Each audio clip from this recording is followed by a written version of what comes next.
At the age of 12, the chosen children received a special gift from the gods. The villagers chatted joyfully in anticipation of the holiday. Young Luke walked alongside his father, the Lord, amidst the enthusiastic cheers of the crowd. Without a strong king, the lords drowned the lands in blood, fighting for territory. The boy listened silently. The father was certain the eldest son would definitely inherit the powerful combat skill. The power was passed down through blood. Luke's mother was a sword master and his father held an even higher rank, holy fencing. This very gift allowed him to gain the fame of a hero and rise from a window to a marquee in just one generation. He placed all his hopes on Luke, and the guy sincerely promised not to let down. The ceremony began under the vault of the tall temple. Luke and his brother Raoul stood before the altar. The crowd whispered in anticipation of a miracle from the elder son, openly despising the offspring of the concubine. The priest called for silence. The priest opened the book and began to announce the gift of Luke Albert, while the boy nervously swallowed. And I awkwardly produced the result, Luke's gift building villages. Thus began the first chapter of his unusual life. But now Luke shockingly clutched his chest, not understanding how to go into battle with this. The priest pale murmured that he has no idea how it works at all. The villagers panicked because their future defender turned out to be useless, and Luke just froze in place. Suddenly, Raoul roughly pushed his brother out of the way. He confidently stepped forward, ignoring the doubts of the crowd. The priest glanced at the book. The younger brother's eyes lit up. He received the holy fencing. The hall erupted with cries of relief. Now their lands were safe. Luke tightly gripped his shirt. The father proudly praised Raoul for the brilliant result, and Luke just called him in confusion. He looked at his mother pleadingly, but she turned her eyes away with cold disappointment. In an instant, he became a stranger. The family surrounded the new heir, leaving Luke alone in the dark. Soon he was standing by the shabby cart, quietly saying goodbye to the house. A sad smile was frozen on the face. No one came to conduct it. People's loyalty disappeared along with his status. He climbed into the cart, admitting that he had been waiting for this, although his heart was squeezed with pain. The cart slowly moved north, carrying the exile into the dead, desolate wastelands of Albert's domains. Luke was tasked with developing these dead lands, long abandoned due to poor soil and wild monsters. In fact, the order to develop the wasteland was the idea of his younger brother Raoul and meant only one thing: exile. No one in the estate objected. They were all just waiting for this worthless person to finally die. Luke was never a fighter. Instead, the aggressive Raoul seemed to be just the leader needed in troubled times. The Albert family has long been renowned for its warriors, yet despite all the training, the boy never wanted to kill. He lay in bed next to the packed suitcase and could not understand the reason for his difference. Skyscrapers of glass and concrete flashed before my eyes, although in reality he knew perfectly well why. A week later, the coachman stopped the horse, and Luke looked around his new possessions in confusion. The reality turned out to be even worse than the rumors. In the north, a dense forest rustled. In the east, mountains towered, and both of these areas were teeming with deadly creatures. Luke had no idea how to deal with all of this alone when he suddenly heard a familiar voice behind him. The maid tightly gripped the handle of her suitcase. She was surprised to notice that the young gentleman did not look depressed at all. She was sincerely captivated by his optimism in such a deadlock. The coach drove away, and the boy uncertainly asked if she really wanted to stay with him. Milia fervently assured that she had sworn to serve him until the very end. "Whether it's a flood or hell, I will always be by your side," Milia said firmly, and Luke could only exhale her name in confusion. Luke was almost moved to tears by the girl's devotion, who could easily have risen to the position of head maid. He had no idea that Milia followed him only because of her unhealthy obsession with cute boys. The girl quickly composed herself and got down to business. "The first option is to try to survive here, although the food supplies will last only a month, and hunting is too dangerous. The second option is to run away with her to another city and start a new life." No one was watching them, so it would have been very easy. Luke understood that the girl was leaning towards escape, and it really seemed more realistic. But he stepped forward firmly. The boy admitted that he still hadn't had the chance to use his gift of village building and didn't even know how it worked. Luke clenched his fist decisively. Suddenly, with a loud sound, a translucent screen flashed right in front of him. The system asked if he wanted to establish a settlement in this place. Milia, not seeing the screen, was frightened that her dirty thoughts were reflected on her face. The girl was engulfed by panic. Luke politely asked the maid to step aside a little, as she was standing right in the middle of the window. She staggered back in shock. The boy realized that only he could see the system. The letters on the screen definitely did not belong to this world, but for some reason, they seemed remarkably familiar. Images of a megapolis from another reality resurfaced in memory again. Luke did not remember who he had been in his past life, but he retained the knowledge and habits of that world, which always made him a stranger to his own family. It seems that this strange gift was directly related to his origin. He was intently staring at the system message. The boy pressed yes. The air was torn by a powerful roar. The ground shook beneath my feet. From the dead soil, the first buildings of his new settlement began to rapidly emerge. Surprised, Luke and Milia surveyed the area. The ground beneath their feet had become perfectly level. The system signal beeped. In front of the boy, a holographic window unfolded. The first level of the village, 50 points, and the skill of building creation. The menu offered a whole list of structures, from a palisade to a full-fledged house. Luke wondered if the chosen building would really just appear out of thin air. He decided to check and spent 10 points on a small cabin for the night. With a deafening rumble, the wooden structure instantly rose up from the ground. Milia blinked in astonishment. The boy smiled proudly. It really worked. He quickly assessed the resources. There were 40 points left and 10 more would be restored each day. The choice of the next step has become more difficult. Another hut, a well, or a field. The maid was impressed by such an arsenal of possibilities. She clenched her fists firmly and stated that they urgently needed a source of water. Luck agreed and decided to build a well while Milia secretly dreamed of a life together in a tiny cottage. Luke focusedly waved his hand. From the cloud of dust, a massive water column materialized before them. The girl practically glowed with delight. However, the magic of the moment quickly dissipated. She pulled the handle up with all her might, but the heavy mechanism wouldn't budge. Luke laughed and suggested that the lever should be pressed. While the water was pouring into the bucket, the boy remembered the exhausting labor of the slaves in the castle and sincerely rejoiced at such convenience. Only 10 points are left in the account. Luke suggested creating a field. Milia stood frozen in confusion. A system window unexpectedly popped up in front of the guy, offering to make her a resident of the village. A short pause hung in the air. Luke was surprised to realize that he could register people. He carefully told Milia about this new feature. She smiled warmly and asked to be added to the settlement immediately. The boy's face lit up with gratitude. The system instantly updated the status. There are more peasants now and the daily point increase has risen. Luke frowned slightly, not understanding why the statistics did not account for him. Milia tightly pressed him to her chest, slyly murmuring that she would like to stay here together forever. He noticeably flinched at those words. All the points were exhausted, so the reconstruction had to be postponed until morning. A deep night has descended on the wasteland. Luck lay in bed and pondered for a long time about his gift. Just yesterday he was in complete despair, but now everything seemed different. The terrifying shadows of the past reminded him of the endless bloody slaughter over the land. The boy firmly decided to choose peace. His imagination painted a large, thriving village that he would build here with his own hands. Life was supposed to be simple and happy. While he peacefully fell asleep, Milia hovered over him in the darkness, greedily inhaling his scent, going mad with happiness. The tall stone mansion rose against the backdrop of a cloudy sky. Young Selene in knight's armor firmly declared to her father that she was leaving home. The girl walked down the corridor, ignoring the angry shouts behind her. She was fed up with the era where lords forcibly gave their children into political marriages.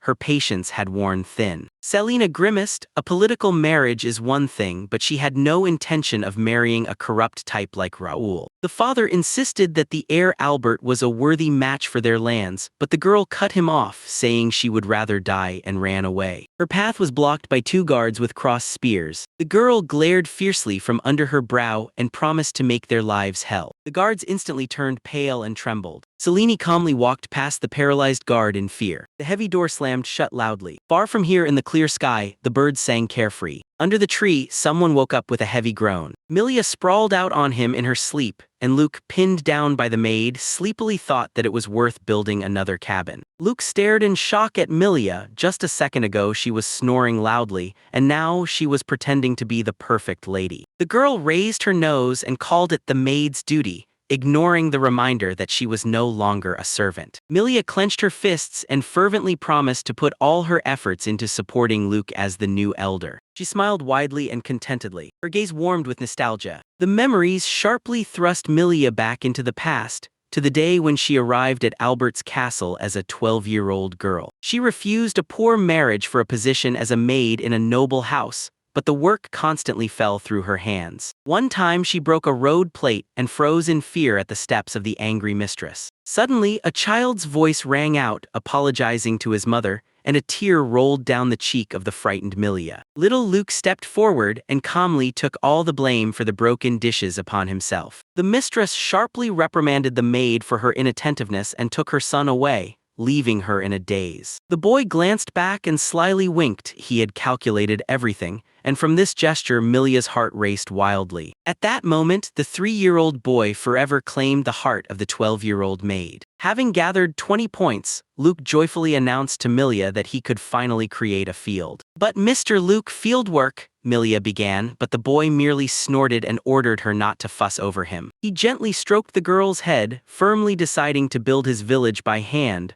while she gratefully recalled his past kindness. Watching him work, Milia could not hide her genuine admiration. From the excess of feelings, she staggered back and accidentally dropped a bottle of seeds from her pocket. She struck her sharply on the head. The seeds scattered on the ground, but the girl quickly convinced herself that it was even better that way. In the evening, exhausted Luke washed the dirt off himself, realizing how hard it was to build a farm from scratch. In the twilight, the crickets chirped. While drying himself with a towel, the boy contemplated the protection of the territory from a possible animal attack. Thanks to the system, he instantly erected a tall wooden watchtower. The next day was spent in exhausting work. The next day, the fatigue was even more pronounced. On the third day, they had already gotten into the rhythm of work. In a few days, their efforts bore fruit. The sprouts broke through the ground, but the joy was interrupted by a terrifying scream. Luke instantly drew his sword, while Milia rushed to the tower to scout the situation. Suddenly she froze at the top. Looking at him from above, the girl blushed, momentarily lost in her own romantic feelings. The girl's heart betrayed her with a flutter and she furtively glanced down. What if he really is looking? But the boy was intently staring into the distance, and Milia finally noticed the threat as well. A pack of goblins was approaching them. The monsters crawled one by one, like living stairs, trying to get over the wall. "We have no choice, we will have to fight," shouted Luke. He tightened his grip on the hilt, recalling the old teachings about the benefits of sword training. Having instructed Milia to stay above, he rushed to meet the enemies. Although he did not have any special combat talent, the years of training were not in vain. One of the goblins fiercely jumped right at him. The boy sharply repelled the attack, forcefully pushing the monster away. The enemy turned out to be not so fast after all. With a loud shout, Luke launched an attack. A powerful strike of the sword deeply cleaved the flesh of the creature. Without wasting a second, he immediately switched to another target. In his eyes, the silhouette of the next goblin was reflected, already raising its claws. Suddenly, something swift pierced through the monster's skull. Luke stood stunned, watching the falling carcass. A heavy step and a confident voice were heard from behind. "Long time no see, Luke." At the edge of the wall stood proudly the figure of a girl. "Selene," he exclaimed in astonishment. Before Luke stood Selene Bajrata, the princess of the Ice Blade, a master of dual swords and incidentally his former fiancé. The boy blinked in confusion, trying to connect the image of the fierce warrior with the girl from his childhood memories. Selena joyfully flew closer, noting how much he had grown during these 2 years of separation. "I ran away from home," she said with a sly smile. Luke nearly choked on air when the girl casually added that she had just broken off her engagement as soon as her fiancé was appointed to some Raoul. "It's better to run away from home than to submissively lie in a grave," Selene scoffed, stating that she would rather die than marry such a guy. The boy was drenched in cold sweat as soon as he realized the essence of her action. He sharply bent in a deep bow, sincerely apologizing for not even suspecting her forced marriage. Selene looked away and blushed deeply, quietly admitting that she didn't want to marry Raul, but if Luke were in his place. "I want to say that you mean to me." A powerful kick from the maid ruthlessly interrupted the confession, throwing the girl aside. The hatch turned to stone. Rubbing her bruised spots, the indignant Selene exclaimed that she was actually the first resident, but the maid just smiled broadly and asked to refrain from private conversations. The maid proudly spread her arms, presenting these lands as the village of Mr. Luke, where he is the full-fledged elder. Selina looked at the walls, the watchtower, and the well, not believing that they had built all of this by hand. Instead of long explanations, Luke simply called up the system window. A request to build a warehouse for 20 points appeared on the screen. With a deafening roar, the massive stone building fell straight from the sky. Selina's jaw dropped. Luke calmly explained that this is exactly how his gift of settlement development works. The girl feverishly realized that even the crops in the fields he had created with that very ability. Now everything has fallen into place. Otherwise, they would never have managed in such a short time. Suddenly, a quiet system chime rang in Luke's head. A new interface unfolded before my eyes. He looked at Selene, whose hair softly fluttered in the wind. The system asked dryly, "Do you want to make her a resident of the village?" A blank white veil before the eyes. Luke began to nervously wave her off and drive the girl away, firmly refusing to leave her in such conditions,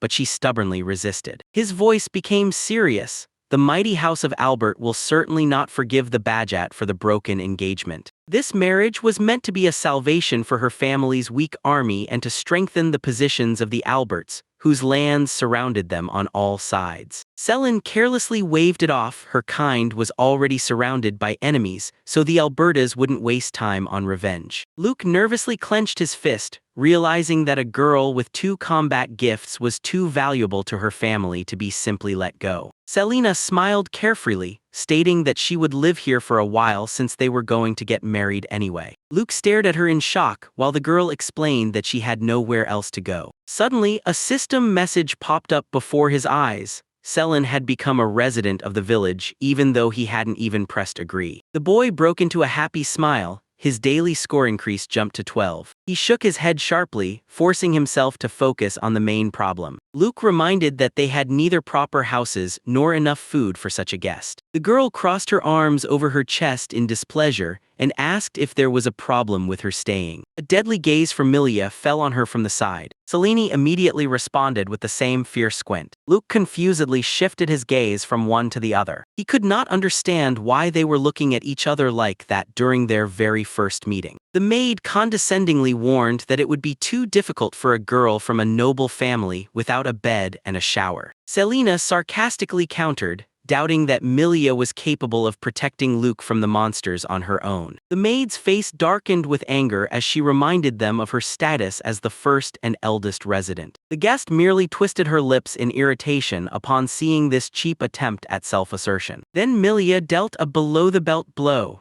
coldly stating that she felt sorry for Selene purely because of the size of her breasts. The girl blushed deeply and began waving her arms, insisting that she was still growing and had at least a second size. Hearing that in Milia at 15 everything was 3 times more, the weary Luke simply walked away in silence. In the evening he watched in horror as a new drama unfolded. In the cramped little house, Milia shamelessly pressed herself against him while Selin stared at them in outrage from the doorway. The maid threw an icy glance at her rival, asking if she had a problem with that. Selina lunged at her, trying to push her outside, while Luke mentally regretted spending all his points on complexity. He timidly suggested that he could go there to spend the night by himself. Both girls immediately fell silent and turned their heads towards him. They simultaneously tapped him on the crown of his head, categorically forbidding the old man from sleeping in the barn. In an instant, they were both pressing him to the floor, accusing each other of dirty intentions. Luke tried to quietly crawl away, but he was simultaneously stopped by a shout. Everything ended with a shared night on one narrow bed. In her sleep, Milia blissfully inhaled the scent of his neck. Selene lay next to the burning cheeks, wondering if she should press even closer. Luke, trapped between them, was sweating from the tension. And above the little house hung his silent scream. It was impossible to fall asleep in such conditions. When Selene turned 10, she was first taken to Lord Albert's castle to meet her future husband, the young Luke. The servant left the girl in the yard, asking her to wait while he prepared for the meeting. Selene was completely indifferent to the engagement. Thick shadows from the leaves loomed over her. Through the treetops loomed a silent castle. A small stone flew to the girl's feet with a quiet thud. She looked at him in surprise. Then she turned to the thick bushes. From there came the rustling of branches. Something was stirring. A blond boy was standing by the tree, contentedly tossing a new stone. Is this Luke? She tensed up. Her eyes widened at what she saw. The blonde boy aimed at the dark-haired boy, tightly tied to the trunk. Now right in the face, laughed the little sadist and swung. Selena rushed forward with a scream, demanding to know what he was doing. She shielded the victim, although the attacker grumbled discontentedly that they were just playing. The girl fiercely ordered him to be quiet, as such a blow could kill a person. The blonde irritably threw out that he would find someone else for entertainment.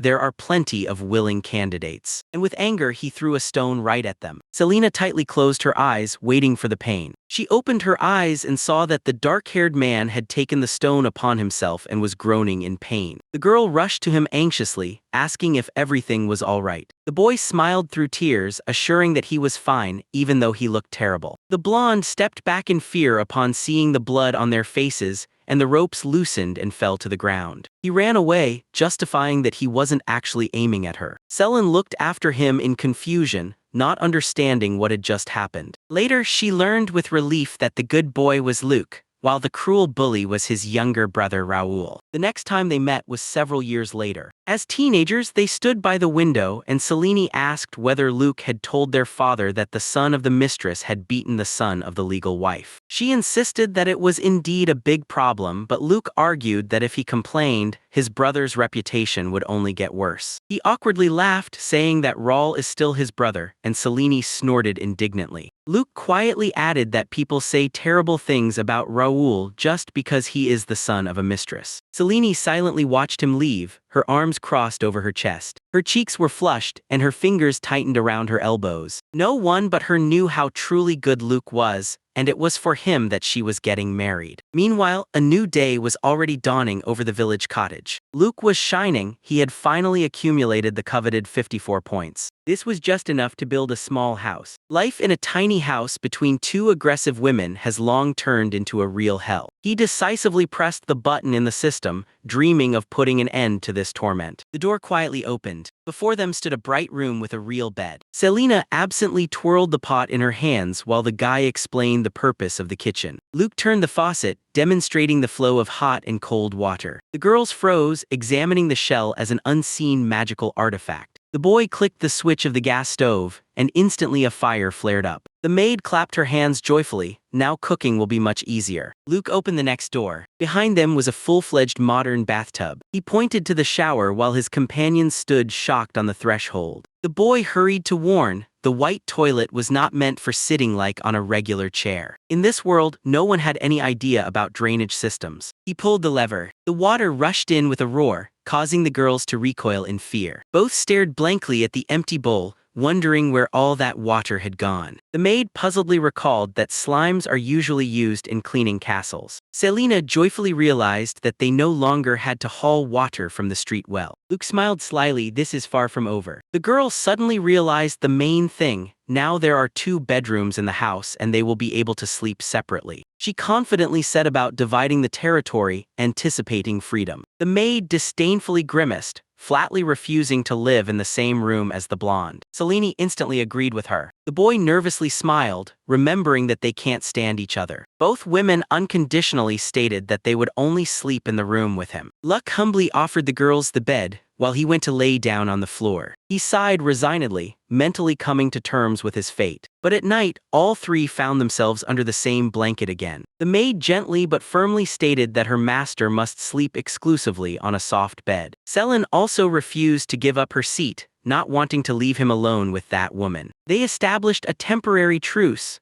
The girls settled on the edges while the boy found himself squeezed in the middle. Both pressed tightly against him, and Luke realized with horror that it was even more cramped here than in the old cabin. He desperately burrowed under the blanket. It was simply impossible to fall asleep in such a vice. The morning dew softly shimmered on the broad leaves. Luke wearily exhaled, pulling the heavy wooden bucket. A month has passed since he began to develop these lands, and thanks to his gift, things were going remarkably smoothly. A boar's carcass thudded heavily to the ground. Milia proudly announced that she had hunted a beast in the northern forest. She promised to keep the meat with magical cold, assuring cautious Luke that it was completely safe at the edge of the forest. The girl cast a disdainful glance at the gloomy maid. She just pulled out a knife and coldly reminded that this battle idiot doesn't even know how to cook. A few quick swipes of the blade and the maid skillfully disassembled the carcass before the bewildered Luke and the fierce Milia. Suddenly Milia froze. Dozens of feet in worn-out shoes shuffled across the ground. The maid listened intently and grimly noted that a large crowd was approaching them. Luke immediately appeared on the observation tower. A whole column of dirty, exhausted people slowly trudged towards the settlement. Milia relaxedly exhaled. The strangers posed no threat. These were refugees, mostly women and children, fleeing from the recent war. Luke clenched his fist until it cracked, realizing that in this wasteland without water and food, they would simply perish. The boy boldly stepped forward and introduced himself as the head of this tiny settlement. The leader of the refugees, a weary man named Burlet, introduced himself in confusion in response. Luke saw that these people were nothing but skin and bones. He immediately led them to the well and offered them to drink as much as they wanted. Tears of disbelief and gratitude shimmered in Burlet's eyes. But the strange structure puzzled the refugees. Luke pressed the lever several times, and a jet of clean water burst from the pump. People greedily clung to it, feeling life returning to them. Seeing the crowd, the boy discreetly opened the system interface. Several women behind were surprised and blinked. In a moment, Luke was already happily pumping water from the new second pump. The refugees joyfully rushed there, not even understanding where it had come from. The maid quietly leaned towards Luke and suggested feeding everyone with the hunted boar. Meanwhile, Burlet began the difficult story of why they had to leave their homeland. Exhausted refugees sat directly on the ground, telling Luke that most of the men had been taken into the army, while the old ones stayed home to avoid being a burden. The leader's face had grown haggard from fatigue. He explained that the old ones escaped slavery due to their age, and he had to take on leadership after his father. Long wandering in the wasteland depleted their supplies of food and water until they accidentally stumbled upon this settlement. Luke replied with regret that their harvest had not yet ripened, so there were no extra food supplies. But here, a maid joyfully appeared with a huge tray. A huge piece of fried meat was sizzling on it. While the leader blinked in confusion from the rumbling in his stomach, the girl advised to eat slowly, and Luke simply invited them to the table. Hungry people immediately rushed for real food. The little one greedily sank their teeth into the meat. Smiles shone on their faces. It was incredibly delicious. The leader broke down in tears, covering his mouth with his hand and asking how they could repay such kindness. He clearly understood. In this barren wasteland, the refugees would not survive. And then the boy unexpectedly suggested that they stay here. He explained that it is too difficult to work the fields with just 3 people, so they will definitely need extra hands during the harvest. The man hesitated because his group consisted mainly of women and children. Luke himself understood that feeding such a crowd with the available supplies would be extremely difficult. However, there was no chance of surviving alone, so he decided to take a risk and sow the seeds brought from the castle. The boy placed his hand on his chest and sincerely asked the leader for help. Tears rolled from the man's eyes and he agreed. The entire crowd looked at their savior with gratitude. Luke smiled lightly. Suddenly, a sharp sound rang out. The system announced that all 51 refugees had become residents of the village. Immediately, messages about level increases and new bonuses started pouring in. The boy flinched at the sudden flash. He was instantly surrounded by screens. A sudden influx of people elevated the settlement's status straight to the 3rd level. A whole bunch of new structures have opened,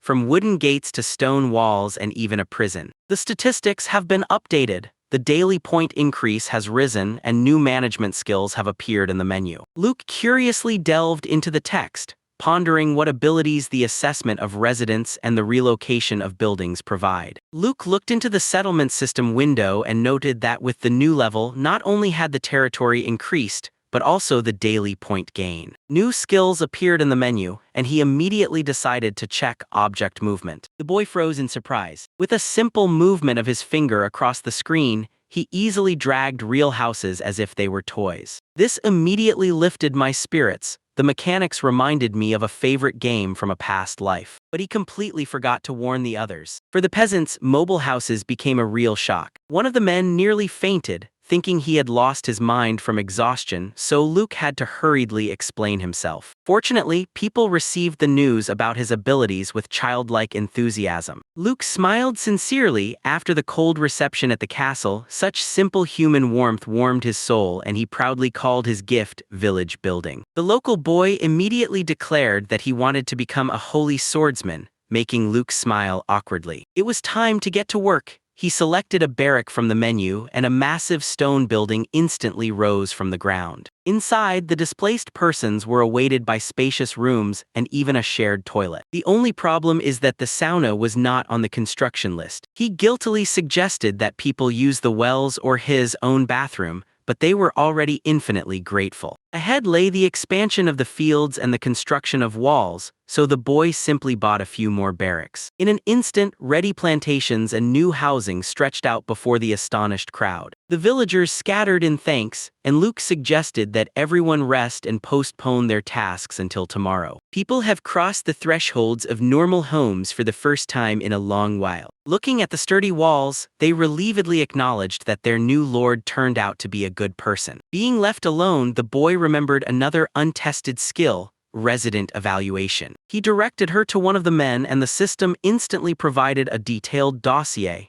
age, loyalty, and even a hidden talent for fencing. Feeling as if he was shamelessly digging into someone else's secrets, he frantically waved his arms, trying to close the window. But the hologram did not disappear anywhere. The boy cautiously peeked through his fingers. His gaze caught on a line about a gift. He hesitantly asked the peasant if he had any abilities. The man just laughed. Where would he get a gift from if there was no church nearby for a blessing? The conversation was interrupted by a maid and a blonde girl, who were quite intrigued by the new skill. The maid habitually showered her master with compliments, while the girl quickly grasped the essence of the ability to reveal someone else's potential. The last one burned with curiosity and asked Luke to check her status. The screen displayed an unexpected result. 15-year-old Selene turned out to be a future general with the gift of wielding 2 swords and magic. The system warned, low loyalty to the village leads to crimes and rebellions. Selena suggested checking all the residents to find out their talents and inclinations. Selena explained that the skill will reveal lies, and those who do not want an examination do not need to be told about it. She turned to the maid Milia with a smile and called her for an inspection. Milia flinched in panic, fearfully asking if this skill could read thoughts. The maid immediately tried to justify herself, awkwardly stating that she was just worried about the young master. Unable to withstand the tension, she ran away in tears to cool off. Selena wondered if she was just tired. Luke calmly agreed. A man from the crowd asked whether it is really necessary to talk about his age and family. Luke explained that collecting such data will help allocate work properly. The strong man was the first to volunteer. The system showed this is a 36-year-old burlet with high dedication and organizational talent. He introduced his younger brother, yesterday's acquaintance Luke. Bartlett sincerely thanked the elder for helping his family, and the system confirmed his path as a warrior and the gift of a swordsman. The man proudly showed his wife and children. Women immediately showered Luke with compliments, admiring his charm, while Selene jealously fumed in the background. The elderly grandmother modestly thanked for the rescue,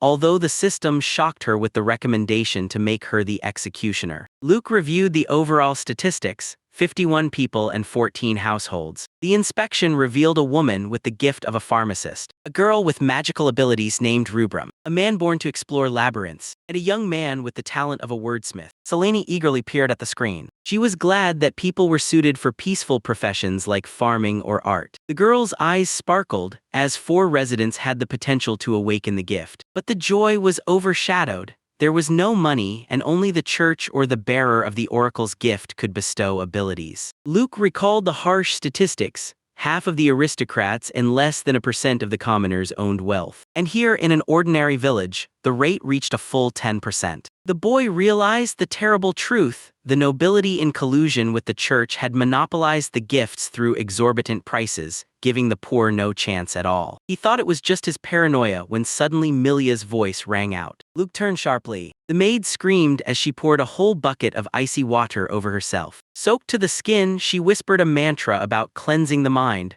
causing Luke and Selene to flinch nervously. With a sudden movement, Milia tore her blouse at the chest, proudly declaring that she was now completely pure in thought and demanded an immediate examination. Selene dryly noted that now she looked even more suspicious, while the bewildered Luke begged her to stop. The girl giggled and pressed the check button, expecting to see the profession of a maid in the recommendations. But the screen displayed a shocking result. Milia had absolute devotion and a recommendation to become a priestess. Her hidden gift turned out to be the very oracle. All three simply froze with their mouths open. 3 days have passed since the arrival of new people in the village. It turned out that the maid Milia has the gift of an oracle, but without the blessing ritual, it simply lay dormant. Luke dried his head. To gain such strength, a church and years of prayers are needed, but they don't even have a chapel. His thoughts were interrupted by the joyful shout of a peasant. The man brought the little one to the city, where the vegetables unexpectedly grew to gigantic sizes. Luke smiled slyly, recalling the system message about first-class soil.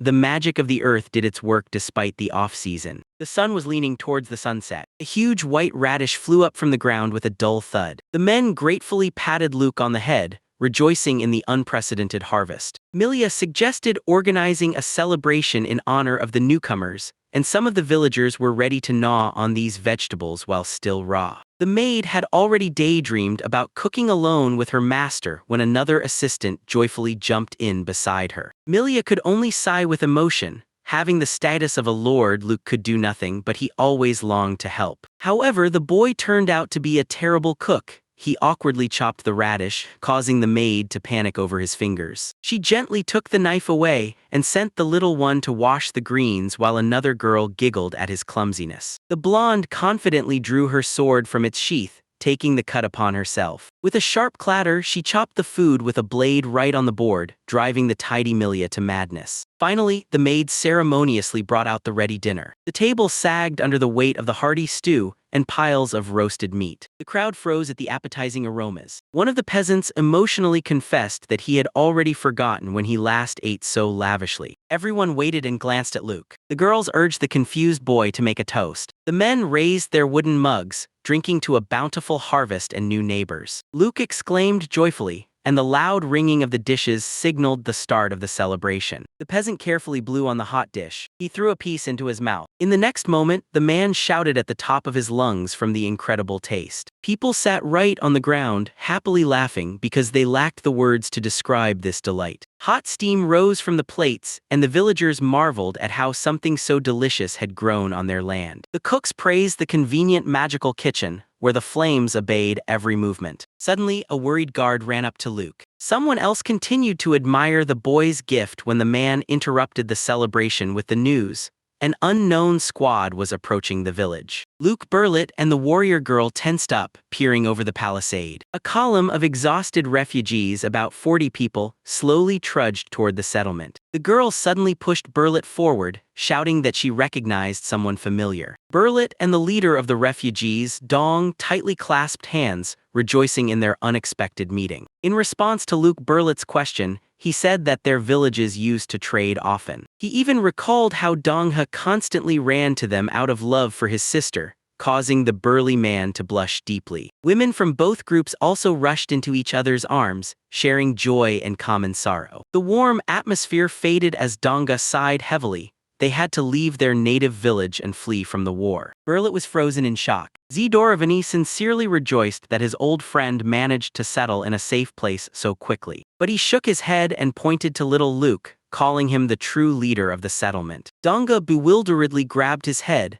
not understanding how a child could manage an entire village. However, he quickly recovered and respectfully shook the boy's hand. Luke warmly invited the guests to the table, and at the mention of food, their stomachs betrayed them with a rumble. Tired people greeted the refreshments with joyful exclamations. A few days have passed. Local women with warm smiles greeted Luke on the street. The old and small eagerly wished him a good morning. Burlet and Dongha, glistening with sweaty muscles after work, joyfully reported on the wonderful weather. The boy looked over his possessions with satisfaction, anticipating a good harvest. After the banquet, Dong's group decided to stay here forever. The hearty food, a roof over their heads, and no fear of war seemed like true paradise to them. Thanks to the newcomers, the population has grown to nearly 100, so Luke built additional houses in advance and planted new fields. As in the Berlit group, women and children predominated among the people of Donga. 4 of them had hidden potential, but without the temple's blessing, these talents lay dormant. Despite this, Luke was happy to see how quickly his home was growing. Suddenly, the guard on the tower raised his voice. Another group of people was approaching. The boy frowned and asked him the number of arrivals. The guard paled and hesitated. Luke was anxiously waiting for a response. From behind the hill emerged a dense crowd of exhausted people. About 70, the guard finally exhaled, and Luke stared blankly at the crowd. Luke strained to peer into the thicket from which an anxious rustling was coming.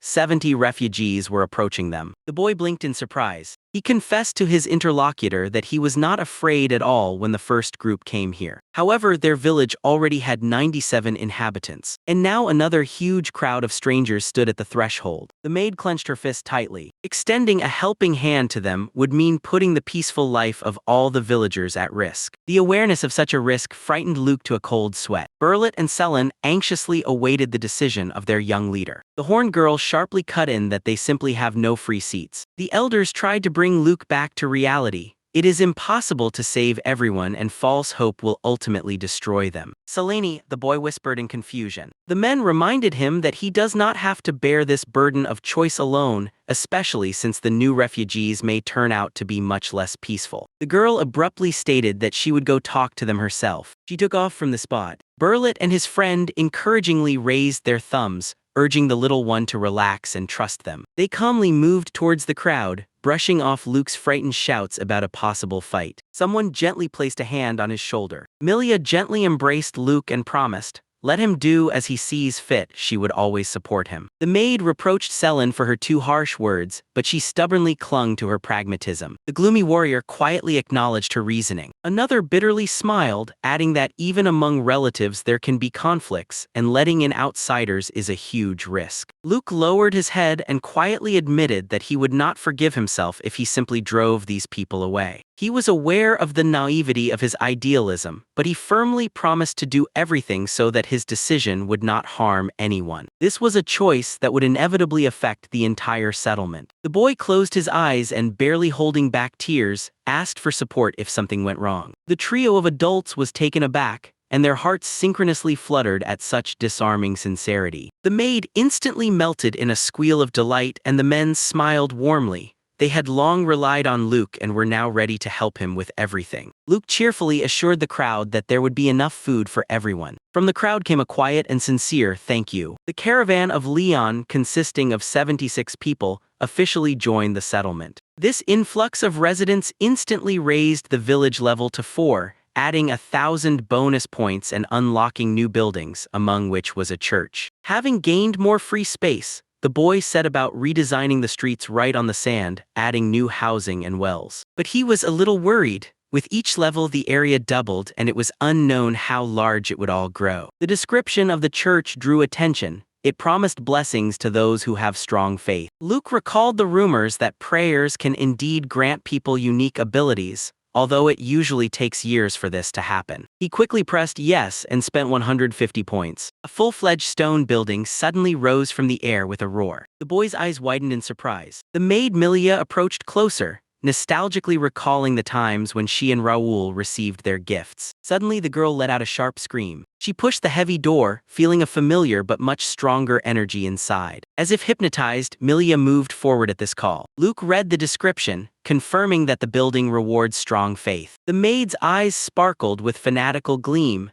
This was her chance to become more useful to her master. She barricaded herself inside with a promise to pray from dawn to dusk until a sinister aura thickened over the roof, which greatly frightened the villagers. Since then, Milia incessantly begged the gods for a new gift. Meanwhile, Luke decided to test a new skill and expanded the village warehouse. The fields worked the same way. The system offered options for accelerating growth and improving yield. The boy figured that faster growth would significantly save space. He then set about reinforcing and replaced the old plastered walls with sturdy stone ones, and the small cottages quickly transformed into spacious houses. A few days have passed. Milia had not left the church yet, tying lit candles to her head and continuously mumbling prayers. Luke cautiously peeked through the door, fearing that the girl would simply go crazy from such a burden. He froze in concern. The maid sat exhausted on the floor in the dimness of the empty hall. Her face looked remarkably calm and focused. "Milija," he called softly. The maid froze in tense anticipation. A sharp cry rang out. The young elder looked up in surprise. With a joyful squeal, the girl threw herself around his neck. She had indeed received the gift of the oracle. The system beeped. The status window confirmed.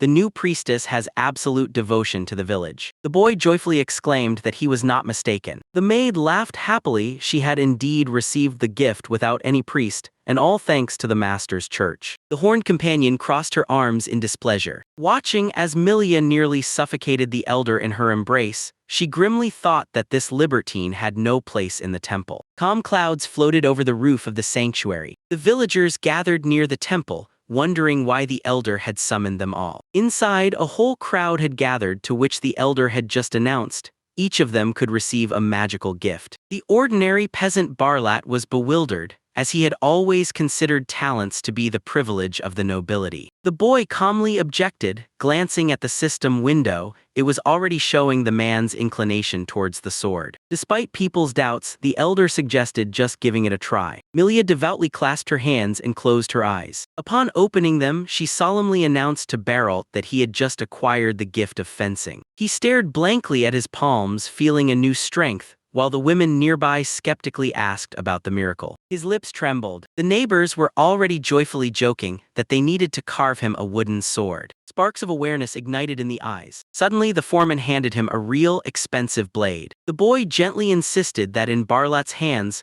this weapon would bring much more benefit. The man's fingers tightly gripped the handle. He had never fought, but the steel fit perfectly in his palm. With a stern, grateful look, he promised to become strong enough to protect their home. The crowd was filled with joyful excitement. Requests to discover one's talents poured in from everywhere. Marilyn awakened her abilities as a pharmacist. Carmel unexpectedly turned out to be a natural labyrinth explorer. Teen Toddle has acquired the talent of a wordsmith. The theory revealed in him the skills of an outstanding farmer. Women's faces were glowing with joy. The girls did not believe their own happiness. The system has identified Glyn as the bearer of the magic of Virides. Someone's hand encouragingly rested on the shoulder. Shock was rolling in waves. Young Lando mastered the skill of spear handling. Perrin was now an elite swordsman. Gort felt the strength of Hercules in his muscles. Chitta sniffed in surprise. Her sense of smell had sharpened to the limit. Sakya gained an intuitive sense of danger. Mara discovered an absolute resistance to poisons within herself. The faces of the peasants changed from stupor to delight. The air in the temple sparkled with miracles. Little Noel became the bearer of the holy shield. The impossible has become a reality. An ordinary village has transformed into a camp for the gifted. The villagers buzzed excitedly upon hearing about the acquisition of the rare gift of the holy swordsman. The young elder mentally summed up.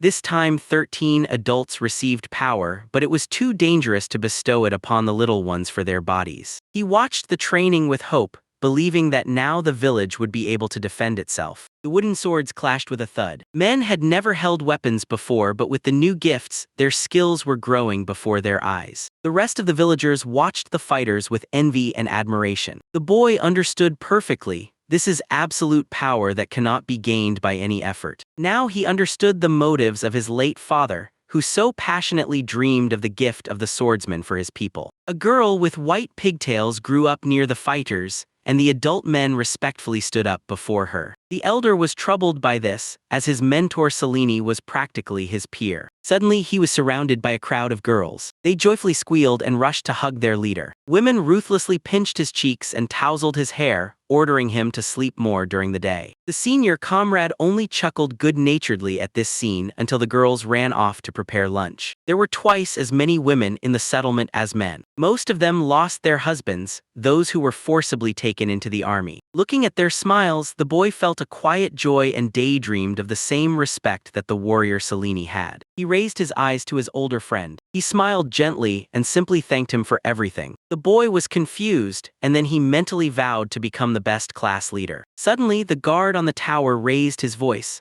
a dozen refugees were approaching the village. Exhausted, dirty, and frightened people barely stood on their feet. To Seleni's question, they initially responded with grave silence. Eventually, one of them swallowed the lump in his throat and confessed to the gang attack. Memories of the bloody night in the forest still stood before their eyes. Those who resisted were ruthlessly killed, while others were taken in an unknown direction. The elders shuddered in horror. Selene coldly noted that now it was not just their problem. The refugees fell to their knees, overwhelmed with tears of guilt. They were so scared that their excuses turned into pure whimpering. The tearful woman squeezed out the most terrible truth from herself. The robbers were following their trail straight to the village. A thief named Bar was wandering through the emptiness, grumbling discontentedly about the boss's reprimand. His business is to kidnap refugees and sell them into slavery. Due to a small mistake, the fresh goods escaped, and now I had to stretch out to such a distance to get my own back. The Bar was frankly furious that he had to take the blame for everything alone. Suddenly he froze. Instead of a dead emptiness before him,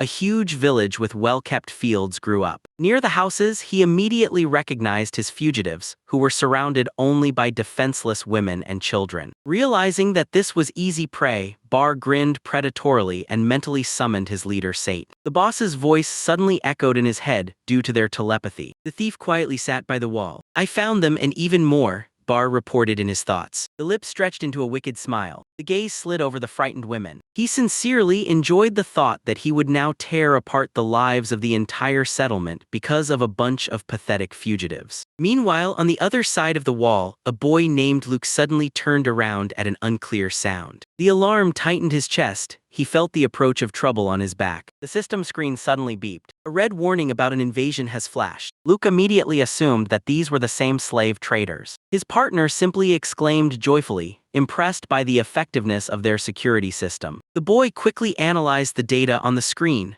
There was one enemy, likely an ordinary scout. The system showed the exact location of the target. The stranger was hiding right in the fields. The children instantly took a combat stance. The dense bushes rustled faintly. The girl's gaze became sharp and focused. A shadow flickered in the darkness near the barrels. She immediately assessed how skillfully the enemy conceals their presence. The girl blocked Luke with her hand, ordering him to stay back. A devastating blow could come from anywhere. The boy glanced at the map and warned his companion that the enemies were hiding very close by. A bandit rushed out from the bushes, frantically wondering how he had been discovered. He snatched the dagger with a predatory smile. After all, there were only 2 children in front of him. The crack of ice and the girl froze the attacker into a solid block with a single wave. He didn't even have time to understand anything. Consciousness returned slowly, through the darkness and the dull echo. The thief suddenly opened his eyes wide, shouting the name of his partner. He found himself tightly bound in a cell, and on the other side of the bars stood the same children. The girl coldly drilled him with her gaze. The captive looked around in confusion,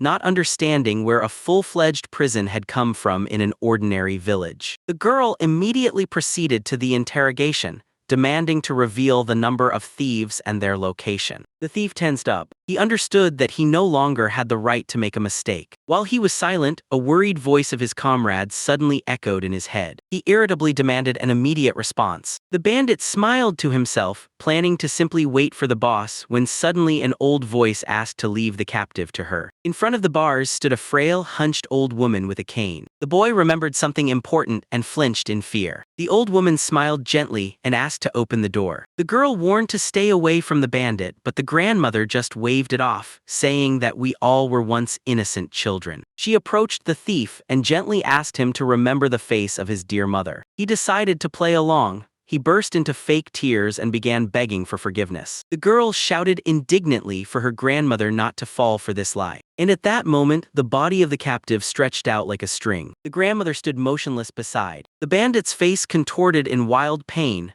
An old hand gripped his manhood tightly. The gentle expression instantly vanished. Before him loomed Nema, the main village torture chamber. With a sinister whisper, she promised that from now on he would remember only the tear-streaked face of his mother. The guy behind nervously and tensely laughed. The girl smiled contentedly, watching the professional in action. The grandmother joyfully headed away under the frantic screams of the victim, instructing the children to prepare for battle. A wind rose over the high walls of the settlement. On the hill stood a gang of thugs who had finally found the right village and were preparing for the assault. The blonde bandit squinted suspiciously. They and their partner reported that the scout had disappeared and had not made contact. The blonde moved forward to scout the situation before the assault. "Enough whining," someone shouted, breaking the stone into pieces. From the shadows emerged their leader, a burly, bald giant with an axe, who preferred to solve everything with brute force. He grinned predatorily. "Some pitiful gate won't stop them." In front loomed simple wooden gates. The leader rushed forward. The axe shattered the obstacle into splinters. The rumble shattered the night silence. The fragments fell to the ground. The leader raised his weapon and shouted for the gang to follow him. Heavy boots stomped heavily on the ground. Meanwhile, the guy on the other side of the screen was anxiously waiting. The streets of the village were completely empty and dark. The map on the monitor beeped continuously, detecting the approach of the crowd. The robbers stopped in confusion among the strange buildings, as no one came out in response to their noise. The young man's finger hovered over the water ditch option. The blonde turned around, finally realizing that the scout had abandoned them. A short press and 30 points were deducted from the score. Under the feet of the attackers, a dull roar echoed. The earth disappeared instantly. The bandits flew into the black abyss. The weapon slipped from my hands. The fall continued. The entire squad haphazardly fell to the bottom of the deep trench. A powerful splash, one of the robbers surfaced in shock, futilely searching for the bottom with his feet. Others also surfaced, choking on the water. The system deployed a trap, leaving the stunned gang floundering in the ditch under a frightening crackle. 3 thieves were thrashing in the water with panic screams. The surface quickly froze over, cracking and trapping them in a snare. One of the bandits cursed desperately. The cold had frozen his body solid. The sound of a heavy step solidified the result. The figures were finally frozen in the ice. Satisfied, Selena proudly placed her hands on her hips, accepting praise from the villagers. Someone in the crowd enthusiastically called their pair with Luke a brilliant team. The girl instantly blushed and volunteered to keep watch while the others tied up the captives. She walked away, savoring the words about their team with Luke. Suddenly, a rough voice sounded. A bald giant with a pickaxe loomed behind, asking about the ice. Selene looked around in shock. The enemy, with a maniacal smile, struck with a weapon forcefully. The girl barely managed to jump back from the devastating blow. Luke and the peasants turned around in horror at the rumble. Selena boldly smirked, looking at the giant who managed to break free from her ice. She suddenly launched a counterattack. Her body coiled in a leap for a powerful strike. But the fox easily blocked the blow with the handle of the shovel,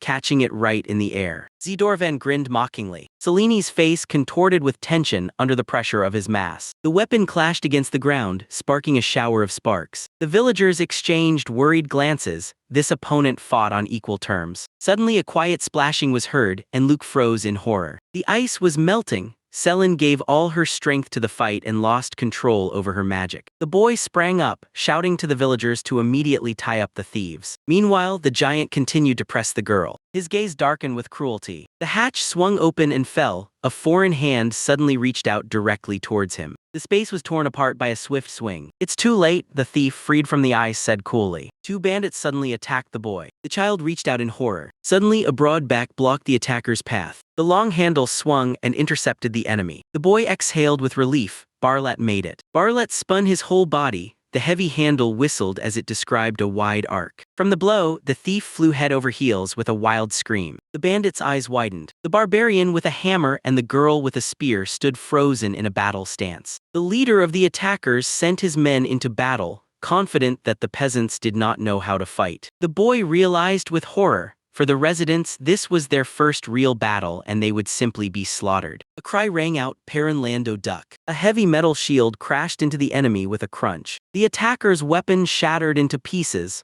while the defenders encouraged each other to fight just like in training. The thief with spots on his face grinned predatorily, reveling in the panic of others. A powerful kick instantly knocked him off his feet. The speckled one flew back helplessly like a rag doll. The tall figure moved forward. An enraged woman charged into the attack, calling to throw the bastards into the ditch for daring to touch satin. The peasants launched a fierce offensive. The frozen bandits seemed to them much weaker than their teacher. One of the defenders joyfully exclaimed about the victory and struck the enemy in the face with a powerful punch. Another one was frantically waving a weapon, cursing himself for his weakness despite all the training. The spotted thief finally understood. they just want to pit them against each other. The weapon whistled through the air. A wave of force swept an entire group of bandits off the wall straight into the moat. Emerging from the icy water, the speckled one looked around in shock. He couldn't believe that ordinary newcomers turned out to be such monsters. Along with a deafening roar, something heavy fell into the water. The thief turned around and shouted in horror to the boss. The healthy fox leader stood knee-deep in water, shivering from the cold. A tense darkness hung in the air. The speckled one screamed. A heavy boot ruthlessly pressed the boss's face into the ground. The girl with pigtails smiled condescendingly. The big guy didn't even notice how she drained all the warmth from his body. The fallen giant helplessly snorted. The winner stood firmly over him. The bandits in the water watched in shock as their leader was disgracefully defeated. The defenders gathered, carelessly holding the beaten enemies upside down, while the remnants of the gang realized with horror which village they had actually attacked. 40 exhausted villains found themselves in captivity, stuck up to their necks in the mud. The dawn illuminated the endless lands. The next day, after extracting information from the captives, the rescue team returned the abducted peasants home. The girl knight breathed a sigh of relief that they made it before the captives were sold into slavery. The old woman sinisterly chuckled, suggesting to the young man to learn about her interrogation methods, which made him flinch. But there was still one problem left. A heavy step echoed through the dungeon. Behind the prison bars, the bandits aggressively snapped at their young guard. The young man frowned thoughtfully. 43 hardened criminals openly mocked him, confident in their impunity. It was impossible to pass them on to the neighboring lords.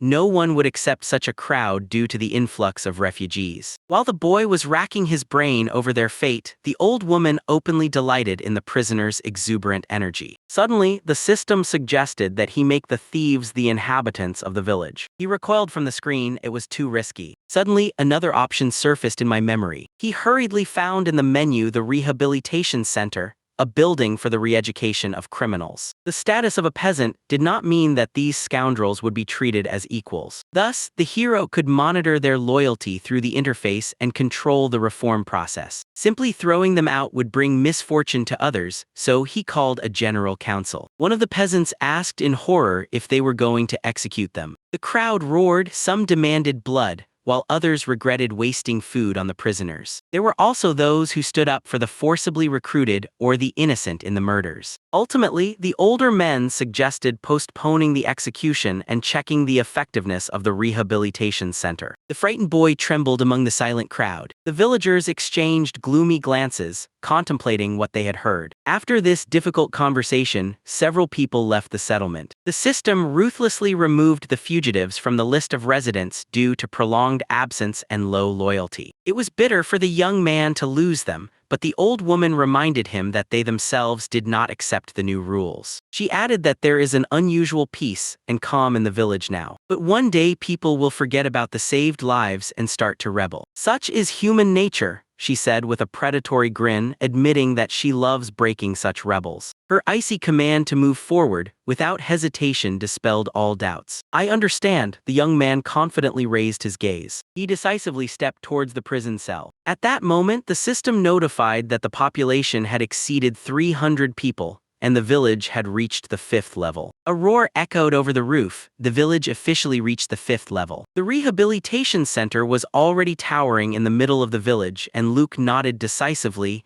It was time to put it to the test. 5 of the most obedient-looking thieves were chained together to be sent for rehabilitation first. They entrusted the supervision of them to Grandma Nema, and she grinned ominously. Luke sighed, hoping that the captives were finally dealt with, when suddenly he heard a quiet sobbing. The tough bandits smeared bitter tears across their faces. She laughed heartily, dragging the captives behind her, while Luke struggled with the temptation to pity these whiners. But the system did not lie. Their loyalty still remained rebellious. The bandits screamed in panic that this little one was a real monster, but Luke coldly nodded for his grandmother to pull them further. Now it was necessary to fix the broken gate. A brief flash and the gates received reinforcement so they wouldn't be easily knocked down next time. What else did the 5th level give him? The boy dragged his finger through the air, opening the system menu. The new customization skill allowed for freely changing the shape of buildings, placing towers, and laying canals. He could reshape anything in the village house, from the bend of pipes to the color of the walls. The roads were cheap, but one unit turned out to be too short. Points will have to be saved. Luke unfolded the general plan of the settlement. The map was dotted with houses, fields, a prison, and an incinerator. Everything looked perfect. Even the protective level with water became calm again after the battle. Rubbing his chin, the guy started choosing a new project. A sudden rumble, and a new massive structure rose in the middle of the village. People froze in surprise. Luke joyfully announced the opening of a public bath with a blue zone for men and a red zone for women. The villagers immediately remembered his convenient toilet and eagerly ran inside. A joyful buzz instantly filled the women's locker room. Milia waved her hand welcomingly. The little ones could splash around with everyone too. The kids rushed to the bath, but they were immediately stopped by a stern shout, "First, wash yourself." The women looked around in amazement, not understanding where so much hot water had come from. Solid white pair. Luke smiled as he poked his head through the door, asking how the water was for them. A joyful exclamation broke the silence. Naked men were enjoying soaking in hot water, while a burly giant proudly strutted around with a paddle in his hands. Luke happily clapped his hands, praising the new swimming pool, while in the background the men were already causing a noisy commotion in the water. The boy breathed a sigh of relief. Finally, everyone could relax properly as people were embarrassed to use his personal bathroom. Suddenly, from behind the wall, there were women's screams, curses at the voyeurs, and dull thuds, making Luke awkwardly shrink back. The old Nema mercilessly scolded the insolent ones. He quietly walked away, deciding that everyone has their own methods of relaxation. A calm day floated over the settlement. On the training glade, the blades clashed sharply. The blonde girl with pigtails joyfully rushed towards Luke,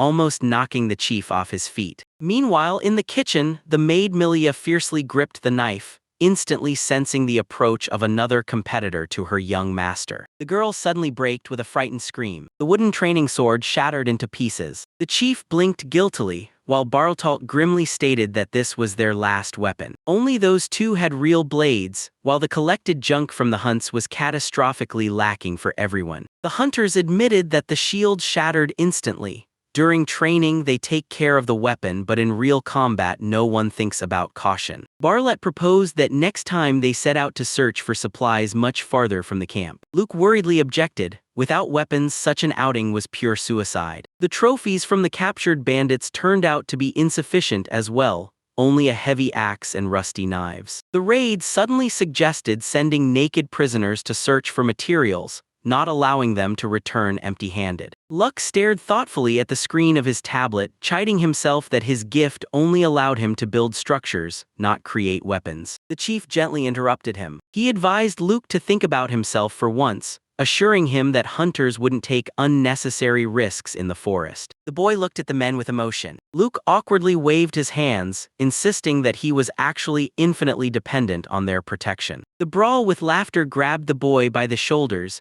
urging him to be a selfish person just once. He pointed to Luke's cramped hut. Instead of building a luxurious public bath for all to see, it would have been better to expand his own dwelling. The gathering reminded that the three of them were huddled on one bed, although the blonde with pigtails was quite satisfied with this arrangement. Someone's bold voice suddenly made the men turn around in surprise. A trio of other boys approached them, smirking slyly. They conspiratorially winked. Everyone understood perfectly what spicy situations Luke's shared living with the girls in one room could lead to. Even the blonde joined in the jokes, calling the blushing guy a pervert who simply benefits from this closeness. Unable to withstand the mockery, Luke furiously swiped across the tablet screen, spending his earned points. He instantly expanded his hut. While the angry girl was giving the jokers kicks, the boy silently walked away. The morning in the village began with an open window on the second floor of Luke's newly built house. The boy proudly showcased the spacious three-room layout to the girls, while the maid was choking on tears of happiness. Sudden sharp movement. The maid had already materialized by the luxurious bed, suspiciously inquiring why he needed so much space. Luke calmly waved it off. The old furniture simply improved automatically during the renovation. But the girl was not worried about it. She firmly stated that she would go to sleep with him. The blonde was immediately outraged by such audacity, to which the maid joyfully suggested sharing the bed among three. A spark of pure fury passed between the rivals. Luke simply sighed heavily, opened the system, and with one touch ruthlessly reduced the bed to a single. The girls fell to the floor in despair, wailing in grief, while the boy continued to curiously poke around in the menu. The next target was the external stone fence. Luke figured that for convenient defense, it would be worth adding stairs on the inside. The system deducted 5 points from the village, and the stone creaked as it crawled upward. The boy joyfully ran up the new steps. Another idea immediately arose: to create arrow slits for archers. A rectangular opening appeared with a rumble in the monolithic wall. Luke looked out contentedly, and I was immediately disappointed. The stone turned out to be too thick. Through such an embrasure, one would have to strike only with long spears. Suddenly, an upside-down face of Dong appeared in the opening from above. Zdoravan lazily sprawled out right at the top of the wall, watching the elder with curiosity. Dong touched the strange crack with curiosity, and Luke explained,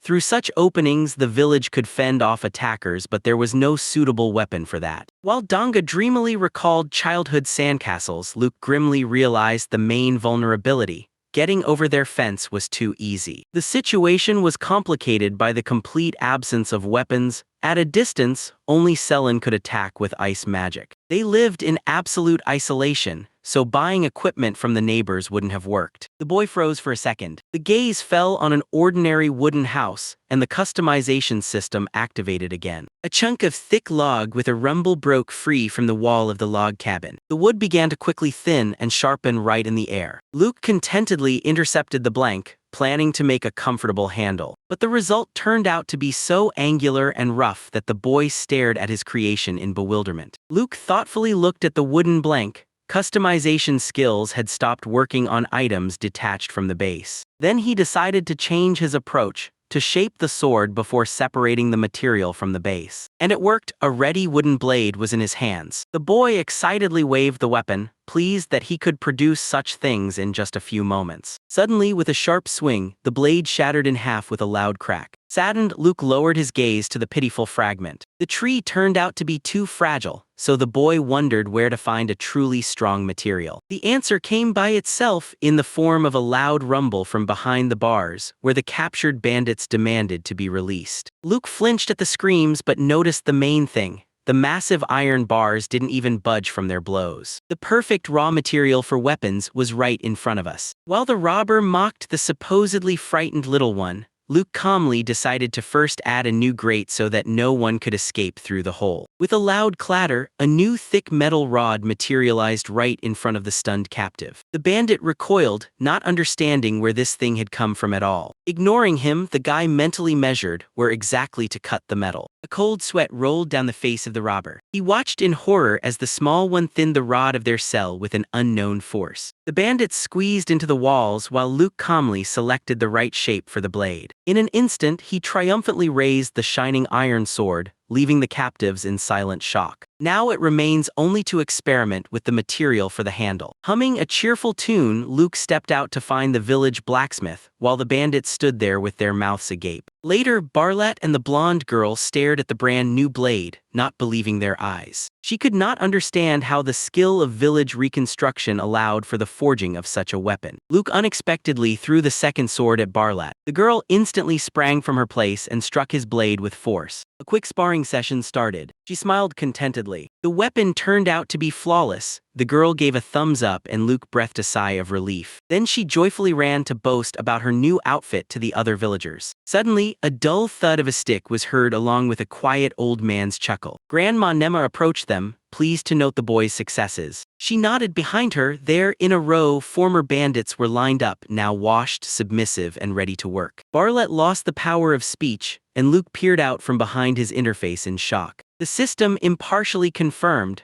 The loyalty of former enemies to the village has soared to a maximum. The guy stood in a tight circle of pumped-up brutes, radiating an exceptionally heavy aura. However, the bandits suddenly stood at attention and loudly shouted, "Yes, sir," as soon as Grandma Nema ordered them to obey the new boss. The little one was sweating. The old woman calmly explained that now these thugs were ready to die at his word. The giants immediately fell to their knees, begging for orders. The boy cautiously asked how she had transformed them like that. She clicked her tongue in disappointment. she hadn't even managed to scare them properly because everyone in the isolation cell suddenly became so docile. "Next time, send someone with character," she said in the end, leaving the boss to fend off the excessive fanaticism of the servants. He had no idea what to do with them. Nervous glance over the shoulder. After sending them to support Barlet, the guy finally breathed a sigh of relief. Meanwhile, Grandma Nema continued the mass rehabilitation of thieves. The hunters closely watched the freed ones, but the former bandits were now just happily jumping around the clearing, not planning anything malicious. The beast grinned through the bars, looking satisfied at the sight of a new victim. Suddenly, a trembling voice was heard from the darkness of the room. The boy suddenly turned around, searching for the source of the sound. In the neighboring room sat a fair-haired young man. The little one suddenly remembered. Among the captives was one with the gift of telepathy. The thief began to lament that he once belonged to a noble family, but after being exiled he had to steal to survive. He lamented that he could never become a true bandit, hopelessly copying others. Everything fell into place. The gift of telepathy was a rarity, mostly accessible to aristocrats. The gloom of the chamber weighed on the psyche. The young man burst into tears, desperately promising to atone for his guilt. The boy calmly looked at the system window with the status rebel and directly accused the prisoner of lying. The telepath has cooled down. He panickedly swore his loyalty while simultaneously racking his brain over how this little one managed to see through him. Due to a wild fear of the mute grandmother, the young man could not concentrate at all, but desperately delved into the boss's thoughts to find a clue for salvation. And I stumbled upon the terrifying image of the maid Milia, whose thoughts about the sweet young master echoed like manic delirium. A wild scream tore through the air. The prisoner recoiled in horror from the vision, screaming about the perverse woman. The real Milia was already standing behind, drilling the telepath with a deadly gaze while Nema sarcastically explained the essence of his gift. Realizing his fatal mistake, the prisoner shouted that he was ready for immediate rehabilitation in solitary confinement. Milia, with an icy smile, dragged him away, completely ignoring the cries that she was much scarier than any criminal. Luke looked seriously at Milia and asked what she had just been thinking about. Her fingers nervously crumpled the fabric of the apron. She mumbled that it was nothing, but the guest seemed too shocked. Milia smiled awkwardly. She had planned to clean toilets and her husband probably sensed it immediately. The hatch hung silently. Suddenly, Milia shone.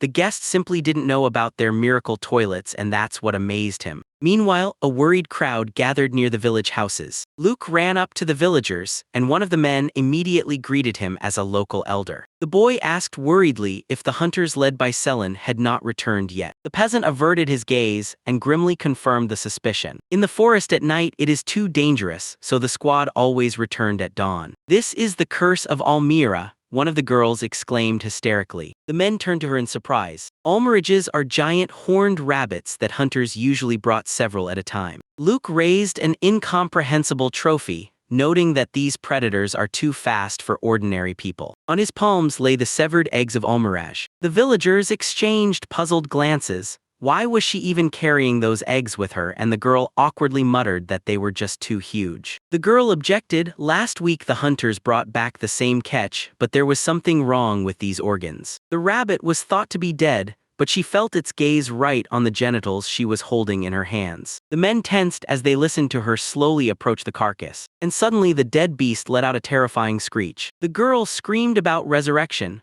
although the peasant logically assumed that the predator had simply come to its senses from the stench. She screamed about the curse and started throwing eggs right at Luke. While they were flying by, the peasant pondered the real reason for the rabbit's attack. Luke was illuminated. The hunters were dismantling the carcass, and now it stinks of pheromones from them for miles. This smell is enough to make a pack of aggressive rabbits tear apart even experienced fighters. The boy was covered in a cold sweat. He rushed to call for help, but the guard on the tower interrupted him in horror. Luke turned sharply. The peasant also froze. The earth trembled from heavy footsteps. Luke paled and whispered that it was not a pack, and the man added, "Now the whole village is in danger." From the thick fog emerged two gigantic smooth hills. The girl with rosy cheeks squeezed the rabbit's eggs. In shape, they were identical to the monster that was now looming over the settlement. The village was alarmed. A strange dark creature was discovered in the shallow waters. Young Luke stepped forward without hesitation, ready to take the hit to give the others time to escape. The adults decided to unleash the former bandits on the monster.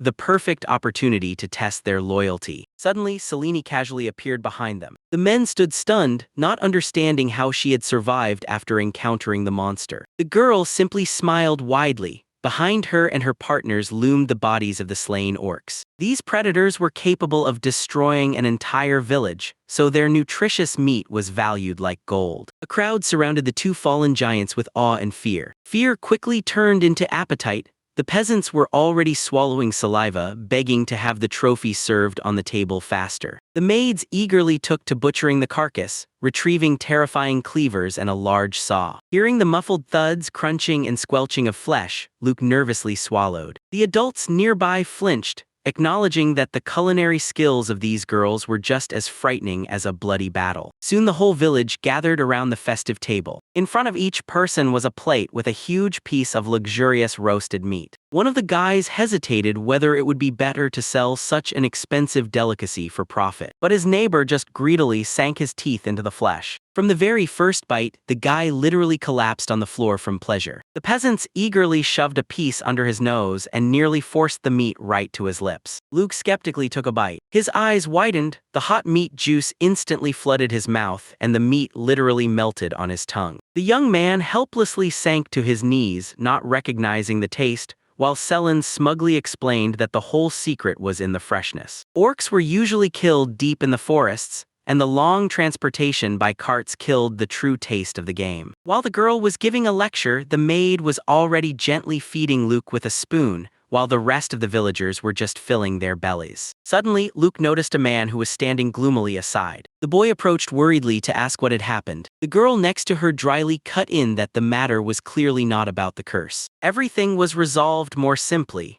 The maid came with a new portion, and the man instantly cheered up. The maid, with a friendly smile, placed a steaming plate of fried eggs on the table. The boy nearly choked on his drink from surprise. The tall man calmly explained that he used to prepare this in the castle for its insane nutritional value and endurance. The villagers looked around in confusion at the huge portions of orc meat they had never seen before. The women whispered intriguingly, and the cook gently suggested they try a sample. Someone carefully squeezed a hot ball, generously drizzled with sweet and sour sauce, in their palms. The girl greedily sank her teeth into the hot ball. The hot juice splashed immediately and flowed down her chin and fingers. She froze with a blank stare while the man next to her laughed at the crispy crust and gooey filling. And in the cauldron nearby, soup made from an orc's penis was already bubbling. The girl scooped up the soup, grimaced, and struggled to pull a chewy, fibrous piece off her tongue. "How hard and stinky it is," laughed the man next to her, enjoying her suffering. As it turned out, local women took to such exoticism much more than the men expected. Half a year has passed since the founding of the village. The first cold weather has arrived, and the people have started preparing for winter. Suddenly the boy was called. Burlet approached the group of peasants and stunned them with the news.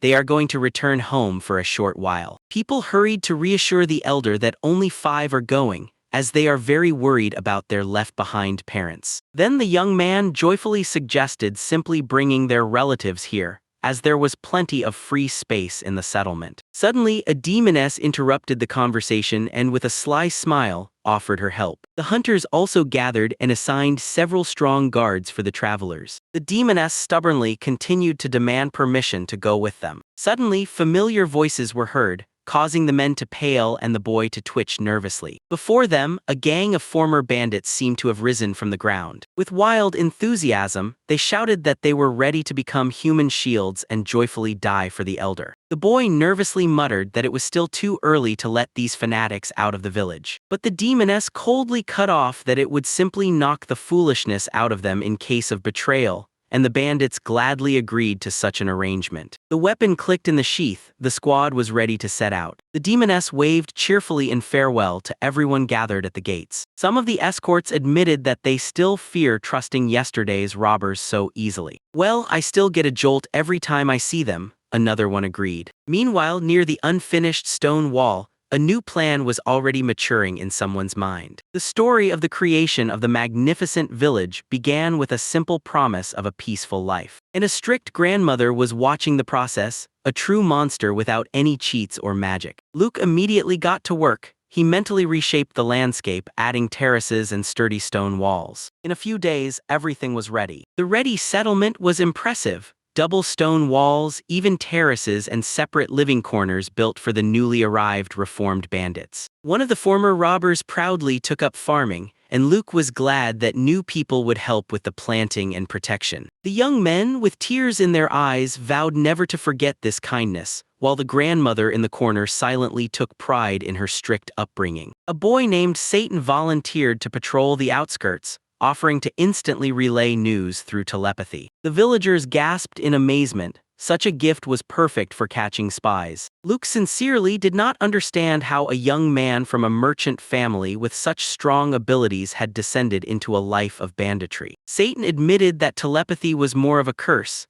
Ever since it awakened, his whole life had gone awry. Memories struck Satan painfully. In the past, he heard everything, even the pitiful attempts of the local priest to hide his perverse thoughts about children. Childhood turned into hell. People checked if the little one really heard their thoughts, and they died inside when they were convinced he did. The world turned out to be thoroughly rotten. The virtuous pastor was mentally ill, while the seemingly respectable man beat his slaves every night. Allegedly, the holy girl profited from the poor, while the quiet farmer poisoned his boss, and all these monsters dreamed of killing Satan, panicking at the thought of being exposed. The boy stood in the darkness, realizing the terrible truth: one cannot trust anyone, not even the closest ones. The suspicions of others did not give him peace either day or night. Once he overheard his parents talking through the door about how his gift was becoming a problem for them. Mother coldly lamented the time wasted on him, while father feared that this strange son would betray them. Satan was frozen near the crack.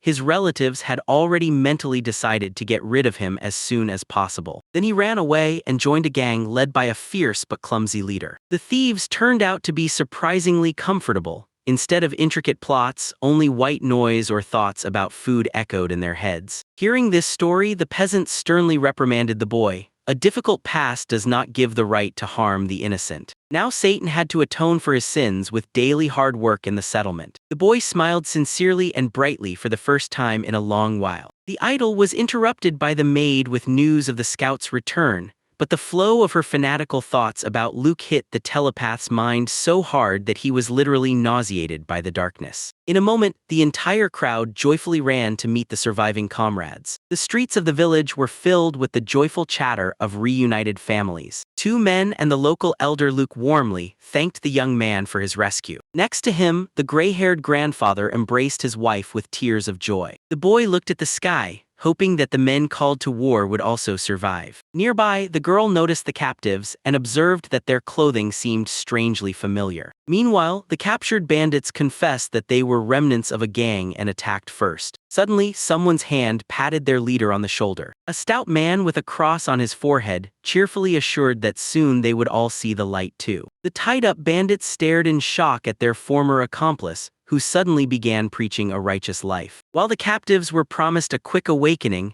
a different scene was unfolding a few miles away. Two travelers trudged heavily through the dead wasteland without a single blade of grass. The father stubbornly drove his son forward, searching for a settlement in the wild lands. Their native village would not have survived the winter without food supplies. The young man was on an endless road, but the old man ordered him to be silent and to go. The father was furious. The poor harvest and new war taxes drove them out of their home. You were persuading to return, they say. The exiled 10-year-old heir of the Lord definitely couldn't establish anything viable here. However, the old man clung to the only hope of finding tax-exempt lands and avoiding hunger. The boy just sighed bitterly. He dreamed of how he could have become a successful adventurer if he had escaped earlier. The father's face twisted in anger. Bursting into a scream, the old man shattered his son's cowardly fantasies into pieces. The young man turned away in displeasure. The father continued to shout, when suddenly the son sharply interrupted him and pointed ahead. He noticed a stone wall in the distance. The old man squinted suspiciously. The boy jumped up with joy, and he immediately stumbled over a stone. Finally, they arrived at a large house, from the windows of which light was pouring and noise was echoing. Inside, the rescued villagers had gathered and were now happily resting. The young lord silently watched their joy. The tall, dark-haired woman next to her smiled and said that after all the trials, it was time for people to go to sleep. The boy also started to doze off from tiredness. After saying goodbye to the girls, impulse, he headed to his room. The young man crawled under the blanket and closed his eyes. He sleepily turned onto his side. Suddenly, a dark-haired woman and a blonde girl silently appeared over his bed. They quietly crawled under the blanket with him. Both of them contentedly pressed against the boy in his sleep, firmly embracing him from both sides. The sound of the system sharply caught Luke's attention. The maid reported a telepathic signal from the guards. 2 men were approaching the village. In a moment, the gloomy bearded Mac, the elder of the southern settlement of Mao, and his son Manta were already standing before them. A short commercial break from the translators. Luck calmly introduced himself as the head of the village, wondering to himself if these guests were from the Albert's estate. Mac flinched, instantly recognizing the small son of Lord Albert. The elder remembered the rumors well.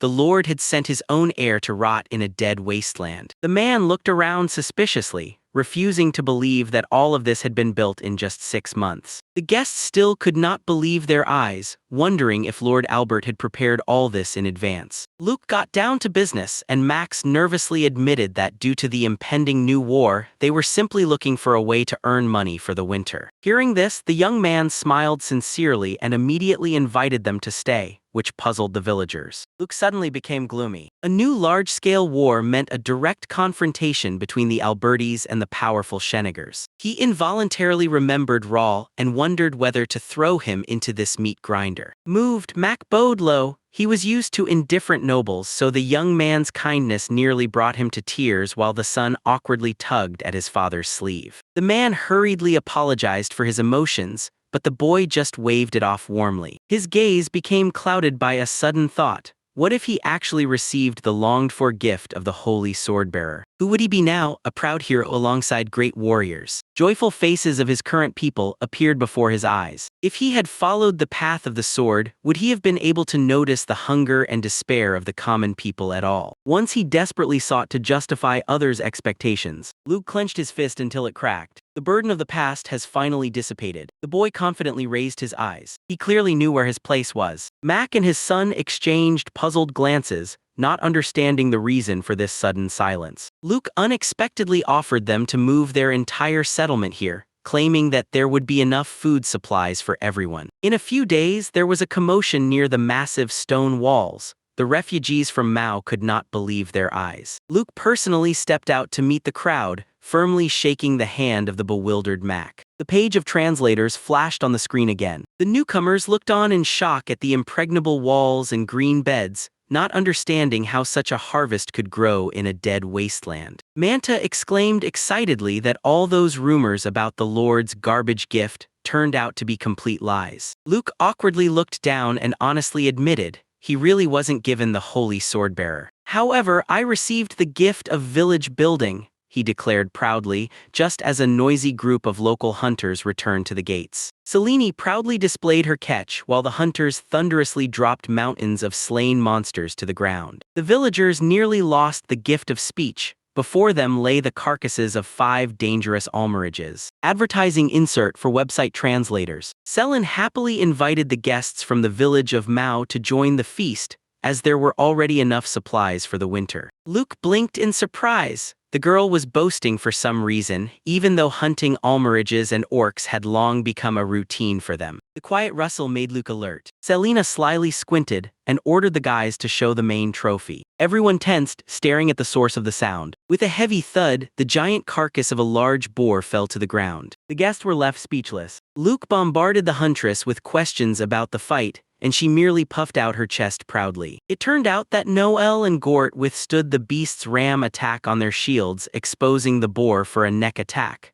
The victory was achieved solely thanks to Luke's weapon. Even the thick metal of the shield bent from the impact, further proving the monster's lethality. The hunters exchanged satisfied glances. Their team had become noticeably stronger. The newcomers shockingly pinched their cheeks, not believing in the reality of what was happening. Selin commanded to prepare the meat and thanked the hunters for their work. The guests nodded gratefully, and Luke gently assured them that after the exhausting journey from Mao they should just sit down and rest. The guests modestly asked for permission to set up their tent by the wall. Luke immediately responded and offered to do something better for them, ignoring their polite refusals. The man hurriedly unpacked his things, insisting that they were only here for work and would manage with their own tent. A whole stone house instantly rose from the ground as Luke raised his hand. The peasants' eyes nearly popped out of their sockets from inhuman shock. The men panicked and blinked, not understanding where the building had come from, while Luke merely cleared his throat tactfully,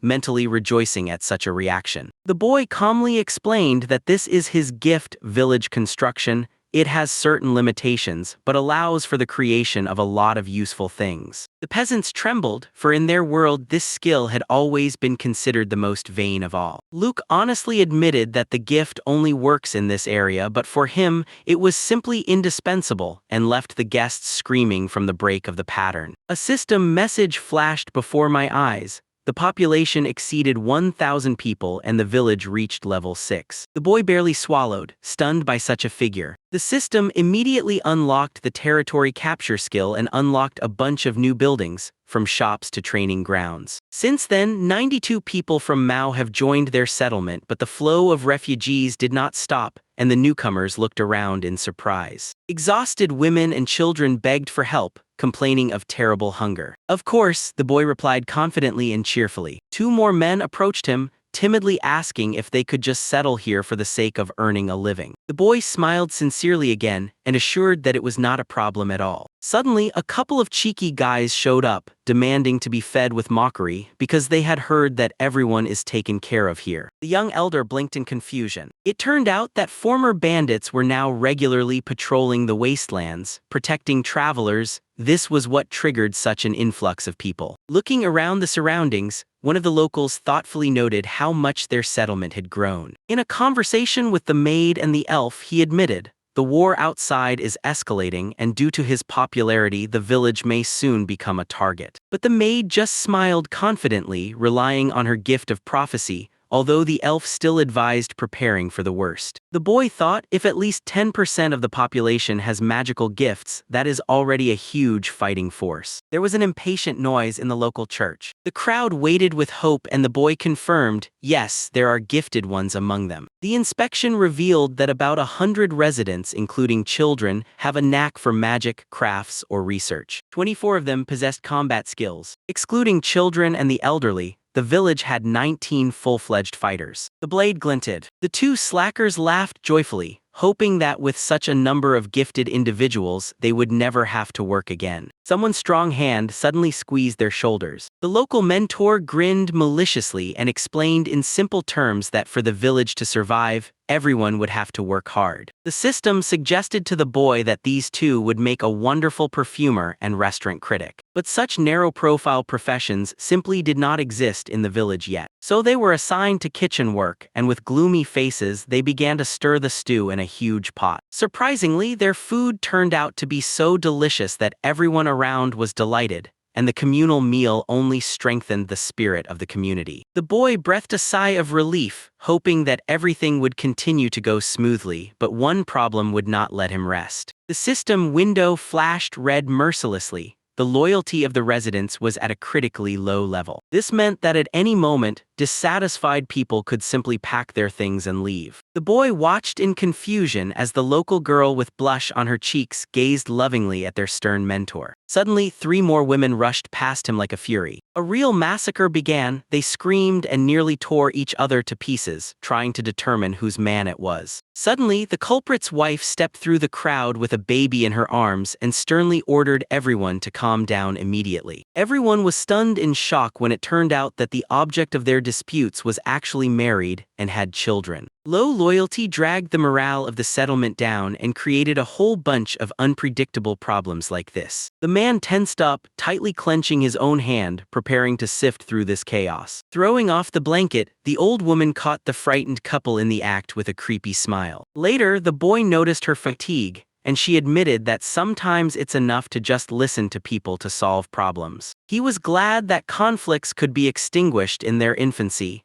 but the old woman complained about the tension between the neighbors. The boy collapsed onto the grass from exhaustion. A local resident leaned over him with concern, complaining about the lack of time and stress, while in the background someone was fiercely fighting. A system window flashed before his eyes. The the boy was shocked by the possibility of building an entire apartment complex for 300 points. Images from his past life immediately surfaced in his memory, where such high-rises were the norm. The features were impressive. 20 apartments with bathrooms and toilets made this building much better than ordinary barracks. A rumble, and in the middle of the square, a modern 4-story building instantly appeared. The territory has expanded into the entire wasteland, although the stone walls remain unchanged. The boy excitedly realized that he could now build beyond the walls, not noticing how a weary old woman was barely shuffling behind him. Hearing the sigh, the worried boy ran up to the old woman, but she just waved him off, admitting that she was simply a little embarrassed. Later, she complained that although the re-education of the bandits was going according to plan, 2 of the captives stubbornly refused to break. The first was their leader Doriel,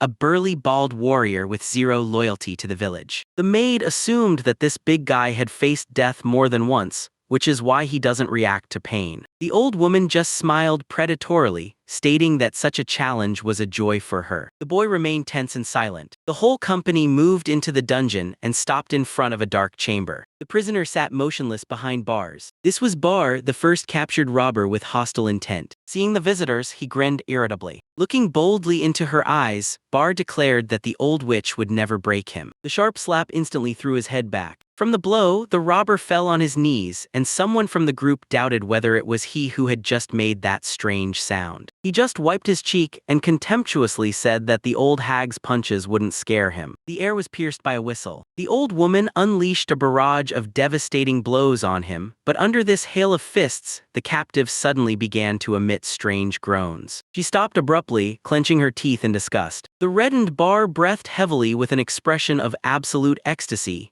This bandit turned out to be a complete masochist. The maid and the boy stood frozen in confusion. The small captive before them breathed heavily, enjoying the process. A masochist is someone who derives pleasure from pain and humiliation. The horned girl frowned. The usual punishments won't work here, but pain can be used as a reward. She suddenly spun around. She mercilessly kicked the bald giant right in the face. The girl commanded him to obey if he wanted to receive his reward. Her skirt fluttered in the air. A blissful smile spread across the captive's face. He shouted indignantly that he would not submit to the fake sadist, completely frightening the girl with his perversion. Grandma sharply slapped the little masochist. Old Dry explained that such people are not submissive at all, and without understanding their tendencies, it is better to keep a distance. The girl grabbed her head from this madness, and the process of re-education had to be put on hold. Later, she approached the bald man's prison cell. From the darkness, eyes gleamed. He recognized the ice princess Bijarati in her. She ignored the question about what she forgot in this hole. The fox frowned and declared that he would never follow a weaker one. She raised her gaze with interest. While another masochist was being beaten behind the wall, the girl skeptically asked if he was asking for freedom for good behavior. Zdorvan lowered his head. Amid the astonished gazes of the company, he growled through clenched teeth that he wanted to serve the one who had defeated him. He squeezed his eyes shut and screamed wildly from the tension. The girl listened attentively. Zdorvani promised to respond to her first call, although the strange moans of his partner continued in the background. She silently drilled her gaze through the bars at him. The cold iron of the cage, a sharp turn of the cloak. The company moved away through the wasteland, discussing what they had heard. The girl admitted that this tough fighter would be a powerful asset for them. The boy decided to keep him as a last resort, although full trust was not yet in question. Luke thoughtfully lowered his eyes. Someone behind hesitantly agreed. Meanwhile, a large crowd was buzzing near the city baths. It has gotten colder, so the maid happily noted that now everyone dreams of hot water. Luke was happy for the townspeople, but in his mind, he was already envisioning his own ideal baths made of stone and wood. He poked at the holographic interface and recoiled from the result. The system not only updated the house, a luxurious hot spring appeared in the garden. The jaws of the 3 boys dropped instantly. Instead of the old dwelling, a huge mansion loomed before them,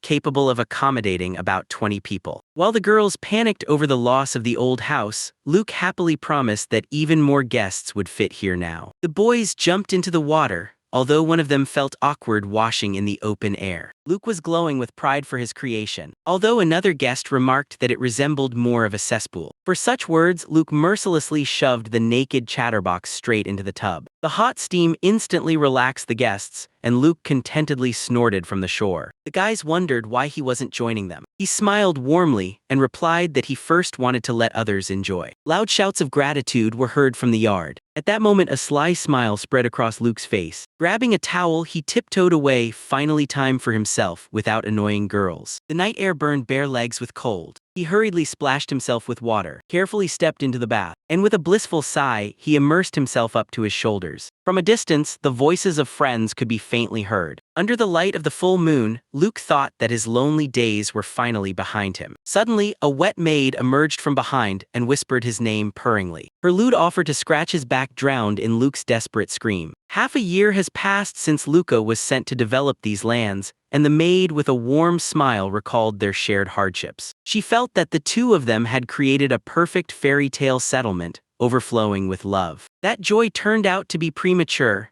The village quickly filled with new residents and all sorts of rascals like that blonde. Amid the crowd of refugees and endless household chores, there was no time left for solitude with the host at all. The girl hit the wall with her fist in anger. Something needed to be done urgently. Seeing Luke alone in the bathroom, she decided to dispel his loneliness at any cost. The maid quietly crept up from behind, slyly smiling and convincing herself that she was acting solely for the sake of her master. Suddenly, a blonde cut through the water with a splash flying right between them. The uninvited guest immediately saw through the cunning plan, although the maid shamelessly justified her actions by claiming she wanted to help Luke relax. Instead of relaxing, someone's hand roughly tugged the blonde by her swimsuit under the water. The girls instantly clung to each other. Splashes and angry insults flew as Luke tried in vain to separate them. The water mercilessly flooded his face. The superiors with the whisk continued to drown each other right above the poor boy's head. Luke couldn't take it anymore and shouted fiercely, strictly forbidding any disputes in his bathroom. Meanwhile, far to the north loomed a gloomy castle. A frightened soldier burst into Governor Danto's office with urgent news.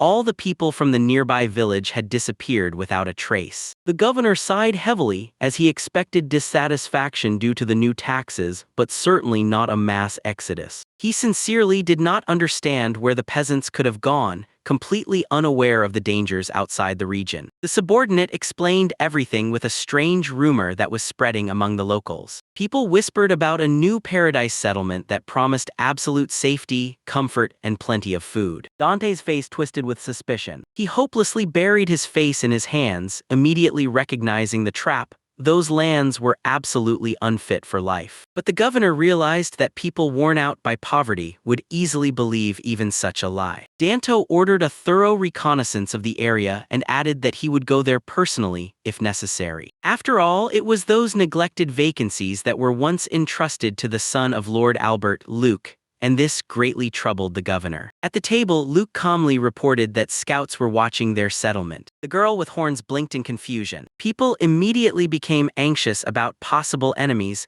but Luke reassured them with the reliability of the city walls. The villagers listened attentively to their leader. The boy smiled warmly and reminded that now they had all become strong enough for any battle. These words immediately dispelled fear. The residents confidently declared that they would not allow themselves to be harmed. The demon girl fiercely struck her fist into her palm, and just a few days later, guests appeared on the horizon. Two individuals approached the settlement, a bald, burly guard and a nobly dressed man. They were frozen in shock in front of the gigantic stone gate. The nobleman muttered in confusion that this fortress was nothing like an ordinary village. From behind the wall, the guard's voice suddenly rang out, demanding to know the purpose of the visit. A viewing window opened in the wall, and the guard briefly told the guests to wait in place. The man politely introduced himself as Governor Danto and requested an audience with the elder. Heavy metal grates clattered upwards. The stern guard nodded briefly, inviting inside. Danto flinched, suspecting a trap in such swift hospitality. The fox guard leaned down and whispered that his elite squad was on standby. The guests moved along the massive stone fortifications, but as soon as they stepped onto the territory, they froze again. Right on the beds lay pumpkins of abnormally giant size. The governor squinted distrustfully. In front of him, the wheat was thickly earthing, although it was completely out of season for it now. He looked in astonishment at the luxurious two-tiered walls, the construction of which would have cost a fortune. The strong backs and well-fed faces of the local peasants finally defeated him. It was clear they were not starving here. The rumors were not false. This place turned out to be a real paradise. The voice of the young elder who came to meet him pulled him out of his thoughts. Danto stared intently at the boy. A memory of an ancient meeting in the capital flashed through the governor's mind like lightning. There were no doubts left. Standing before him was none other than Luke Albert, and behind the boy loomed a gigantic monster. The guard screamed in horror in a voice that was not his own at the sight of the giant boar, while Dante himself respectfully bowed in reverence. A murmur arose from the crowd. People stared in astonishment at the gigantic bones. Governor Danto broke out in a cold sweat when he learned that the locals had hunted and eaten the giant boar themselves. The villagers of Lucca, on the other hand, quietly rejoiced in their triumph, savoring the shock of the guests. Against the backdrop of a gigantic boar skull, little Luke silently measured the guest with his gaze, the governor of the northern region. In the vast lands of Albert's dominions, there were quite a few governors. Territories captured in wars were usually entrusted to the most loyal vassals of the family. That was exactly how Danto was, who retained his position in exchange for a vow of loyalty. He bowed low to Luke, respectfully apologizing for the late visit. The boy was sincerely surprised. The guest showed respect for someone whom the family had practically disowned. Recalling the map, Luke realized that their territories were nearby and they would have to intersect often. He greeted the governor with a friendly smile and invited him to the festive banquet. In the background, new solid high-rise buildings towered. Danto pointed at the massive building in surprise, and Luke casually explained that it was a residential complex for peasants. The governor was impressed by the perfect cleanliness of the streets with not a trace of dirt. Such ordinary efforts will not achieve that. Next, his attention was drawn to the public bath. Danto thoughtfully touched his chin while listening to the locals' love for spacious baths. In the end, he couldn't help but directly ask how the young man managed to transform a bare wasteland into a flourishing settlement so quickly. The answer was as simple as possible. Luke used his gift of creating villages. While the guest blinked in shock, the young man added that he had learned to instantly erect buildings on any of his land. The boy calmly admitted that he discovered these abilities only after his exile. His gaze suddenly became heavy. The Albert family still had no idea about the true power of this gift. Danto instantly weighed the risks. If you report to Luke's father, chaos will ensue, and turning such a dangerous young man into an enemy was the last thing he wanted. Night has fallen on the village. Under the moonlight, a lavish feast began that completely bewildered the governor. The guests eagerly devoured the meat until they found out they were chewing on freshly killed orc. The tension was relieved by the maid,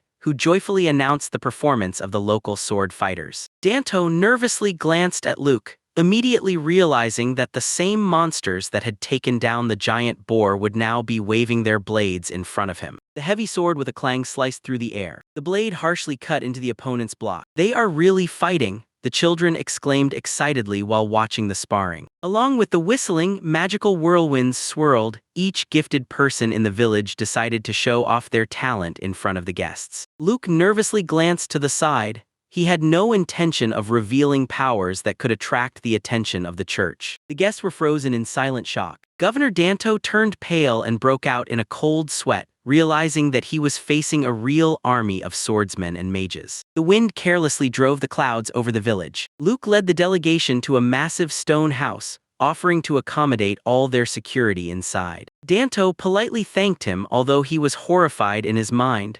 He was absolutely certain that Luke had just created this house with his own magic. Left alone in the living room with his knight, Danto sank heavily into the armchair and asked for his opinion on what he had seen. The knight turned pale and admitted that calling this place strange was a terrible understatement. The warrior bowed his head and apologized for his oath to protect the governor from any threat. He acknowledged the bitter truth. If it came to a fight, even their entire elite guard would fall here without any chance. Danto recalled the mysterious building with the cross. The local refugees had clearly received a blessing, but it remained a mystery where they had found a priest. All servants with the gift of the oracle were under the total control of the capital church. Even if someone performed a ritual, the statistics could not explain such a crazy number of wizards in one village by 1%. The knight directly asked how they would report this anomaly to the lord of the domain. "I will just remain silent," Danto said firmly, shocking his guard. He explained that any report will first land on the desk of the greedy Master Raoul,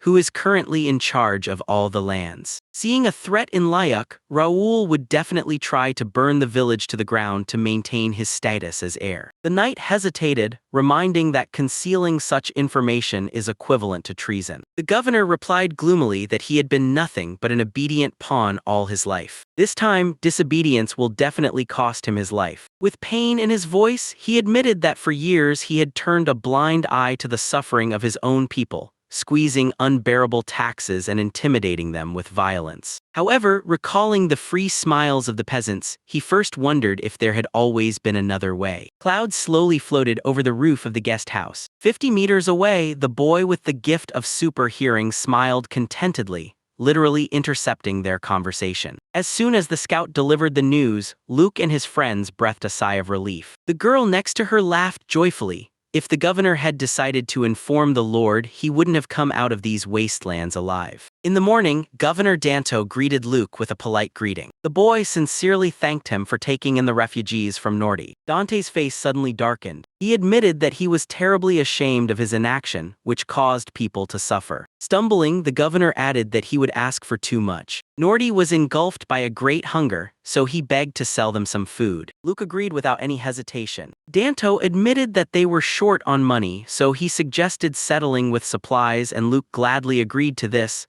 The young village was just lacking everything. The men solidified the agreement with a firm handshake. Danto promised to send the best people from the trade guild to establish direct supplies. Luke and his companions with smiles saw off the guests. The boy immediately took the tablet, considering a new route for the merchant carriages. With a buzzing sound, the magical net instantly marked the ground, causing the guards to recoil in shock. A few days have passed. The work in the field was interrupted by a joyful shout. "The hunters have returned." They reassured the villagers that everyone was safe, but Selen and a few others were delayed in the forest. The hunter explained that they came across injured elves and are now escorting them home. One of the locals joyfully shouted, fantasizing about the otherworldly beauty of the elves. The elves have long avoided contact due to human cruelty, for which they instantly received a slap. Luke seriously asked to be told all the details. According to the hunter, during the hunt they heard screams from the thicket. Through the trees, they saw elves fighting off crazed grizzly bears with their last strength. People intervened in the fight and with joint efforts took down the beasts. Since many elves sustained serious injuries, the hunters decided to take them to the settlement. Luke realized that the forest was too dangerous at night, so he waited for the squad's return the next morning. He sighed with relief and quietly dreamed about what a real elven village looks like. Ta-da! Suddenly a tall smiling elf appeared right in front of him. Luke and the locals were left speechless in shock. The guest proudly declared that she had come on behalf of the leader to express gratitude for the rescue. She revealed her incredibly long name and with a smile asked to be called simply Philia. Noticing the boys' gaping mouths, Selen roughly tugged one by the collar. The branch just laughed because Seleni's squad had stared at them in the same way during their first meeting in the forest. The branch looked at the settlement in astonishment, not believing that people could survive in such a wasteland. The young man warmly invited the guests to make themselves at home when one of the villagers suddenly addressed him. A man with a very serious face suggested first to take the elves to the bathhouse. Others immediately panicked, calling him a pervert and demanding that he come to his senses. But the elf commander unexpectedly supported the idea, causing the peasants to nervously swallow. Despite the doubts about the cold water, the younger elf clapped her hands joyfully,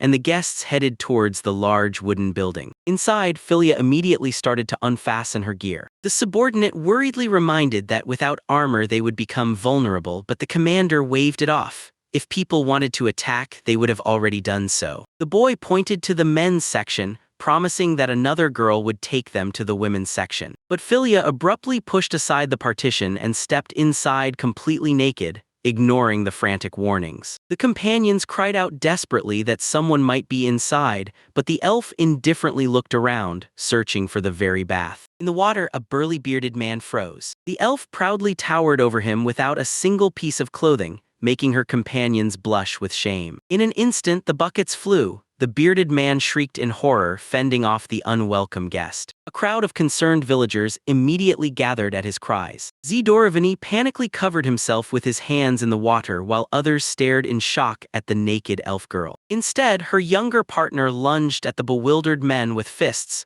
indignantly demanding that they make room for bathing. The angry bearded man shouted for the uninvited guest to wash herself first before getting into the water, but she just admired how hot it was. The commotion caught the attention of a local grandmother. She cackled ominously, pulling out a hammer and promising to thrash all the troublemakers. Ultimately, Philia was forcibly pulled away from someone else's bath, being convinced to at least cover up a little. The women's open-air bath turned out to be much smaller, but it exuded warmth and tranquility. The hot water instantly relieved her fatigue. The girl with a blush on her cheeks acknowledged this human invention as a true miracle. The boy sighed with relief upon learning that the guests had been soaking peacefully for almost an hour. Suddenly, the doors opened. The elf girls joyfully ran out to thank him, once again completely naked, forcing the poor young man to hide his eyes once more. After a hearty dinner, the elves finally relaxed in a hot bath. Their leader Philia sincerely thanked for the rescue. Everyone understood. If it weren't for the timely help, the mad grizzly would have torn them to pieces. The boy silently handed her a small box. Inside, the glass glimmered dimly. The eyes of those present bulged a potion. As many as 10 bottles of rare medicine that are usually seen once in a lifetime. The branch proudly stated that its clan has passed down the recipe for these elixirs for generations. However, her gaze immediately grew heavy. Even magic cannot bring back the already dead. The young man listened to her in silence. A heavy silence hung in the air. They sealed their trust with a firm handshake. On the table, roasted meat was already steaming. The hosts organized a lavish banquet in response to the hospitality of the elves in the forest. The hall was filled with laughter and loud conversations. The branch smiled softly. Suddenly, she stood up and asked for directions to the restroom. For a moment, the elf girl looked puzzled at the snow-white toilet. No usual holes in the floor, only a strange porcelain bowl. Deciding that it was just a tank of water, she leaned closer. The uniform seemed extremely uncomfortable to her. Eventually, she awkwardly straddled the toilet backward, gripping the lid. The legs trembled on the smooth plastic. The branch barely maintained its balance, mentally cursing human inventions. The finger accidentally touched a button on the panel. A frenzied scream echoed through the corridor. The boy burst into the room and saw the guest on the floor. She was trembling and pointing her finger at the toilet, shouting that this thing had attacked her. The other elves immediately raised a commotion over the attack on the leader. It turned out that a random button activated the bidet, and the sudden jet of water startled her. Only now has everyone realized that it was just an ordinary multifunctional toilet with a bidet seat,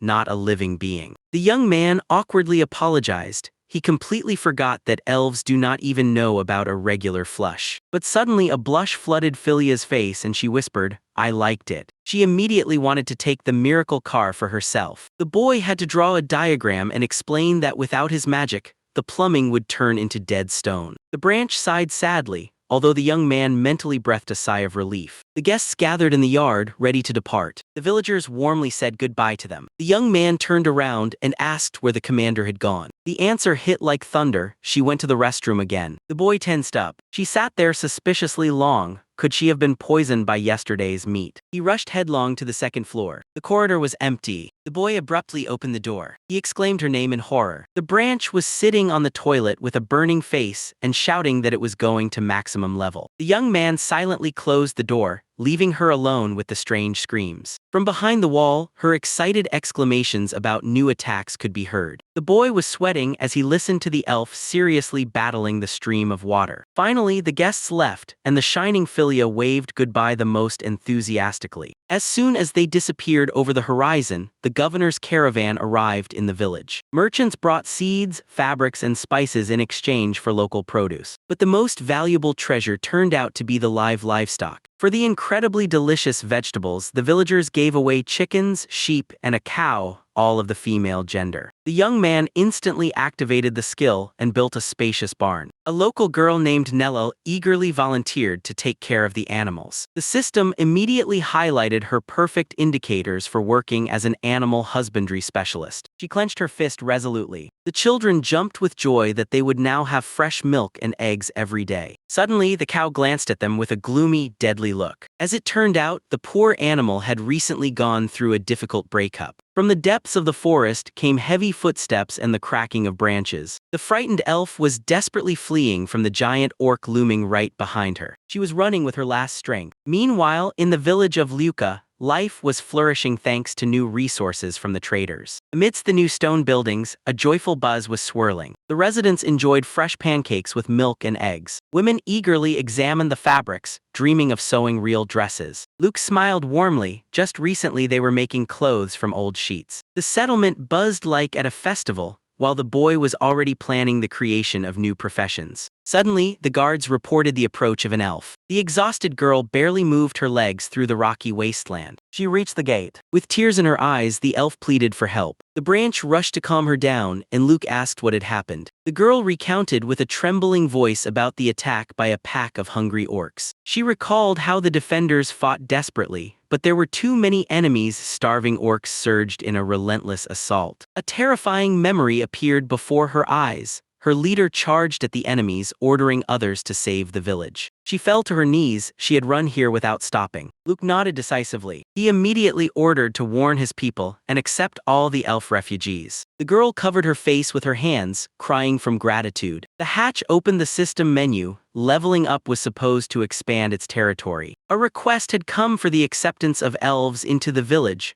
but the boy was worried whether they had managed to reach his lands. There was no other way out. The system signal cut through the silence. The hunter had tracked its prey. The monster swung at the defenseless elf in the forest. But just before the impact, a stone wall built by Luke erupted from the ground. The Philia has already flown in to help, driving away the monsters and ordering everyone to retreat to the village. Luke stated that their settlement could be next, so they are taking up arms. Suddenly, a distressing cry rang out from the newly built watchtower. The guards stared into the distance with horror. A cloud of dust rose on the horizon from the advance of at least 30 orcs. The branch tightened its grip on the weapon, preparing to hold the defense. But Luke unexpectedly asked her for a favor. He ordered her to become bait and lead the entire horde straight to them. The branch surged forward, luring the roaring monsters into the stone corridor. The high walls narrowed, forcing the orcs into a tight pile. At the end of the trap, Luke was calmly waiting with his men. The predator's branch smiled. In the tightness of monsters, one can strike them one by one. Suddenly, a giant spike erupted from the ground, piercing through the first orc. The deadly trap worked flawlessly. The branch sharply slowed down. He stared in shock at the torn carcass. The villagers shouted joyfully, while Luke calmly ordered to finish off the trapped enemies. The rescued elves cried with joy, also rejoicing at the unexpected bounty of fresh meat. The branch laughed, impressed by Luke's ingenuity. After the successful battle, the united settlement breathed a sigh of relief. But in the thickets of the night forest, it rustled again. The darkness concealed the threat. In the darkness, a strange array of lights suddenly flared up. They merged into a huge figure. Something terrifying was preparing for a new strike. 3 gigantic orcs fell dead to the ground, and the young elder finally exhaled with relief. The elf Selene joyfully confirmed that there were no casualties while the young man showered her with thanks. The maid quickly attended to the wounded, and the elder gratefully shook the rescuer's hand. He asked worriedly if orcs carry out such aggressive raids every year. Selene shook her head. Usually elves are not interested in them, but due to overpopulation, the monsters have become hungry. Selena concluded that from now on, hunting would have to be done much more cautiously, and the young man gloomily agreed. The young man grew gloomy, realizing that now the entire village was under threat. The elf girl lowered her eyes, realizing that their commotion had only attracted new enemies. The horned warrior nonchalantly brushed off these problems. She smiled and reminded Selene that with their strength, there was nothing to worry about. The elf girl relaxed and confidently declared that with such support, they would defeat even the king of orcs. The deafening roar shattered the air. All 3 shuddered in horror. With a crash, a giant carcass tumbled out of the forest, breaking trees. The hero's eyes widened in shock. The huge tusk snout breathed fury. It was the king of orcs himself. The girls panicked and apologized for what they had jinxed, while the young man shouted to regroup immediately. The monster roared with such force that the small orcs were simply blown away. The foreman feverishly clicked through the interface, erecting a protective wall. The stone wall shattered into pieces from a single headbutt. The young man turned pale. The monster's obstacle didn't even slow down. He rushed to the panel but realized that he had wasted almost all his points on the previous barrier. The Orc King fiercely scattered everything in his path, and it was already too late to conserve resources. The system ruthlessly sent a message: there are no more points in the village. Panic engulfed the elder completely. The enormous king of the orcs loomed over the elder, and he realized in despair that there was nothing more he could do. Before my eyes, the inscription "The End of the Game" flickered. Two peasants with a shield and a spear desperately charged at the beast. They barely held the defense, anxiously calling for their leader. The young man realized with horror, if these two fall, the village will be wiped to dust. Having no choice, he shouted to the warrior Satan, begging for the impossible. The king of the orcs swung his paw with a flourish. A powerful blow instantly pushed the defenders back. Conventional weapons left no scratches on him. Selin and another elf simultaneously released their bows. The tips pierced the thick skin, but the monster didn't even feel it. The beast fiercely spun in place. A gust of air broke the remaining arrows in flight, causing the elf to flinch. Someone's boots suddenly pushed off the ground. The horned warrior slashed the monster across the face with her sword while jumping. The Orc King merely glinted ominously with his eye. In the next moment, he swept the girl aside with a powerful motion. She smiled crookedly, irritated by such raw power. Someone from the village thrust a spear into the carcass from behind. The monster slowed down a bit, even though the weapon did not penetrate the armor. In response, the beast simply threw the attacker off with a heavy kick. The swords clanged as they bounced off the tough skin. Warrior Barlet clenched his teeth tightly, preparing for the strike. The giant carcass crashed into him with such force that he flew into the air. Barlet flew back, tearing up the ground with his boots. He forcefully drove the blade into the ground, extinguishing the inertia. The warrior barely stopped, heavily leaning on the handle. Comrades rushed to his aid with a shout, but the angry boss swept them away with a wave like dolls. One of the fighters was harshly slammed into the stone. Selin realized with despair, they are being driven into a dead end. Exhausted warriors understood that further fighting would only bring new deaths. Barlet desperately searched for any way out of the situation. Suddenly, the horned girl exclaimed in surprise, "Why are they all so weak?" Someone's familiar voice restrained the princess.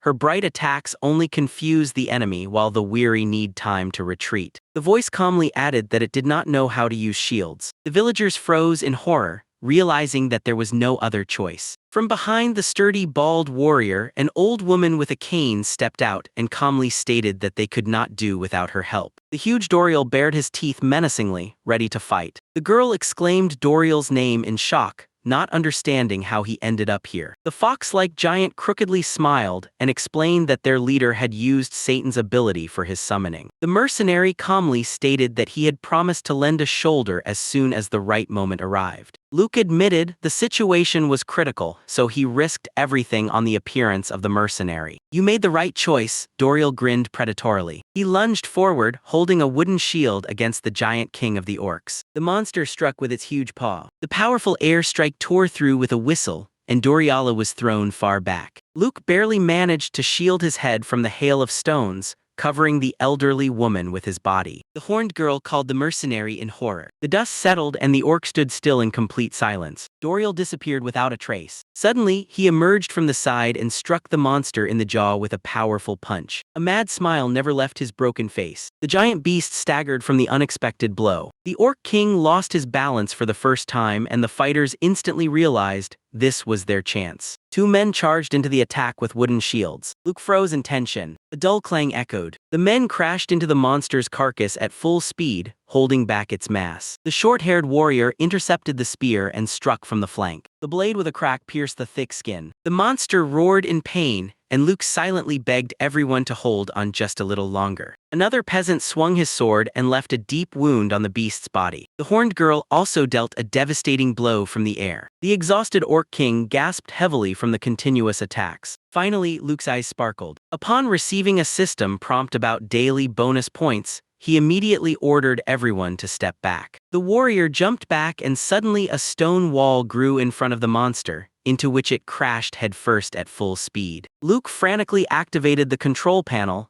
taking advantage of the orc's disorientation. Another massive wall crashed down right onto the monster. The monster found itself in a remote trap inside a stone cube. The villagers breathed a sigh of relief, celebrating the swift victory. But the walls of the cube suddenly creaked ominously from frenzied blows from within. Luke realized that this was not the end, and quickly applied a base upgrade to strengthen the blocks. Right above the cube, a tall stone tower grew, and the boy only had to remove the ceiling of the trap. A deafening roar echoed. Luke activated his special move. A huge stone boulder crashed down inside with force. Luke smiled faintly. Everyone froze cautiously, listening to the silence. The dust slowly settled over the shattered ruins. The horned girl confidently winked and gave a gesture of agreement. The enemy is dead. The crowd erupted in victorious shouts. People happily rejoiced and embraced each other. The elf girl sighed wearily with a warm smile. Doriel grinned in disappointment, not expecting such a quick end. He condescendingly remarked that he expected nothing special from the leader, to which Luke calmly thanked him for his help. The boy closed his eyes, already contemplating the future fate of the dangerous mercenary. Suddenly, someone cautiously asked if he was really the leader of this settlement. The summer elf grandly named himself Leoninus Mel Lebal Randalinus El Cibolo, the chief of the elven village. The stern summer elf introduced himself,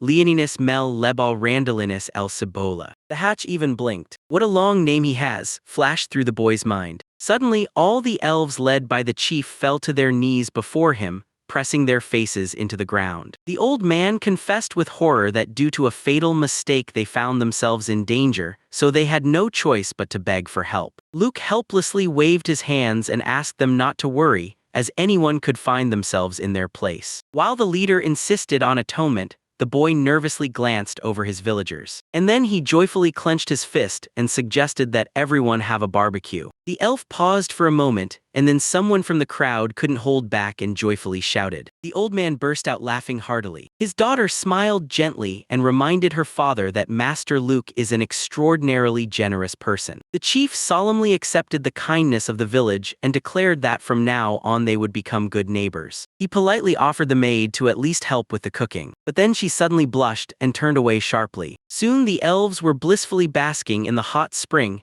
not believing their happiness after what they had endured. The chief pondered whether it was appropriate to accept such lavish hospitality, although the locals were almost forcing them into the water. The steamed guests stepped out of the bath and immediately froze. In front of them lay a gigantic mountain of roasted meat, dripping with juice. A loud banquet began. Elves and humans drank and celebrated together under Luke's joyful laughter. Even the prisoners in the cells were not left without a tasty dinner. The satisfied leader admitted that the rumors about the comfort of this village turned out to be pure truth. His daughter approached him. Just then, an elven scout quietly stepped into the hall and softly addressed his commander. She reported that their native settlement had suffered catastrophic destruction. The elf added that all the survivors would have to start rebuilding immediately before winter arrives. Hearing this, Luke casually suggested they stay here until the repairs were finished, completely shocking the guests. The chief asked again if he was serious, to which the boy warmly reminded him that his settlement was already made up of settlers. The old man gratefully accepted the offer, but in his mind, he decided that such kindness would require him to take desperate measures. He quietly made his way to the perfectly clean modern toilet, and he stared at him with wide eyes, not understanding where such an incredible treasure came from in this village. Despite the general invitation, the elf firmly decided to return with the advance group for reconstruction. The maids urged her to rest a bit more, but the girl refused due to the risk of monster attacks on the road. Then Luke suggested digging an underground tunnel straight to their house, which again broke the elves' minds. For them, it was years of hard labor. And in the next moment, all three were standing at the exit of the finished dungeon. The guests were amazed and rushed up the stairs, recognizing the familiar landscapes ahead. Luke explained that he was only able to reach the outskirts because his control zone is limited. In fact, the system suggested that he forcibly seize foreign territory. The boy recalled that he had acquired this skill for every 1,000 residents,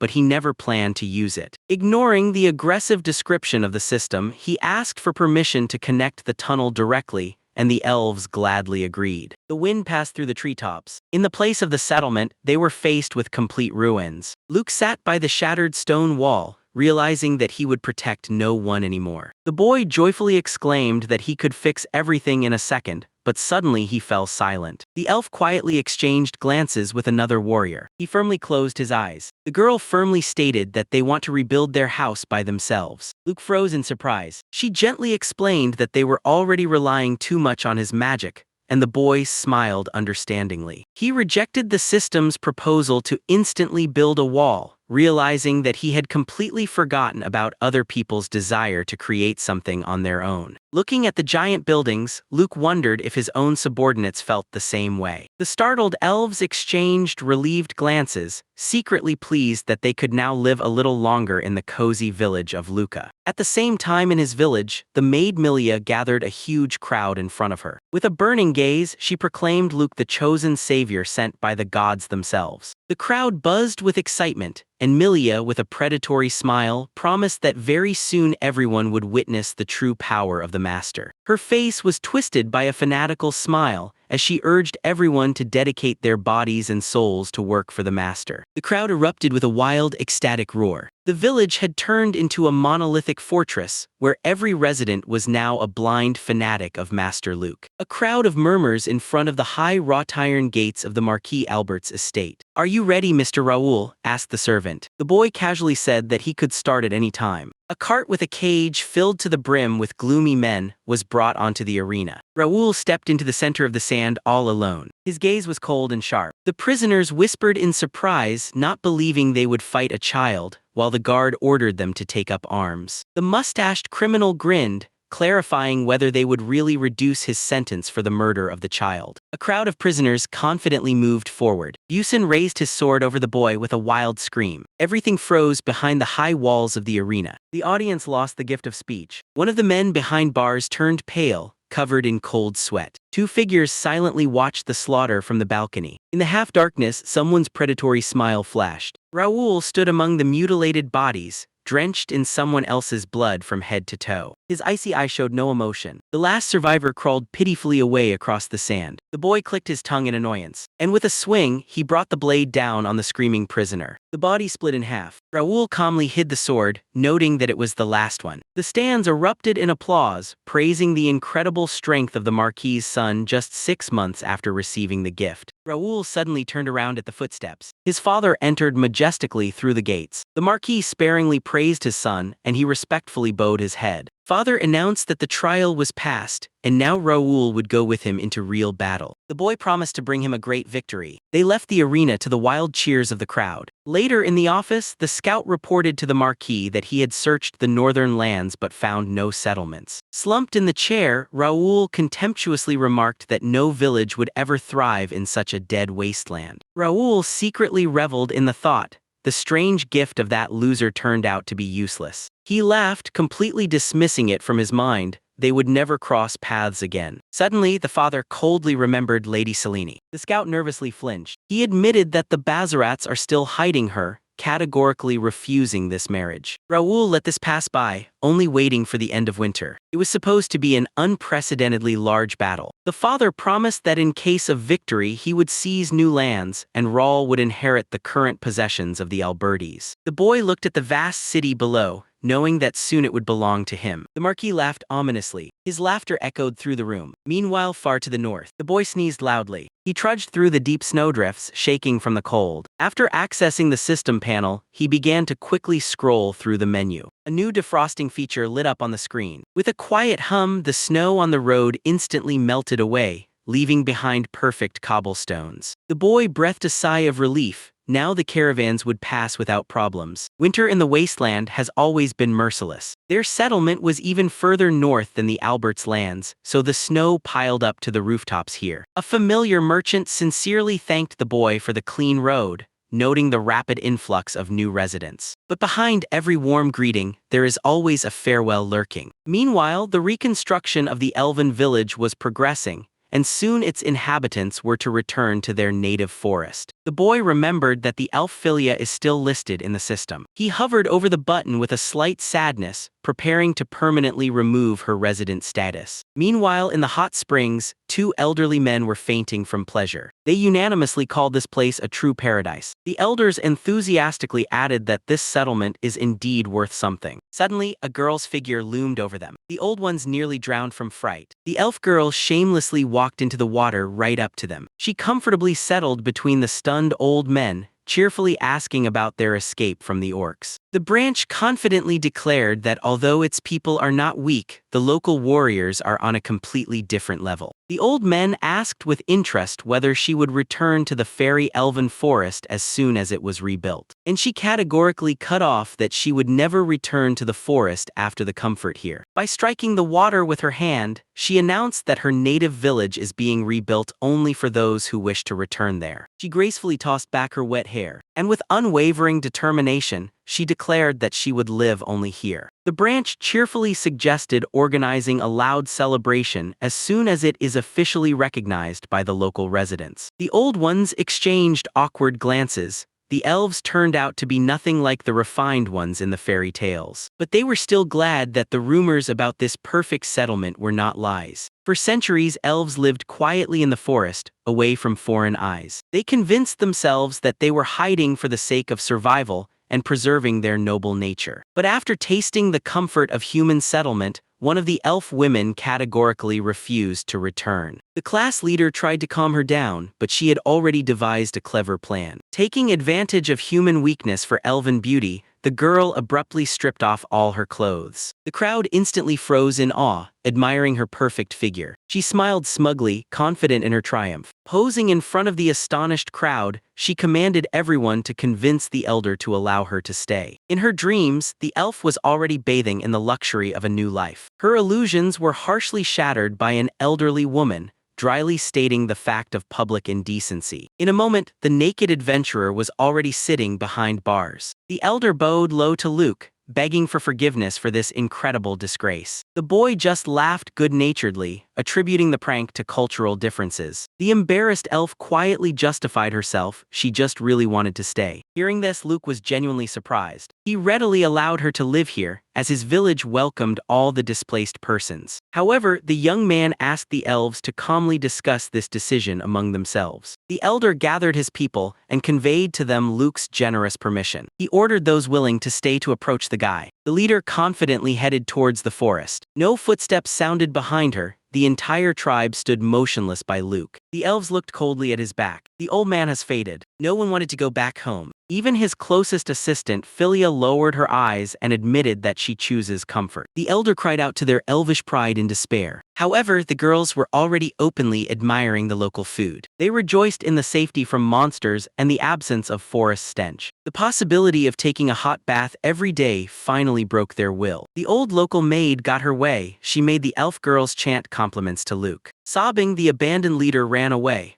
although deep down he also dreamed of staying. Luke welcomed the new residents of his village with a warm smile. In the spring, the reconstruction of the elven settlement came to an end. One day, the boy was approached with news about the appearance of strange non-humans. Luke listened intently to the report. Listening to their conversation, Luke squinted cautiously. A group of burly bearded men stood before the gate, true dwarfs. This people has long been renowned for their craftsmanship in blacksmithing and cheerful disposition. However, their leader Dallin was trembling with fear for some reason. The boy warmly shook his hand. The dwarves whispered to each other, struck by the strong aura of this titan in human form. Dallin admitted that their tribe had been hiding in mountain caves for generations. Recently, a terrifying monster drove them out of their home, and now they have nowhere to go. Suddenly, Philia interrupted the conversation, sharply stating that the dwarves deserved their fate. The bearded men shuddered, recognizing in her an elf, their historical enemy. The girl recalled the legend of how 1,000 years ago the dwarves tried to conquer the world with their weapons, for which they received divine punishment. Dallin replied gloomily that they do not know the truth and have simply been hiding from everyone for centuries. Luke felt genuine pity for these frightened outcasts. Despite the fierce protests from the branch, he immediately offered the dwarves shelter. The boy reminded the elf that they should not be judged for the sins of distant ancestors. The elf girl lost the gift of speech. The dwarves exchanged distrustful glances, shocked by the kindness of the stranger. Dalen even fearfully covered his chest with his hands, suspecting Luke of having dirty intentions regarding their bodies. The young man just laughed sincerely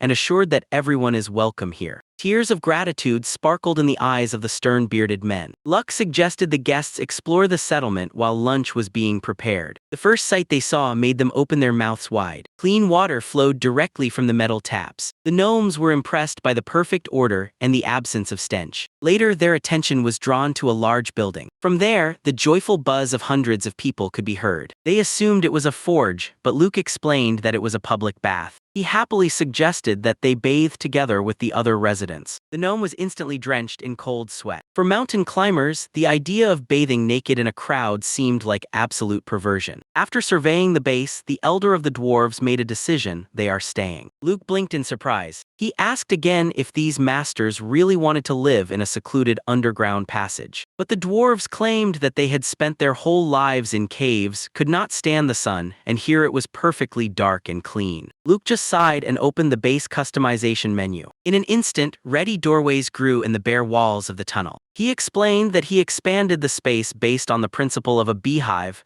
connecting each room to the main corridor. The elder and his comrades stared at the walls. The rooms appeared out of thin air. Milia proudly lifted her nose, stating that it was all the amazing power of Mr. Luke. Although the elves grimaced at the idea of living next to the dwarves, they decided to throw a celebration in honor of their new neighbors. And the feast began. The gnomes tasted the local beer for the first time and nearly lost their ability to speak from the flavor. While Luke was talking about fruit wine and other drinks from the brewery, the crowd buzzed with excitement. Someone joyfully exclaimed that the entertainment had already begun. The drunken elves patted the gloomy elder on the back, urging him to relax. The elder's face suddenly twisted, as if something inside him was boiling. Suddenly, the elder jumped to his feet and let out a wild roar. The gnomes quickly caught the mood and demanded more drinks. The elf girl grimaced in disgust at the noise, while Luke blinked in confusion. The elder drunkenly leaned over the elf, demanding to be poured another drink. The revelers even tried to pull Luke into their wild dances while he awkwardly fended them off. The mad scream of the crowd tore through the night air. The morning has come. Absolute chaos reigned in the yard. Elves and dwarves were sleeping haphazardly on the ground among empty barrels. The elf fiercely attacked the elder, accusing the dwarves of the pogrom. He angrily pointed his finger in response and called Luke as a witness. Luke just smiled silently. He vividly remembered the three gloomy gnomes with funny faces painted on their bellies. They awkwardly justified themselves that after a few drinks they might lose control a bit. The elf cautiously asked Luke if they had really caused such trouble together. Luke gently interrupted her and advised the dwarves to drink exclusively underground from now on. The gnomes turned pale with fear. They fell to their knees, begging for forgiveness for the nighttime chaos and disgraceful striptease. Luke sighed, recalling how they had danced boldly at night with their painted bellies. Thus, belly dance exists in this world, he thought to himself. The sun has risen higher. Luke checked the settlement status. The loyalty level of all residents was consistently high. However, with the increase in the number of different races, he noticed one important detail. His guesses were confirmed. All elves already had innate gifts. The branch happily explained that this is the work of the elvish shamans. It turned out that shamans can bless others with their prayers, granting them a gift. The Philia herself possessed the gift of archery and the magic of virides, but added that most elves have the magic of Albus. She explained that Albus's magic is responsible for light, purification, and healing. She pointed to the elf Klein, whose healing gift was particularly powerful. Klein smiled warmly, although his specific joke about treating other people's backs made everyone awkwardly fall silent. The branch quickly translated the topic, nervously calling it a metaphor for elvish curiosity. Luke wondered if there were potential bearers of such gifts among the dwarves. The elder proudly stated that they are craftsmen,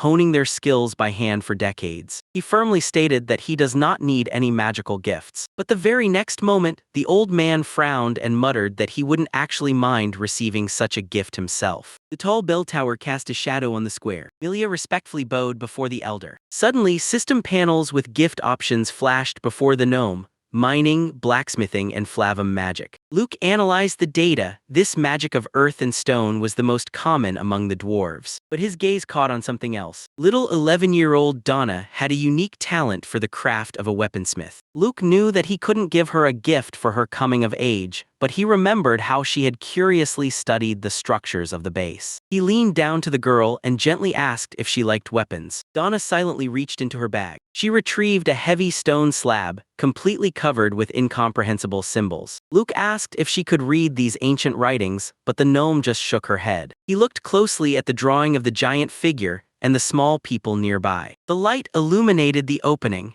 It was the same ancient weapon of the dwarves that Philia had mentioned earlier. And it was not just a stone golem. The drawing clearly showed a mechanism inside which a pilot could sit. Luke couldn't contain his excited exclamation at the thought of real fur, while Donna merely smirked with self-satisfaction. Old books described the powerful weapon of the dwarves, giant stone humanoids. Luke was puzzled. How did people in the past operate such machines without any technology? Suddenly, the boy realized, if not the mechanism, then at least they would reproduce the shape. The loud rumble shattered the silence as he began to pull the stone wall upward. 5 hours of exhausting work, and behind the children loomed a massive golem. The elf girl excitedly blinked while Luke smiled slyly. This is not all. The boy activated the object transfer skill. The giant stone hand clenched into a fist with a creak. Luke eagerly shoved his stunned friend straight into the gap in the monster's chest. The pilot's cabin turned out to be purely decorative. "Let's take a walk around the village," he commanded. Meanwhile, outside, 2 peasants froze in shock at the heavy rumble. The ground trembled with each step. From behind the trees, a gigantic golem emerged right at them. Luke awkwardly peeked out from the monster's head and apologized for the fright. The villagers quickly relaxed. They had long been accustomed to the antics of the elder. A giant mechanism slowly strode through the forest. Raising clouds of dust, the stone giant moved heavily between the trees. The machine heavily lowered itself to its knee. The villagers watched in awe every movement of the giant. Luke joyfully reported on the completed round. Managing this mountain turned out to be extremely exhausting. The elf quietly swallowed air nearby. The next moment she was violently sick right over the side. Luke awkwardly admitted that the transport was not great. Wiping her mouth, the girl wondered, how did the gnomes ride on such mechanisms? In her eyes, the determination to one day create a true weapon flared up. Luck wondered if she could become an outstanding blacksmith in a year. "We are weak," the elf quietly said, recalling life in the underground hideout. If they had something to fight with, they would never have been driven out of their homes. The boy clenched his fist tightly. He recalled how he had avoided any fights since childhood. The stern face of the father flashed in memory. Luke suddenly realized he had simply replaced the pain of exile with a disdain for power. But without protection, this new village would have burned down long ago. The friend nodded silently. He firmly clenched his palm. They would use their gift solely for protection. Meanwhile, a scandal was unfolding in the square. A bearded man named Camera nervously swallowed. The head chef coldly kicked him out of the kitchen. The Camera was stunned. He was outraged by the sudden decision, but the woman reminded him of the numerous warnings. She pointed at the plate with something completely black with disgust. A cold sweat ran down the chef's forehead. He started justifying the burnt food by experimenting with new textures. Colleagues cut off. Translating products is prohibited. It's time to look for another job. With the growth of the population, life in the settlement rapidly developed. People started businesses and showcased their talents, but some still did not find their place. 38-year-old Kammer sighed bitterly. His gift of maze searching was absolutely useless here. Suddenly, Luke and Selin approached him. The foreman asked with concern what had happened. The man admitted that he has felt like a burden for a whole year because of his specific skill. Luke pondered. Dungeons were indeed a rarity, and the scouts had already scoured the surroundings. Suddenly, the guy had a realization. He beckoned Camera and Selin to follow him to the observation tower. Luke confidently pointed somewhere far beyond the wall. Selina squinted. In the west, there was only an ordinary rocky area. On the Elder system map, this territory stubbornly remained closed. The system displayed an error. The distance is too great for capture. Selene happily volunteered to take a walk there as a guard. A long road passed in silence. Approaching closer, Selin disappointedly surveyed the area. In front of them loomed an ordinary barren mountain. But Cammer suddenly trembled with joyful anticipation. He took off from the spot, ignoring the shout for caution. Near the very cliffs, the man turned around with a wide smile. In the cracked rock, stairs led straight down to the underground. Luke and the elf girl exchanged surprised glances. a dungeon was found nearby. It had no human traces, and therefore it concealed a multitude of unexplored and valuable resources. The boy immediately recalled the lessons. These lands belong to the Lord of the Underworld, so he cannot simply annex them to his village. The elf explained that such labyrinths are trials from the gods with strict rules, and at the very bottom, treasures always await the winners. Luke shone with the anticipation of adventure, but the adults decided to go with a small mobile squad. Selena and the fiery Philia were appointed to the vanguard of the attack. The strongman Gort was entrusted with carrying the equipment and supplies, while the reliable Noelle took on the defense. Sophia joined them with her saving white magic. The bearded camera was tasked with charting the route through the labyrinth. But the maid Saya, with her unique sense of danger, sharply refused, citing her supervision of the children. She quickly skedaddled to find a replacement for herself. While another maid lamented the separation from the little master, Saya was already persuading the guard Marco to go on a trip. Suddenly, the verdict was pronounced: Luke himself is left at home. Selen strictly warned that dungeons kill even the most experienced adventurers. The branch loomed over the boy, threatening with tales of the dead with excessive confidence. Resigned, he asked to at least bring him some monster meat. The squad approached the grim maw of the mountain cave. The footsteps echoed underfoot in the endless stone corridor. The researchers stared intently into the darkness. The labyrinth turned out to be terribly convoluted, with a lot of dead ends. One of the elves quickly lost his bearings and panicked. Cameron closed his eyes, listening to the faintest vibrations of the walls. He confidently pointed with his hand to one of the aisles. Suddenly, Marco sharply inhaled. Something large was quickly approaching from the darkness. The girls instantly drew their weapons. A massive bloody wolf leaped out of the shadows, snapping its fangs. Selen shot an arrow, and Philia rushed to intercept with a sword. The beast flew sideways with a roar from the powerful blow. The branch lowered the blade, thinking that the way was clear. But Marco did not relax, feeling an even greater threat. He screamed in fear. Just behind Sophia, a second giant shadow grew. Another wolf has already opened its jaws near her neck. The archer shouted, straining to draw the bowstring. The monster jumped, and at that moment, a stone block fell from the ceiling right onto the beast. The heavy giants instantly crushed the wolf with their mass. Selena was frozen in shock. The other fighters blinked in astonishment. The branch quickly finished off the cornered enemy. A light silence hung in the air. Someone suggested that it was Luke who sent his golems to help from the village. But the elf smiled slyly. He heard a familiar voice very close by. The branch ominously approached the large backpack. Little Luke fell out of the backpack, and annoyed Selene immediately scolded him for his disobedience. The guy quickly justified himself. As long as he is nearby, the system captures the surrounding territory even in the underground. Now he could build defensive structures and rescue the squad in real time. The branch silently observed this child's trickery. In the end, she sighed resignedly. The adults gave in. It was much more dangerous to let the boy go back alone. Everyone has come to terms. Meanwhile, the hunters captured a rare skin of a blood wolf, which was preserved in excellent condition. They moved further down the dark corridors. Ahead, the sound of water echoed. The researchers entered the room with the source. And here Mark felt the approach of disaster again. The fighters instantly formed a circle, hiding the weak in the center. From the darkness, a horned minotaur emerged with heavy snorting. The companions gaped in astonishment, recognizing this mighty monster. But the elf unexpectedly licked his lips. The meat of the minotaur was considered an incredible delicacy that melted in the mouth. It turned out that everyone was fed up with the tough orcish pork. With shouts about the evening barbecue, the whole squad, like a pack of hungry predators, pounced on the bewildered minotaur. The fairy sweetly stretched after her sleep,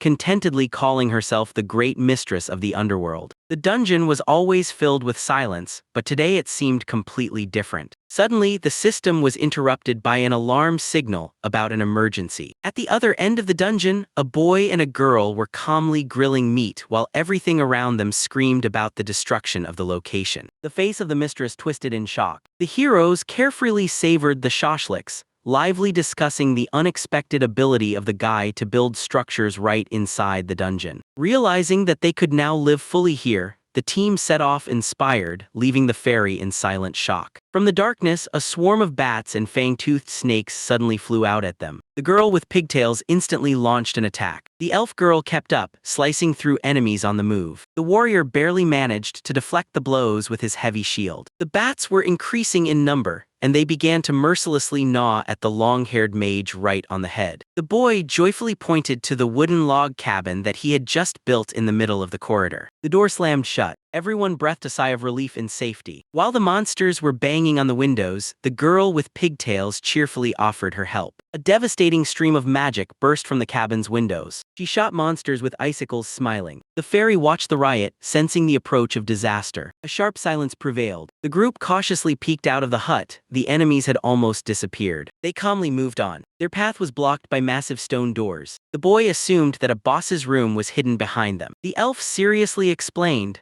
"Defeating the boss will clear the dungeon, but this enemy is always much stronger." And then she laughed brightly, reminding that for their elite squad this was trivial. She took out the glowing core and recalled the rumors about the mystical gift for destroying the heart of the dungeon. The boy with a smile agreed to take the risk. The heavy door slowly creaked open. Inside, two giant muscular minotaurs were waiting for them. The long-haired one and his friends stood frozen with blank faces. "Well, this is the same beef we just ate," he stated dryly. The minotaurs roared fiercely, and the elf commanded to prepare for a tough battle. In the next moment, both monsters were already lying on the floor with their tongues hanging out. The fight ended absurdly quickly. Stepping over the corpses of the bosses, the team reluctantly acknowledged their weakness, ultimately crushing the pride of the invisible ruler. Suddenly, the boy joyfully pointed at the treasure chest. Not noticing any traps, he ran closer. The heart raced wildly when he lifted the lid. Inside lay an ordinary steel sword. The long-haired man skeptically grimaced at such a cheap reward. But the boy decided to leave the weapon as a souvenir to remember his first dungeon. The elf sharply grabbed his hand. She strictly reminded of the main rule: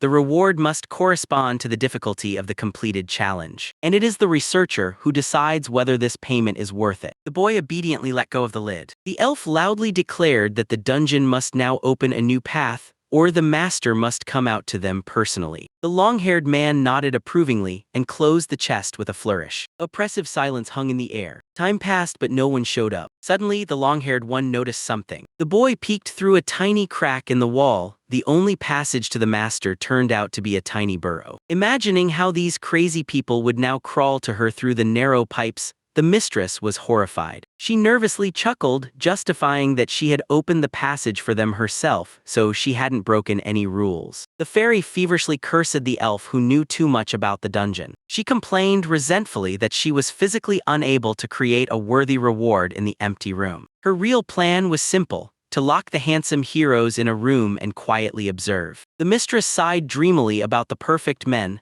lamenting her bitter fate. In despair, the fairy feverishly recalled her plan to glorify this dungeon to the whole world as quickly as possible. In the end, the fairy simply plopped down on the bed, deciding to pretend that nothing had happened. At that moment, the floor in front of her shattered into pieces, and a girl with pigtails emerged from it. A long-haired man calmly descended after her, explaining to the frightened fairy that they had decided to slightly widen the too narrow corridor. The boy immediately aimed at the shining core of the dungeon, causing the mistress to scream in hysteria that she would die along with him. The fairy girl puffed up her cheeks in offense. Luke awkwardly apologized for the destruction of the dungeon. The elf coldly cut off that the fairy was the first to start playing dirty. She burst into tears. She just wanted to prepare a luxurious reward for them and then finally introduced herself, Ellie, the mistress of the dungeon. While the elf advised to ignore these excuses, Ellie admitted that she was just hiding from shame. Luke paled at the thought that the rewards for heroes were the spoils from dead adventurers. But the fairy happily explained,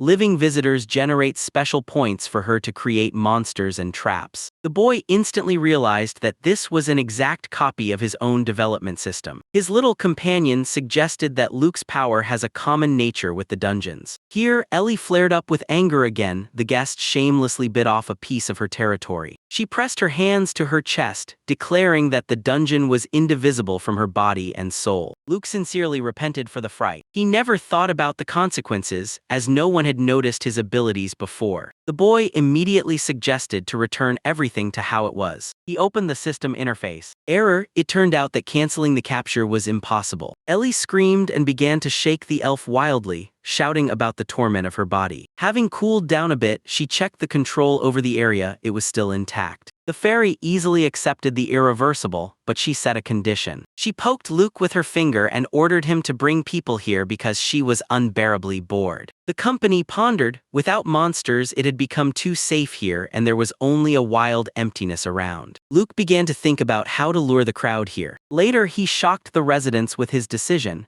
to relocate the entire village. People panicked, fearing to abandon their fields. Luke patiently explained the mutual benefit. The merger would provide the village with resources while the dungeon would gain the coveted points for visitors. He thought about using spatial transfer, but remembered the terrible nausea from the last time. With a rumble, a stone golem appeared. The idea of traveling on a walking golem was immediately dismissed. The passengers would simply get nauseous from such shaking. Therefore, they decided to test the movement on a special model of the building. Closing himself inside, Luke ordered everyone to hold on tight. The walls creaked slightly, and the miracle, no shaking, perfectly smooth movement. Meanwhile, a merchant was calmly driving along the local road. Suddenly, he blinked his eyes in confusion. Right in front of his nose, a gigantic fortress wall emerged onto the road. The merchant and the horse screamed in fright from surprise. Luke's voice from nowhere politely apologized for the temporary inconveniences caused by the relocation of an entire village. The boy proudly surveyed the perfectly integrated fortress city. Ellie impatiently crossed her arms. She reminded that the neighborhood itself does not earn her points. Luke smiled and extended his hand. That was exactly why he needed her help. Soon the dwarves were curiously examining their houses moved underground. Ellie was worried about the local monsters, although the gnomes were more surprised by the caring mistress herself. They ran to call the others. The fairy's eyes sparkled with greed as a huge crowd pushed inside. Luke was glad that the glasses would now flow like a river. He asked Ellie to keep in touch through Doran, as he could not stay himself. The fairy joyfully waved goodbye to him, and playfully asked to bring some handsome guys along next time. After the move, the roads were restored, and the surprised merchant moved on. And the maid Milia was already joyfully calling Luca. She pulled him along with her, her eyes blazing. The whole village gathered in the square, and Milia ceremoniously pointed to something covered with cloth. She pompously congratulated Luke on the first anniversary of the founding of their settlement. The boy froze in surprise. The maid suddenly pulled off the blanket. Beneath it was a statue of Luke himself with a proudly outstretched hand. Milia shouted wildly, commanding the crowd to rejoice. The people erupted in applause for their leader while he stood in complete shock. Luke bewilderedly asked Milia to explain what was happening here. She proudly pointed to the stone statue. The gnomes secretly recreated his majestic figure. The boy nervously smiled and mumbled words of thanks. Milia joyfully announced they had prepared another commemorative gift. Someone handed over a thick book titled The Legend of Master Luke. Luke was taken aback by the surprise. The crowd enthusiastically chanted his name while he silently begged for this madness to stop. It turned out that the author of the masterpiece was Mr. Tottle with his literary gift. The writer proudly placed his hand on his chest. Luke understood both the statue and the book helped the villagers feel their own significance. Tottle and Milia, with a maniacal gleam in their eyes, promised a whole series of books while Luke quietly begged for mercy. The branch began to read aloud the pompous lines about his radiant smile that brought hope to the wasteland. Luke jumped up in shock, outraged that he had never uttered such grandiloquent words before. After finishing reading, the elf directly stated that Luke would never say something like that. She awkwardly looked away and added that he was much more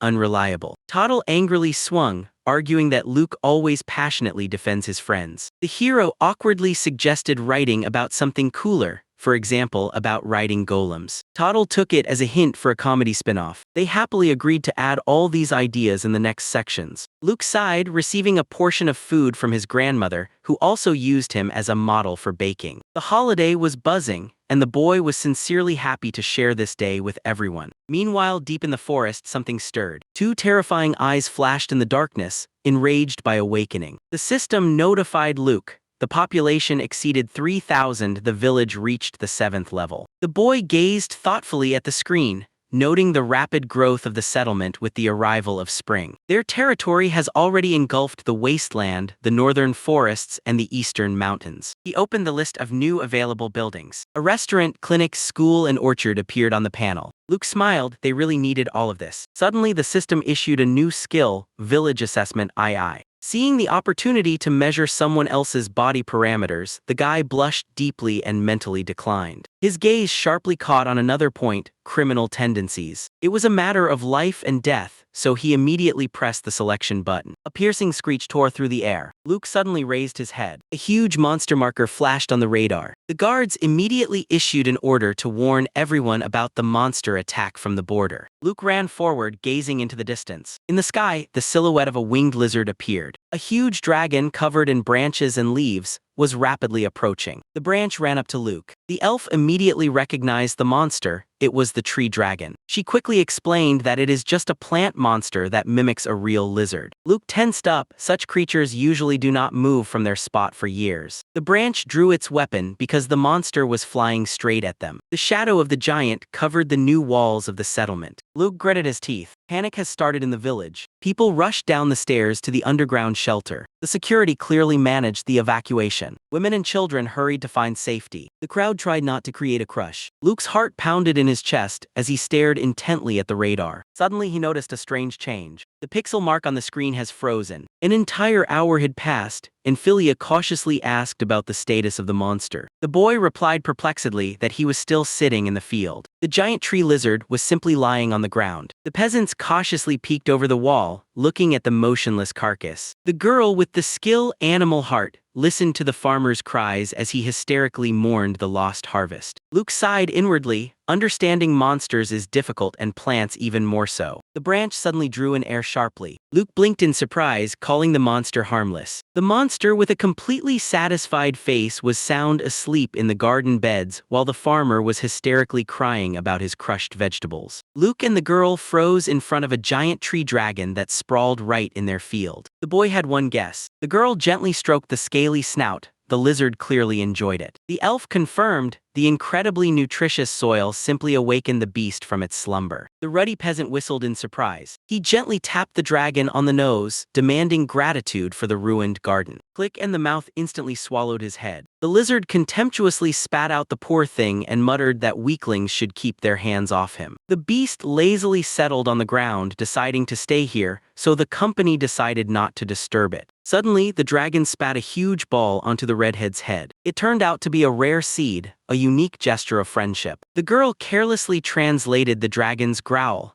It called the man a fool and ordered him to eat seeds for wisdom. Since then, the guest has remained living on their field. Huge seeds densely scattered the grass. The lizard regularly shared its fruits, becoming a full-fledged village dragon. The arch of the dungeon loomed nearby. The landlord of the dungeon sighed sadly, as she also wanted such powerful monsters in her domain. Luke reminded that her labyrinth had already grown quite a bit. The dungeon deepened to 5 levels, and she planned to immediately stuff the strongest monsters and traps at the start. Luke sharply objected. The too high complexity will scare away seekers and they will not receive points. He suggested making the first floor light and adding a safe area for people to stay longer. The girl glared at him resentfully. However, she quickly acknowledged the boy's correctness. Luke joyfully urged to start with the simple and not to chase after the ideal from the very first day. To begin with, he decided to populate it with swarms of weak but annoying bats. Suddenly, the dwarves called out to Luca. They proudly displayed an entire arsenal of luxurious weapons and armor of their own production. The boy asked in confusion where all the equipment came from, and the craftsmen proudly replied that they forged everything by hand. The craftsmen suggested selling this equipment to adventurers who would visit the village. Luke's eyes sparkled with excitement. Luck daydreamed that a great pharmacy and a cozy hotel for adventurers would be nearby. It was a true dungeon economy. Everyone eagerly embraced the new venture, anticipating a wild profit. In a few days, the first group appeared at the doorstep, a strong warrior named Alec. The fire mage Hazina arrived with him. Scout Dill and priest Guy looked around in shock, unable to believe that someone lived near the dungeon and magical beasts. Luke quickly read their profiles and was pleased. The guests had excellent skills. The dungeon mistress asked in surprise if he had learned all this through telepathy, but she immediately guessed the truth. The boy guiltily averted his gaze. He had secretly made the aliens the inhabitants of the village. He ran away from her kicks, shouting that the status would disappear as soon as the travelers left. Luke rushed headlong to greet the guests. At the gate, he warmly introduced himself as the elder. Alec blinked in confusion. The rumors about the child leader turned out to be true. The adventurer shook his hand, confirming the purpose of the visit, the dungeon. Luke hospitably suggested starting with a tour of the settlement. He led them past the weapon stalls and a cozy hotel. Travelers were stunned by the perfect quality of the equipment, and at the funny prices, the scout almost dropped his helmet. When Hazen asked about the supplier, Luke just nodded to the side. Gnomes were peering out from around the corner. Alex couldn't believe his eyes. Gnome crafts were a crazy rarity at the market. Luke modestly admitted that they were the first adventurers in their village. The warrior broke into a wide, happy smile. The boy's eyes sparkled with such a reaction. Alec commanded the team to stock up before descending into the dungeon, making the dwarves blush with praise. Suddenly, a fairy's voice rang out in Luke's head. She impatiently asked if there were any handsome ones among the newcomers. The group just approached the cracked tiles at the entrance to the labyrinth. Luke eagerly awaited their reaction while his winged partner grumbled in disappointment about the lack of attractive guys. Alec wondered what exactly awaited them in the large hall at the end of the corridor. The inscription above the door warned, "You cannot leave until you fulfill the condition." We needed to whisper tenderness to each other. The adventurers stood perplexed before the massive doors. The stern, bearded man stared at Luke in shock, completely not understanding where they had ended up. The inscription on the wall was startling. "You cannot leave the room until you whisper tender words." Alec's squad was stunned by such a rule. A luxurious double bed suddenly appeared in the middle of the room. Luke happily explained that it was just a safe sleeping zone, although the old gnome found the idea extremely suspicious. The door opened by itself after the shout of "cake,"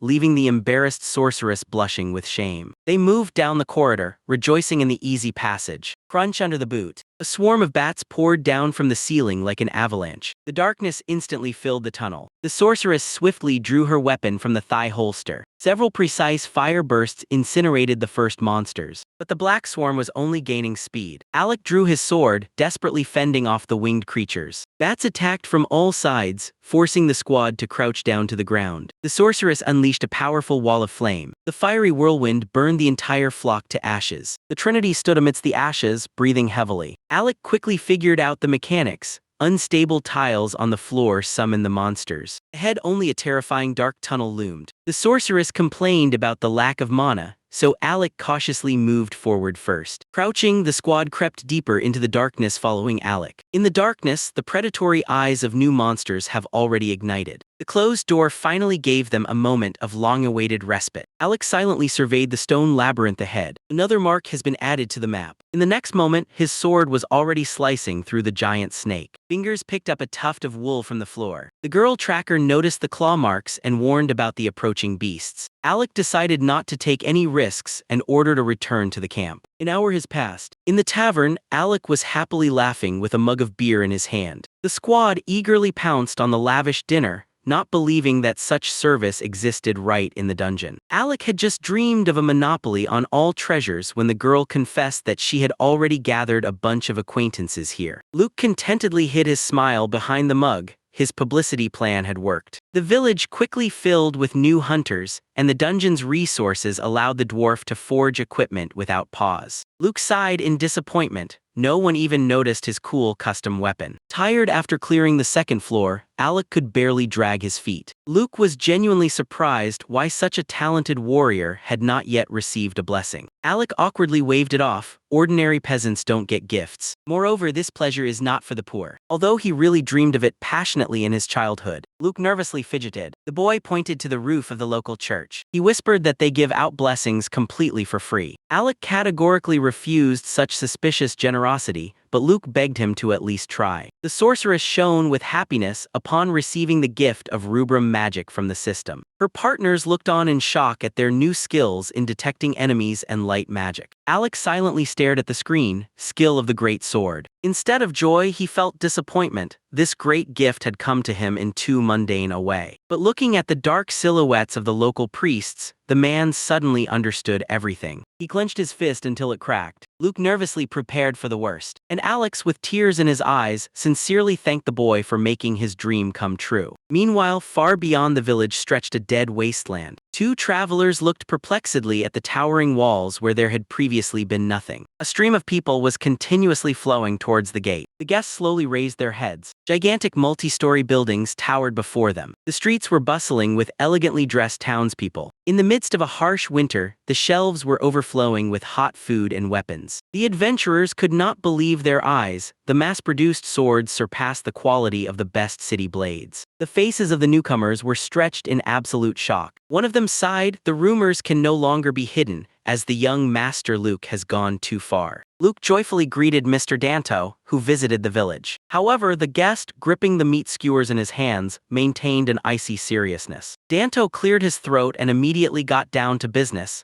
He brought extremely important news. The House of Albert completely destroyed the kingdom of Neger. The guys exchanged shocked glances. The war ended in just a month. Albert's army swept through enemy cities one after another, rapidly advancing towards the capital. The Negeri capitulated immediately after the bloody massacre, not even waiting for the full siege of the castle. Luke frowned. It was simply abnormal to end such a large-scale war so quickly. By capturing Neger, Dim Albert concentrated the greatest power in the kingdom in his hands, both in title and in real influence. Danto received the fact. Luke's younger brother, Raoul, played a key role in the campaign and will now govern the captured lands. Lord Albert threw all his efforts into strengthening his power over the new territories. Danto warned directly. The rumors about their thriving village would sooner or later reach Raoul. Immediate countermeasures need to be prepared. A populous settlement with a stable supply of resources is too tempting a prize for an ambitious brother. A predatory gaze from Raoul immediately appeared before Luke's eyes. The boy quietly asked himself if he would really dare to come. "He will definitely come, young sir,"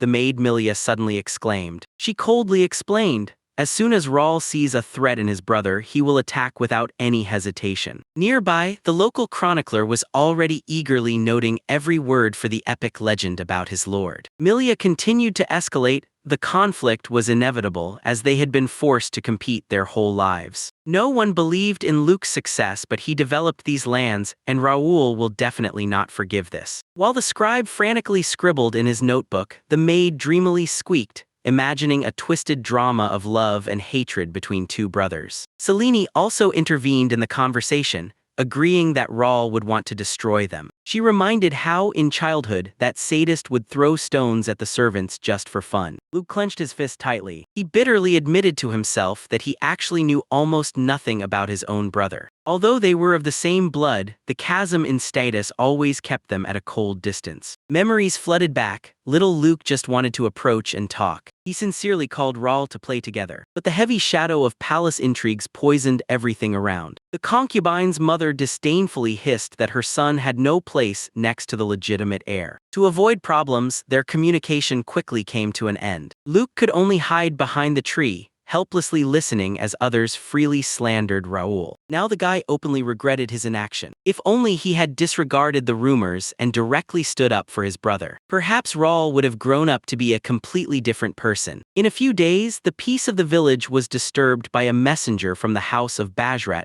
who finally found the runaway Selin. The girl measured him with her gaze and harshly cut off that he wouldn't return home. The guest began to shout about the worried father, but Selene just waved him off irritably. Instead, she slid a huge piece of juicy meat towards him and simply suggested moving here. The arguments about unlimited food and daily hot baths worked instantly. The messenger with a joyful smile changed his residence. Somewhere far away, Father Selin was angrily pounding his fists on the table. He was shouting wildly across the entire office, clutching a letter with the audacious news about his subordinate's emigration. Suddenly, a calm youthful voice sounded. Celius coldly noted that the older sister was not changing at all. The younger brother slyly smiled and offered his father his help in solving the problem. The young man confidently placed his hand on the hilt of the sword. Once he was too weak for his sister, but now he had gone through the war as an ally of House Albert and was no longer willing to yield to her. In memory flashed the battle side by side with the mighty Raoul.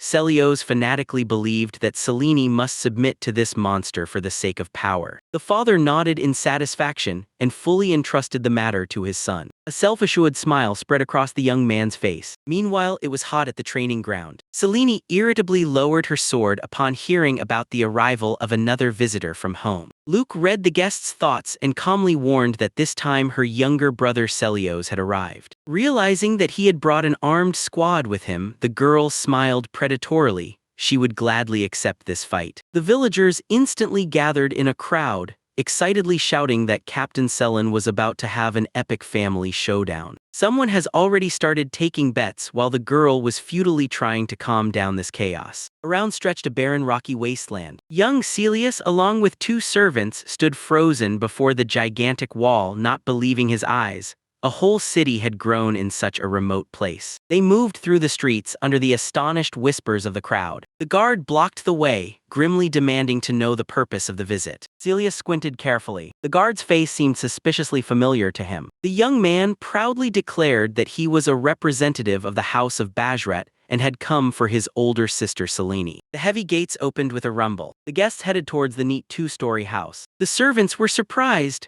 The town was bustling with life and the local guards had surprisingly high-quality equipment, although they resembled bandits. A familiar voice made Celios stop abruptly. Selene stood on the threshold, her arms crossed over her chest, while little Luke was bouncing beside her. The girl cut off straight, "She will not return home." Celius exploded, reminding of the grieving father. Selena simply looked away and bitterly remarked that her father needed not a daughter, but an obedient instrument for the alliance with the Albert house. The brother reminded her of the duty of an aristocrat to obey the will of the patriarch. The girl coldly cut off that she didn't care about this freedom and was not afraid of losing her inheritance. At such a categorical refusal, Celius trembled. He abruptly drew his sword, shouting that he would take her by force. The crowd of peasants suddenly roared with excitement, savoring the upcoming family brawl. The young man flinched at such a wild reaction. People were gathering from all sides, as if for a celebration, cheerfully pointing their fingers at the bare blades of the servants. Celius contemptuously called them a vulgar crowd that turned someone else's drama into cheap entertainment. Selena also grabbed a weapon and mockingly reproached her brother for his love of brute force. While Luke pleaded with them to calm down, the locals were already preparing to comment on the match. Celius rushed forward first. The blades clashed with a loud ring. Both opponents skillfully fought with two swords. The young man demonstrated incredible speed thanks to the magic of the wind. Selene responded by using ice magic, slicing through the air with a whistle of her blade. Celsius barely managed to fend off the frost wave. Ice spikes erupted from the ground, forcing him to jump sideways from each strike. The girl closed the distance, gaining an advantage in long-range combat while another clash broke out. Celius's servants confidently attacked the peasants, considering them helpless amateurs. The locals immediately set up shields. The attack of the aristocrats broke against the solid defense of the crowd. One of the servants struck the shield with a sword and, screaming, was thrown back by the insane recoil. The peasant smiled self-satisfiedly, and the order was given to encircle the foreigners. The guards of Celios were instantly surrounded from all sides. Celius sharply turned around at the noise. The simple villagers wielded their swords so skillfully that they cornered the professional warriors. One of them soared high into the air with a battle staff. The bewildered servants realized that these simpletons were fighting on the level of mages. "This is impossible for commoners,"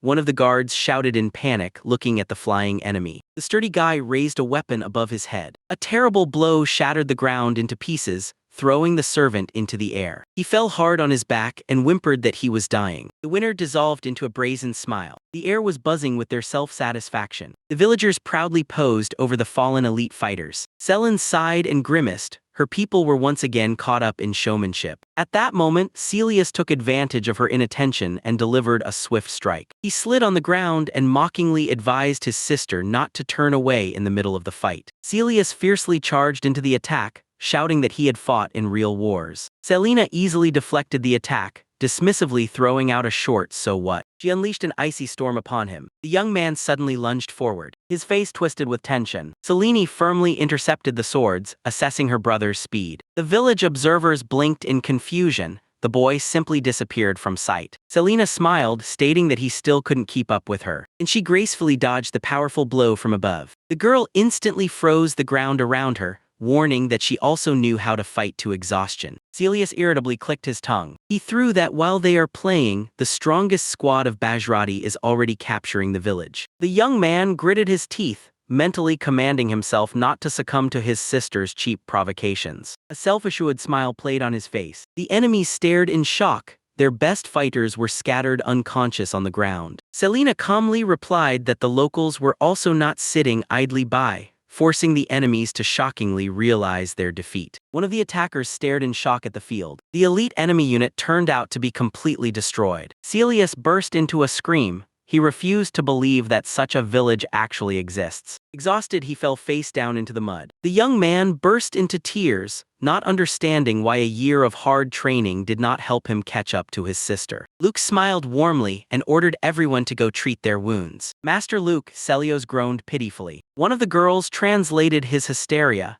Accepting help from the enemy was a complete humiliation. His companion commanded him to swallow his pride, but Celius was stunned. Before him stood a real elf. She grumbled discontentedly that she had already unaccustomed herself to communicating with people in this village. Celius panikedly recalled childhood fairy tales, not understanding what an elf was doing in such a remote place. Selene slyly reminded him of his childhood obsession with elves, causing his brother to scream in embarrassment. The boy immediately started a boring lecture about the history of the elven people, which finally exhausted his sister. The elf girl laughed heartily, acknowledging him as a good person just like Selin. She gently offered to bandage his wounds, and Celios's cheeks flushed. Meanwhile, far from here, someone's hands were rereading a short note from Celios about the delay. The reader's face twisted with rage. A furious roar echoed over the castle. Celius. In another room, Luke's younger brother, Raoul, was impatiently demanding news from the governor. The servant nervously reported about several unanswered letters. Raoul grimly noted that rumors about the mysterious settlement are only spreading, although the official intelligence has found nothing. Traitor, he hissed through his teeth. They brought a frightened informant from the governor's estate into the office. The informant flatteredly babbled about how, risking his life, he uncovered Lord Danto's betrayal. Raoul abruptly cut off his flattery, demanding direct evidence of Danto's betrayal. The man with trembling hands handed over the genuine, concealed intelligence report. Raoul read the text: double walls, plenty of food, and almost 10,000 inhabitants. He snorted nervously. The informant panikedly swore that building such a city in a year is absolutely impossible. Raoul clutched his head, stunned by the scale of the lies. Suddenly, a cold sweat broke out on him. Something in this story was unsettling. It's realistically impossible. So why am I plagued by such a bad premonition? Murmured Raoul, leaning back in his chair. The subordinate cautiously called the master. Raoul coldly ordered to send undercover spies. Soon 3 scouts stood still in front of the giant stone gate of the village. The commander whispered the order to split up. Suddenly the ground shook beneath their feet. The spies flew down with a scream. All 3 fell painfully to the bottom of the deep pit. The local grandmother grinned eerily at them while the elite divers were shockingly blinking their eyes. 3 strangers nervously looked around the unfamiliar room. Through the thick bars, an elderly woman smiled warmly at them. A tense silence prevailed. The men exchanged surprised glances. How did this sweet old lady end up in prison at all? Suddenly, the old woman's eyes flashed fiercely and a predatory smile twisted her face. It was not she who was sitting in the cage, it was they who had fallen into the trap. She leaned forward assertively, demanding to be told the true purpose of their visit immediately. The Trinity paled and began to mumble pitiful tales about the lost home and trade. The guard crossed his arms over his chest. His cold gaze literally pierced through the strangers. Grandma laughed contentedly, calling them spies of the Albert house to their faces. The men froze in horror as the old woman cackled ominously, promising the liars great trouble. Behind her back in the dim light, the instruments of torture glinted ominously. The heavy stone doors slammed shut, cutting off the inhuman scream. Meanwhile, Luke breathed a sigh of relief upon seeing the threat marker disappear from the system screen. In the dark room, a lonely, frightened prisoner remained sitting. Very soon, he was joined by another group of the same failed spies. Luke gloomily stared at the monitor, unable to believe that Raoul had come this far. Suddenly, the young man opened his eyes in surprise. The radar detected the approach of a huge crowd. Meanwhile, in the possessions of the Albert house, Raoul's soldiers burst into the premises, roughly smashing everything around. Terrified merchants who had seen the city in the desert were forced to reveal everything down to the smallest details. A local resident listened in despair as the order was given to confiscate everything related to the wasteland and thoroughly search his home. The scouts sent into the desert were swallowed by the unknown. No squad ever returned. The woman in despair embraced her daughter. They were left with no choice. The weapon clattered to the floor. The warriors tensed, realizing that the terrible rumors turned out to be true. The swordsman clenched his teeth fiercely, not intending to give up without a fight. The guard and the hatch went out through the gates, immediately noticing the perfect military discipline of the arrivals. On the horizon, even rows of soldiers lined up. The aristocrat Danto came forward and confessed that he had fled from Rawl's lands due to alarming rumors. In response to Luke's anxious question about the army, Danto explained that Rawl had suspected him, so he had to flee before he was caught. The young man froze at the news. Rawl spread a rumor that Luke was gathering a rebel army. The guest warned that this blatant lie would soon become the perfect excuse for the destruction of the village. Luke was drenched in cold sweat. The scale of the threat turned out to be worse than he thought. But Danto smiled warmly. That is exactly why he brought his own private army here. He firmly proposed to Luke to fight side by side. His people openly feared challenging the powerful Albert house. However, the memories of the incredibly warm welcome in this village dispelled all doubts. Danto looked at the young man with absolute trust. Luke gratefully thanked his ally. Suddenly, a system window flashed before my eyes. The population crossed the 10,000 mark and the village reached the 8th level. The young man recoiled in surprise. He did not expect such a sudden leap in development. The young man delved into the system settings, hoping to strengthen the defense with new skills. And here he casually mentioned the captured spies, nearly giving Danto a heart attack with his calmness. It was necessary to urgently interrogate the captives before the storm. Grandma Nema took up the case again. Luke walked to the dungeons, wondering why the mercenaries had become so obedient. Suddenly he froze. Instead of stern killers, 3 perfectly round, well-fed dough balls were sitting on the floor. The spies were glowing with happiness, begging him to give them more of that divine food. The kind grandmother compassionately urged them to eat, feeling sorry for the poor souls whom Rawl was starving. The captives wove dessert and with tears in their eyes called this village a true paradise. Luke awkwardly coughed and introduced himself. 3 chubby faces instantly contorted with primal horror. It turned out they had never seen their lord up close. The spectators swallowed nervously as they expected to see a cruel tyrant, not a friendly boy. The young man immediately became serious and asked to be told all the secrets of the lands of Albert. He just wanted to protect his people. Such sincerity took the breath away from the spies. They admitted that they came here filled with pride, ready to die for their families. We were ready for anything, even captivity, to obtain information and protect our families,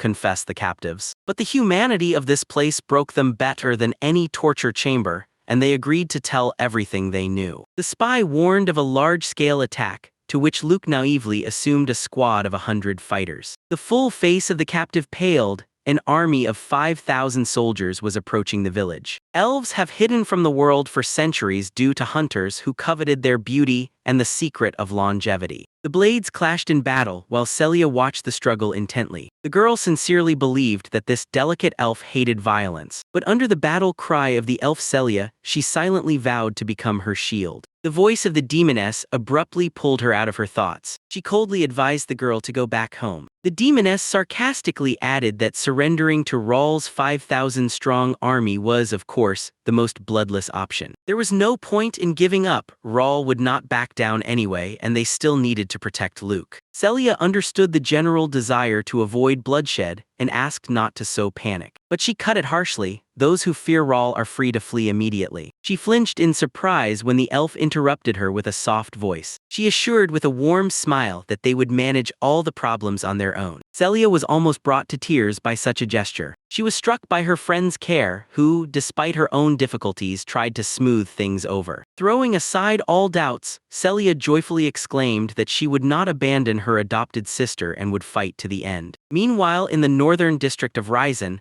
a luxurious estate stood tall. Raoul abruptly opened the door to the Governor Danto's library. The empty room only caused confusion among the soldiers. The subordinates reported disdainfully that the ruler had fled to a town in the desert. Raoul grimaced disdainfully. The governor was the first to abandon his own city to its fate. He ordered to immediately replenish the supplies, as there were 5 days of march left to Luke's base. The squad confirmed the order. From far away, clouds were gathering over the strong walls of the fortress. A local resident in panic told Luke about the approaching 5,000-strong army of Rawl. The demoness called the boy a coward, although he gloomily justified himself with the oppressive atmosphere of hostility. Luke went out to the crowd and offered the villagers to save themselves by taking all the blame on himself. But the men only smiled warmly. No one intended to abandon their home or betray their savior. Such sincere devotion brought a deep blush to Luke's cheeks. He joyfully ordered to continue training according to the plan until the enemies arrived. Later, Luke sat alone on the wall, thoughtfully staring at the empty screen. The demoness suddenly peeked out from behind and asked if he had been lurking there for long. She encouragingly squeezed his shoulder and advised him to go rest. Luke bitterly admitted that he knew nothing about Rawl, except for the false rumors about his own rebellion. The demoness cheerfully suggested simply catching her brother and beating the truth out of him. Luke just smiled softly. He really wanted to understand Raoul's true motives. The boy sincerely wished to talk to him face to face. Suddenly he froze sharply. A crazy idea flashed in his eyes. Under the cover of night, Raoul's camp spread out in the midst of the wasteland. The scout burst into the commander's tent with a report about the discovered fortified city. The soldiers murmured anxiously upon hearing about the impenetrable 5-meter walls. Raoul clenched his teeth in irritation,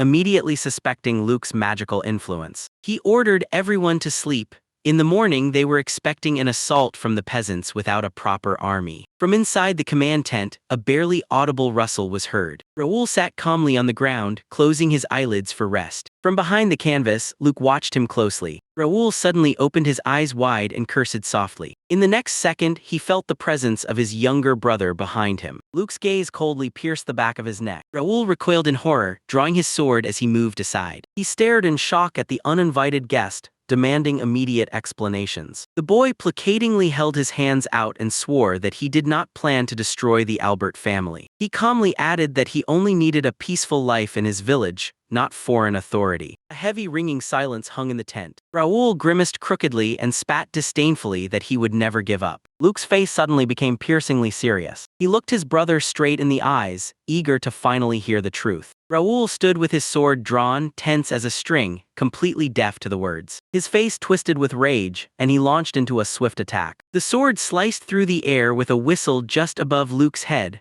Raoul could not stand other people's ideals. A cloud of dust rose from the strong impact with the ground, but the boy instantly disappeared. The real Luke dashed away along the cliffs in disappointment. His naive plan for a simple conversation had failed with a crash. Raoul was shocked and frozen. The enemy dissolved into the air, leaving behind only empty land. Suddenly, a dull rumble rolled underfoot. Luke pressed his ear to the raw earth. He listened intently to the underground vibrations. Raoul peeked out of the tent, estimating the direction in which the brazen spy might have escaped. His guards exchanged nervous glances. The commander shouted to immediately dig up the entire camp. At the command, the soldiers began to feverishly dig the ground with shovels. The soldiers stared in bewilderment at the fresh grave, not believing that someone had actually escaped underground. Raoul was feverishly running through the details in his head, trying to grasp the true power of this little one. His gaze darkened. If he hadn't woken up in time, Luke could have slit his throat right in bed. An unpleasant chill ran down my spine at this thought. He ordered his men not to relax, they could already be caught in a trap. Meanwhile, behind the thick walls of the fortress, it was much calmer. Luke was struggling to catch his breath, trying to calm his racing heart after the daring escapade. He walked silently past the stone golem. Suddenly, the guy tensed up sharply. Two maids blocked the road, exuding an overt threat. Luke tried to put on a carefree smile, but the older woman scorched him with her gaze. She turned the whole village upside down and could not find the owner anywhere. The boy awkwardly mentioned insomnia and a night walk. The maid grinned ominously and asked him point-blank if he had wandered beyond the village. He had to admit that he had visited Rawl. The girls nearly turned gray from such news. The younger one lashed out at him with curses for going to the enemy all alone. It turned out that Luke only angered their opponent the day before the large battle. However, he firmly stated that he regrets nothing. The maid just sighed heavily. Their conversation was interrupted by the guard's shout. The enemy was approaching. On the horizon, an endless strip of the army was indeed blackening. Luke suddenly became serious. Raoul was approaching at the head of his army, not taking his eyes off the target. Both commanders simultaneously shouted the order to attack. A deafening roar spread over the field. Raoul decisively spurred the horse. Meanwhile, Luke personally took his place at the heavy cannon on the fortress wall. He pulled the trigger without hesitation. The weapon spat fire. A heavy shell whistled through the sky. The shell crashed into the ground with a rumble deep ahead of the enemy troops. Raoul's soldiers stopped in surprise, they were still too far from the walls for accurate fire. But Luke was already shouting to prepare the second volley. The ground began to tear apart from the hail of nuclear shells before the attackers. The maid forcibly pulled the boy inside, away from danger. The heavy wooden door closed, leaving the furious Raoul outside. The commander gave the order to ram, convinced that the cowards had decided to simply sit it out. The soldier struck the tree with a heavy hammer with force. Then Raoul flew closer and shattered the obstacle into pieces with a single sword strike. A self-satisfied smile played on his face. Ahead loomed another door, behind which Luke had just disappeared. Raoul cut through them, mocking such a pathetic defense. Suddenly his eyes went to his forehead. Behind the second hole stood another solid wall. He turned his head in confusion, not understanding where all these obstacles came from. Looking up, he noticed something impossible. The sky and the walls around suddenly drifted off to the side. Raoul suddenly realized it was not the walls that were moving, but the very ground beneath his feet. His warhorse reared up in fright. The commander shouted to immediately break a path forward, as the ground was rapidly pulling them further away from the village. The soldiers in panic rushed through the new passages, repeatedly running into dead ends. The entire army found itself trapped in a giant moving labyrinth. The enemy 5,000-strong army surrounded the multi-level walls of the city in a tight ring. Luke took a sharp breath, focusing. With a slight smile, he struck the control panel, and the ground around exploded into a new, gigantic labyrinth of walls. Gathering all this crowd in a tight space was much safer than letting them loose. The horned girl noticed that part of the enemies had fallen behind. To prevent them from stopping, Luke quickly paved the only straight path forward for them. The horned girl with a smile added that such ruthless tactics are almost an unfair game. The maid watched the process with fascination. However, some were outraged. It was too early to fire the cannons as the plan required luring the enemy closer. The elf girl laughed and offered Luke a potion of courage, as he was afraid not of war but of speaking in front of a crowd. His gaze became serious again. One should not underestimate Raoul's stubbornness. Meanwhile, Raoul himself was breathing heavily, dripping with sweat. He clenched his forearm to the point of cracking from anxious foreboding. The soldiers around were also rapidly losing their fighting spirit. They anxiously called out to their commander. The mages confirmed the worst. These giant walls were not an illusion, but a real obstacle that drew colossal mana from the creator. Raoul nodded tensely. Suddenly the ground stopped shaking. A predatory smile spread across his face. It was their chance. He ordered the troops to advance and smash the walls in their way. One of the commanders saw an opening and ordered to fire at the fortifications near the citadel itself. But the architecture of this place increasingly resembled a mad labyrinth. The next corridor ended in a dead end, forcing the soldiers to retreat. The commander turned sharply. The path they had just come from vanished without a trace behind the solid stone pavement. The walls rumbled muffledly again. A massive ceiling began to descend upon them from above, closing the trap. Luke breathed a sigh of relief. His exhaustion plan was working flawlessly. Even his companions began to openly sympathize with the enemy fighters. Under such conditions, the enemy army was melting away before our eyes. Luke hoped to wear them out completely before they got close to the village. The elf girl added with a smile that a peaceful solution would have to be literally hammered into their thick heads. The sun relentlessly leaned towards the horizon. Raoul was fuming atop his horse, looking at the remnants of his army. He burst into a scream, not understanding when the enemy's magical power would run out. Clenching his teeth, he realized, if they didn't find a way out immediately, they were all doomed. Drops of sweat continuously rolled down his dirty face. And suddenly, at the end of the wide corridor, he saw a solitary figure. Luke stood completely still, waiting for them. Raoul's eyes sparkled with animalistic excitement. With a frenzied scream, the rider charged straight at his target. The light went out abruptly. The space was torn apart by a deafening roar. The world has turned upside down. Raoul blinked, completely disoriented. Luke stood at the edge of a giant cliff, while Raoul, along with his horse and army, was flying into the black abyss. The icy water hit the face. The solid ground beneath the feet turned out to be yet another illusion. Surfacing, he looked in horror at the incredibly high wall above him. The path changed again in a matter of seconds. People approached the edge of the cliff. Raoul stared up in silence. The squad of elf maidens coldly drew their bows, aiming directly at the soldiers in the water. Survivors were engulfed in panic at the threat of execution. One of the fighters pitifully begged for mercy. Raoul was shouting fiercely at his men to hold the line. Their main goal was right in front of them,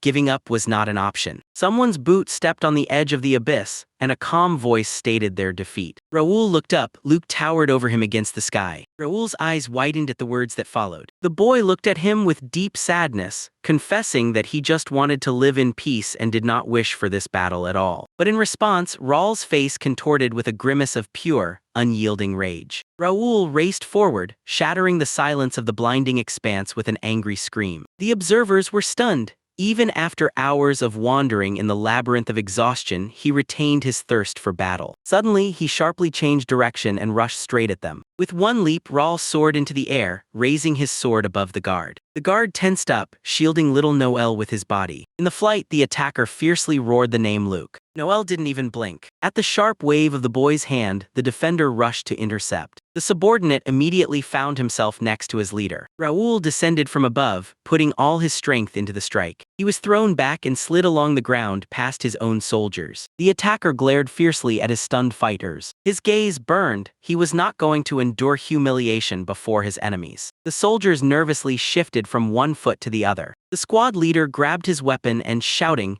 drove everyone into the offensive. The girl with pigtails snorted ironically, while Noel ordered his team to stick to the plan. The enemy infantry charged forward, contemptuously calling the peasants a bunch of migrants. With a loud roar, the soldiers jumped at the defenders. The peasants calmly prepared for the strike. One of the attackers froze in confusion. His weapon ricocheted off the target like it was a stone wall. In the next moment, the residents launched a counterattack, deploying elite fighters. 3 archers simultaneously drew their bows and released arrows. The enemies retreated in panic, not understanding the nature of this terrible force. Noel calmly analyzed the fight. The labyrinth had drained all the energy from the attackers. Moreover, the boy activated a skill earned after reaching 10,000 residents in the village. The bodies of 3 peasants ignited with a fiery aura of enhancement. This ability multiplied their powers, 1.5 times for 10 minutes or twice for 5. The only condition was the status of a village resident. Noel could simultaneously strengthen 300 of his men. The defenders joyfully called out to each other,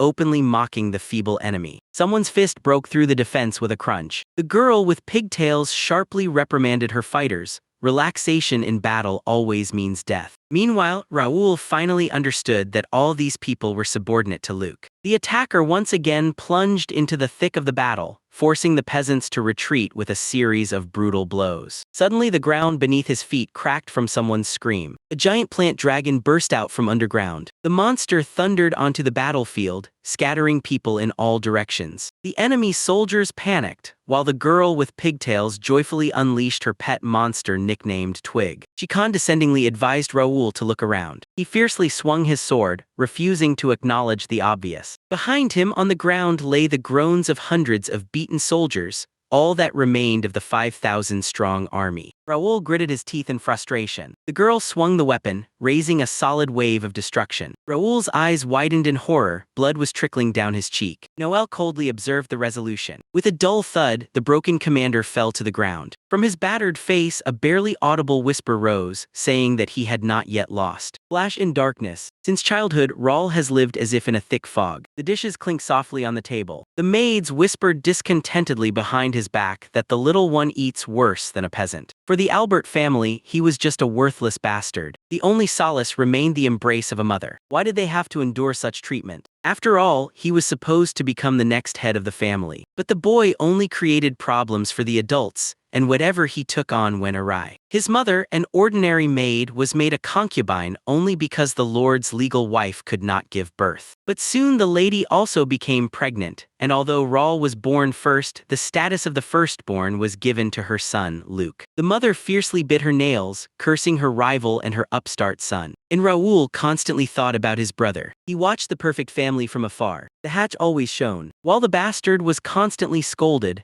the legitimate son basked in praise and adoration from the servants. He is incredible, thought the boy. And above all, he wanted to become just like that. He naively believed that if he copied his brother, he would stop being a nobody. Raoul began to imitate his manners in front of the maids. I saw how politely Luke holds the door. But when I tried to do it myself, I just blocked the passage. The servants quickly saw through his pathetic game. Malicious whispers echoed from everywhere. The boy was compared to his mother, who similarly desperately imitated the lady. Then he changed tactics and began secretly monitoring Luke's training sessions. And then he waved a wooden sword alone for hours. The guards openly mocked Raul. Without a talent for fencing, he had no place here, as it was Luke who was destined to receive the gift of the holy sword. He clenched his teeth. If copying doesn't work, he will have to surpass his brother in battle. The handle cracked in the palms. One day he confidently walked straight up to Luke with a weapon. Raul was genuinely happy about his first victory in the sparring match, but the face of the night instructor twisted with rage. The man loomed menacingly over the little one. He shouted that talents depend not only on blood, but also on the environment. And he firmly stated that this upstart could undermine the confidence of the future heir. The knight trampled all of Raul's efforts, shouting that his skills were worthless without divine blessing. The instructor with a swing threw him to the ground. A hail of heavy blows fell upon the child's body. A desperate cry of pain tore through the air. Beaten and bloodied, Raul lay in the grass while the man contemptuously caught his breath. The boy was struggling to breathe, and suddenly the fog in his head cleared. Rumors spread instantly through the estate. The servants were horrified by the new behavior of the bastard. Raul calmly flipped the table right onto the terrified woman. Now the servants openly called him a monster. He beat men and dragged them by their hair without mercy. People whispered that he took pleasure in tormenting those smaller and weaker. Frightened Luke watched this madness from behind a tree, and Raul just smiled wildly, swinging for another blow. The bound boy was crying on his knees before him, while the brother covered his eyes with his hands in horror. Noticing him, Raul flinched and nervously mumbled that everything was fine. After that bloody incident in the garden, Luke began to avoid him. Their paths have finally diverged. Raul clenched his teeth. He could not stand to even hear his brother's voice. Luke timidly approached his shadow. Raul's eye twitched with rage. The very existence of this legal ideal poisoned his life. Memories of my pathetic attempts to imitate him and the mockery of the servants struck me in the head. But fate unexpectedly turned everything upside down. It was Raul who received the gift of the holy sword and his father's recognition. He burst into mad laughter, maliciously mocking Luke,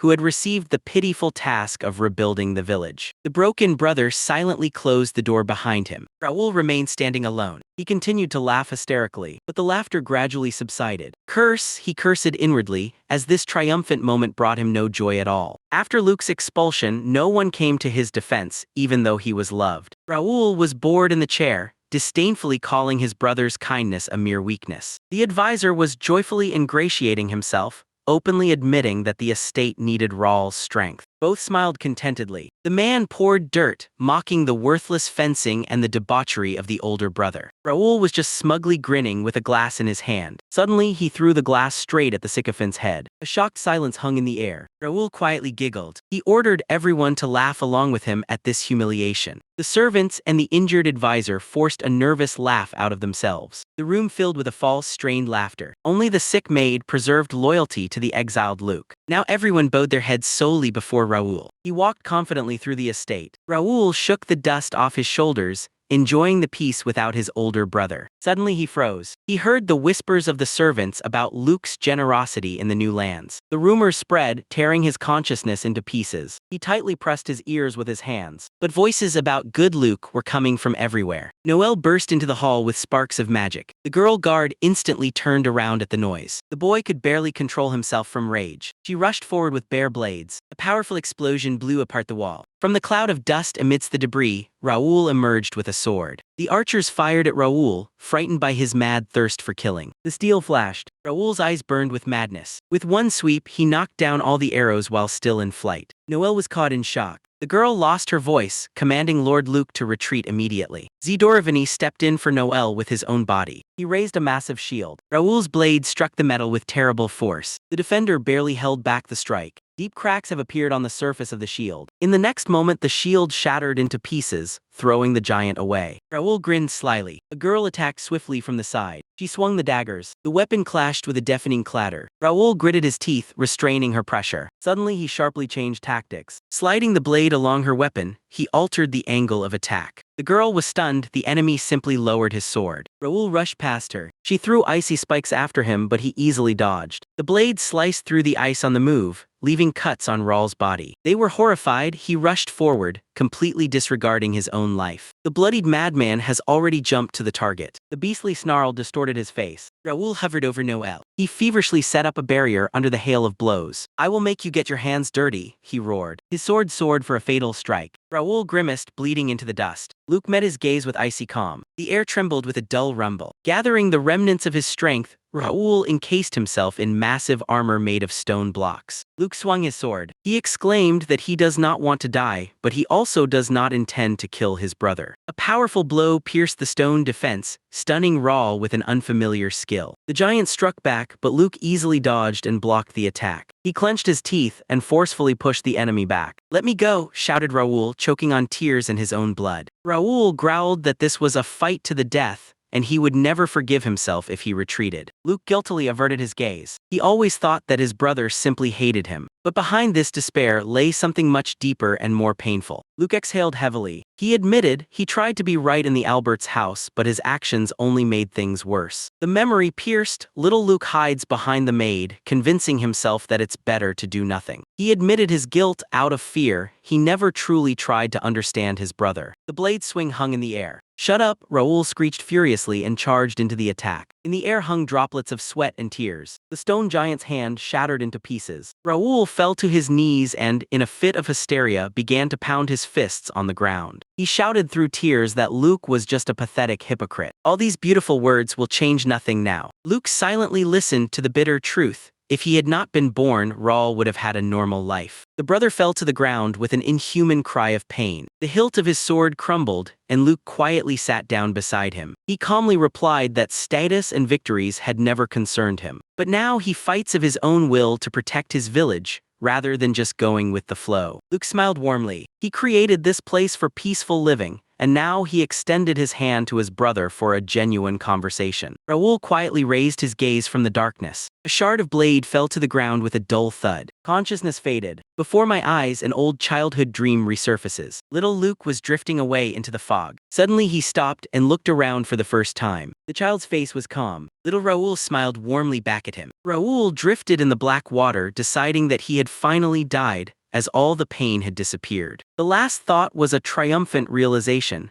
He had indeed destroyed what he hated. From the darkness emerged a terrifying face with empty eyes. Terrible, distorted smiles from the past surrounded him in a nightmare. Raoul suddenly sat up in bed, his eyes wide open in horror. A group of onlookers had gathered around, secretly sketching him like a model. Raoul shouted in shock, asking who they even were. Luke flinched in surprise and joyfully exclaimed his brother's name. Luke was bustling nearby, assuring that the potion had worked, and it was still too early to get up. Raoul stared in shock at his target hands. Had they used priceless potion on him? After everything that happened, Luke acted as if nothing had occurred. "What are you thinking? You didn't even contact me," Raoul said, glaring angrily. The summer peasant woman gently asked him not to get nervous while he was mentally struck by his brother's impenetrable naivety. Injured Raoul abruptly sat up in bed upon seeing Luke and the old woman in front of him. Luke doubted that after that battle, they would be able to reconcile easily. The elf coldly cut off that she had done everything possible, and it was better to leave the rest to fate. The girl with pigtails nodded gloomily. Wrapped in bandages, Raoul was already doomed to hell for all his actions. Everyone understood.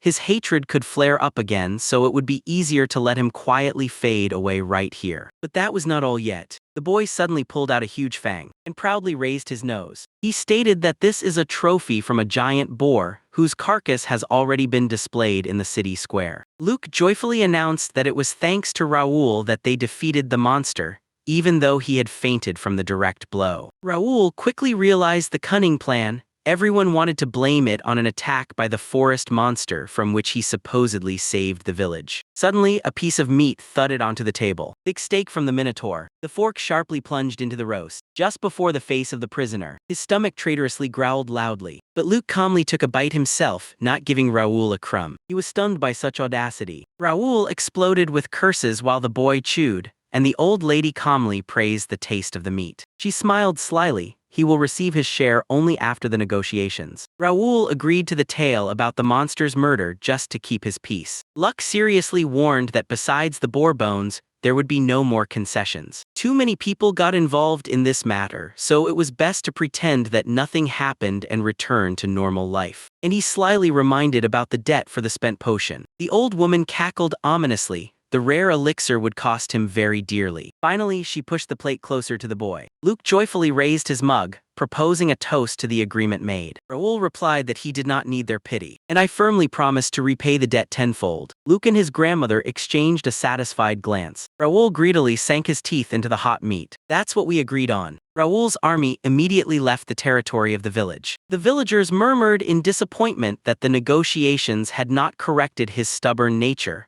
Perhaps it was worth sending the obstinate one to a rehabilitation center. But the man with long hair silently pondered what to expect after their return. A verbal agreement did not obligate anyone to keep their word, especially considering all the other participants in the conflict. This spark will inevitably ignite into a new flame. Luke seriously lowered his gaze. He was determined to defend peace in his home at any cost. Meanwhile, a girl named Celios stared in surprise at the walls of the fortress. Behind them, the soldiers were thundering loudly. Celios urged her father and spurred the troops on. Faster, move it. She suddenly braked, glad that the village had endured. Celios panicked. If their switch to Luke's side was revealed, it would mean the end for her lands, so she urgently needed to support Raoul. Suddenly, a familiar voice rang out. They were greeted alive. The girl breathed a sigh of relief upon hearing about the victory and the rescue of Selene. She honestly confessed to her father that they came here of their own free will. He was impressed. His daughter risked her entire territory for their salvation, but he only smiled proudly. Meanwhile, work on the feast was already boiling in the kitchen. Luke warmly thanked the villagers for their resilience in the face of threat. The wooden mugs clinked together with a crash for a common toast. The holiday united everyone.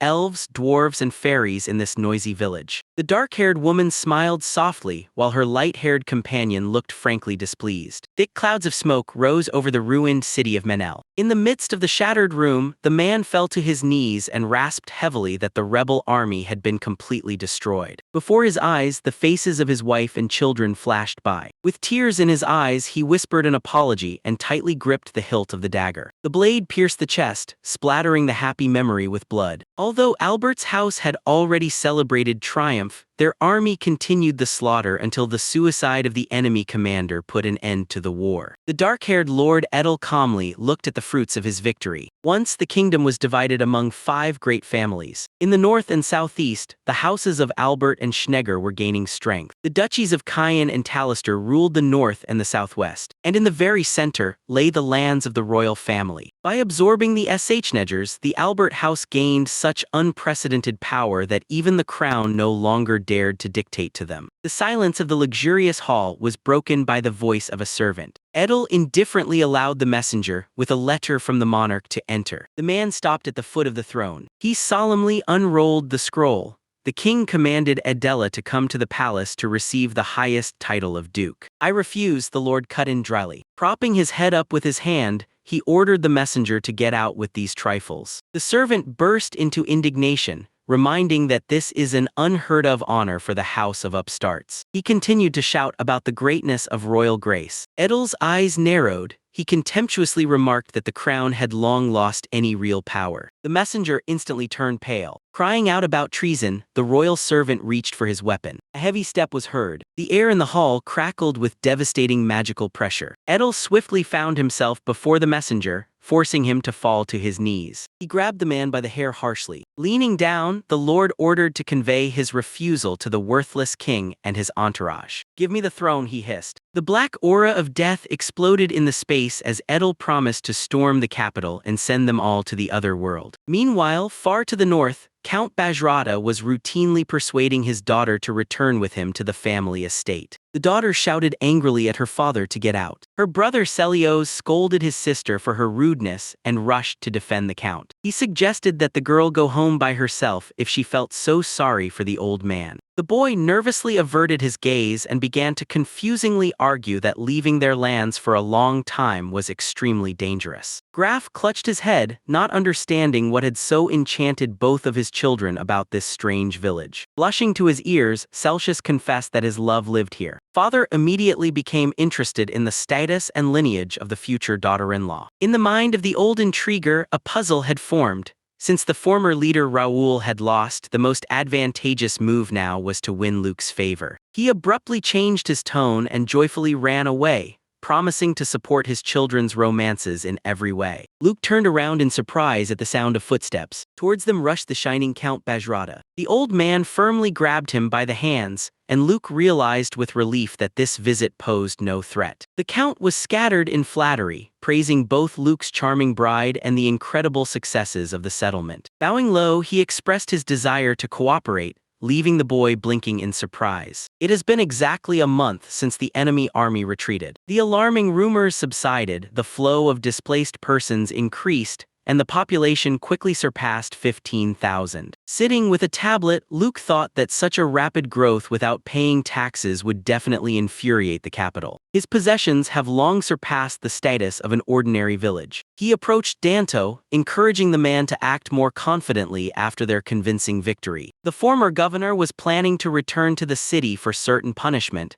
but Luke persuaded him to stay and live here. Soon the northern district was to receive a new governor. Danto professionally suggested taking on the upcoming difficult negotiations with the authorities. Luke smiled sincerely, rejoicing in such an experienced and reliable ally. Danto exhaled with relief. However, his wife painfully shoved him in the back, reminding him that he is still walking on thin ice not only as a politician but also as a man. Chaos reigned in the government office after the replacement of the former governor. Michel appeared at the door with a broad smile, the new head of the northern district. The subordinate exhaled with relief, greeting him. He complained about a critical staff shortage and expressed hope for a new boss. Mitchell immediately got down to business and asked about the rumors regarding the settlement in the desert. He was handed a stack of documents with the necessary information. Glancing over them, the governor did not hide his admiration for such prospects. The subordinate sighed. All the investigators sent there simply resigned and stayed to live there. Mitchell's smile instantly vanished and his gaze became predatory. He was not going to tolerate such a theft of citizens. The glow has moved the action to another location. Luke had just received news from the messenger from Risen.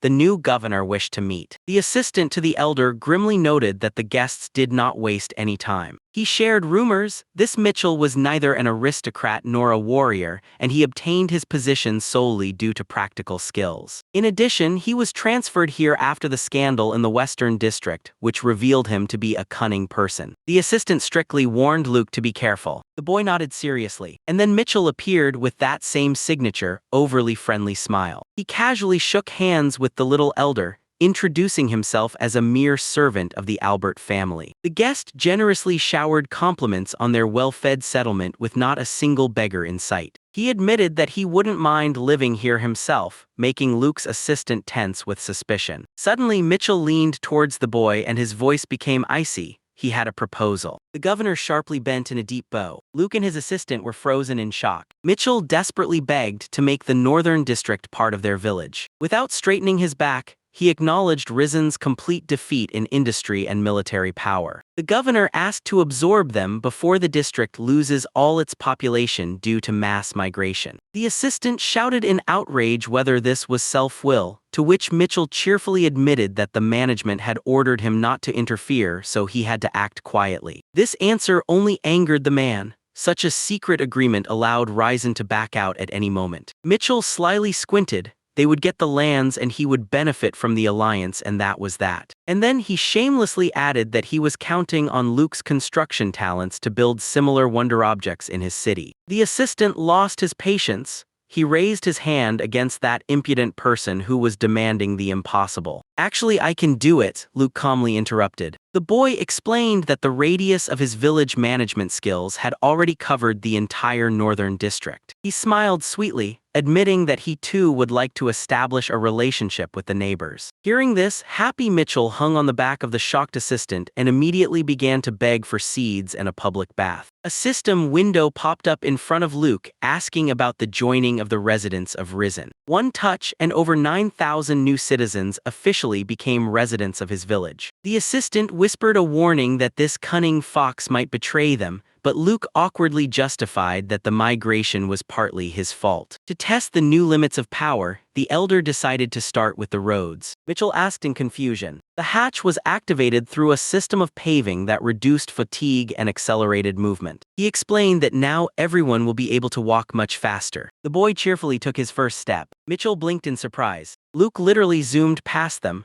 laughing excitedly at his own speed. The assistant rushed after him and at that moment felt his body accelerate sharply. Mitchell walked at a normal pace, but the landscapes beside him flew by at a crazy speed. The governor praised this massive effect, and Luke promised to pave such a road all the way to Ryzen. Assessing the real strength of the guy, Mitchell acknowledged he could take their city by force at any moment. The governor laughed loudly, calling it an honor to simply converse with a monster of such caliber. The new pavement stretched all the way to the horizon. The Trinity reached the gates of Risen faster than anyone could imagine. The assistant couldn't believe his legs. The journey took a ridiculous amount of time and there was no fatigue at all. However, he whispered to Luke with concern, "Will this not make the way easier for new migrants?" On the contrary, Mitchell interrupted sharply. He wisely noted that people rarely want to leave their homes, and if the road becomes easy, the need to move permanently will simply disappear. The governor smirked slyly again, calling Luke a truly frightening person, and he just smiled innocently in response. The next second, Mitchell started begging for new buildings again, driving the poor assistant completely mad. Luke asked what specific buildings the city currently needs. The blonde Governor Mitchell requested public baths and latrines to combat diseases. He gestured to indicate a convenient place for construction. Luke thoughtfully murmured about the fields. The dark-haired assistant complained about the poor harvest in Ryzen and asked to create fertile lands for them. Mitchell grinned with satisfaction. He teased the assistant for also begging for handouts, which immediately made the man furious. Luke smiled and suggested taking a walk around the city first. The three of them set off through the foggy streets. With a loud roar, a new bathhouse suddenly appeared out of thin air. The locals rushed in shock to the noise. All three stared silently at the shiny modern toilet. And beyond the city, perfectly flat, endless fields stretched out. A tall stone watchtower has appeared. Mitchell laughed hysterically, finally realizing how Luke had rebuilt an entire settlement in the desert in a year. Luke noticed the deep cracks in the walls of the old buildings. He did not want to demolish historical architecture for the sake of faceless new boxes. Suddenly, the system offered him to customize the building. Luke realized that his gift worked on any structure in the controlled territory. He carved out a whole piece of the wall and instantly patched the crack with it. Now it was possible to move on to full improvements. The old house suddenly became strong, safe, and comfortable. Mitchell sincerely admitted that he did not expect such generosity. He realized that the rumors about Luke's rebellion against Marquis Albert were complete lies. Luke casually waved it off, promising that this was just the beginning. The dark-haired man froze upon hearing that Luke was going to repair the entire northern district,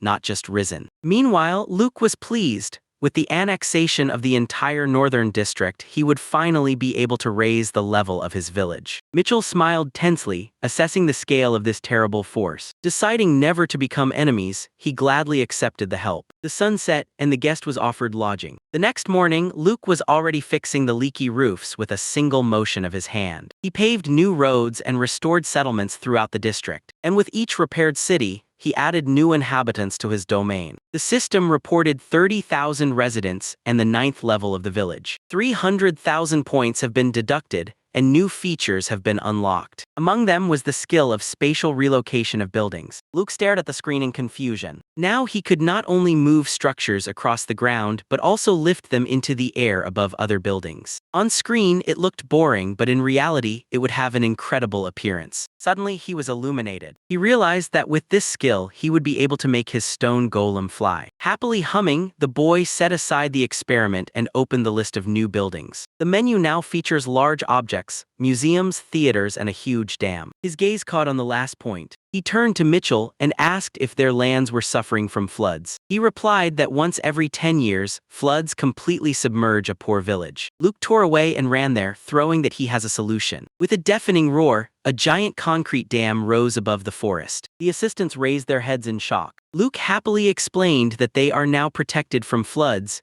and the reservoir will save them from drought. Mitchell cautiously asked if creating such colossal objects was exhausting him. The boy confidently clenched his fist and declared that he still had plenty of strength. With a daily income from 30,000 residents, he could stop saving points. They gathered back when suddenly something rustled in the bushes. A huge bear burst out of the thicket with a terrifying roar. One of the peasants ran away. The woman pressed against the wall in horror. The beast was racing at breakneck speed straight towards the people. The dark-haired man shouted at Luke to run, preparing to take the hit himself. He tensed up, covered in cold sweat, but Luke stepped forward and stood in their way. He confidently threw his hand and declared that he would defeat the beast himself, so everything would be fine. His eyes sparkled with excitement. It was the perfect chance to test the golem's movement in the air. The assistant screamed in panic, deciding that the boy had completely lost his mind. A huge bear with blood-red eyes menacingly roared at Luke. The boy didn't lose his composure. He took out his tablet and habitually opened the settings menu of the stone wall. A rumble echoed, and at the wave of his hand,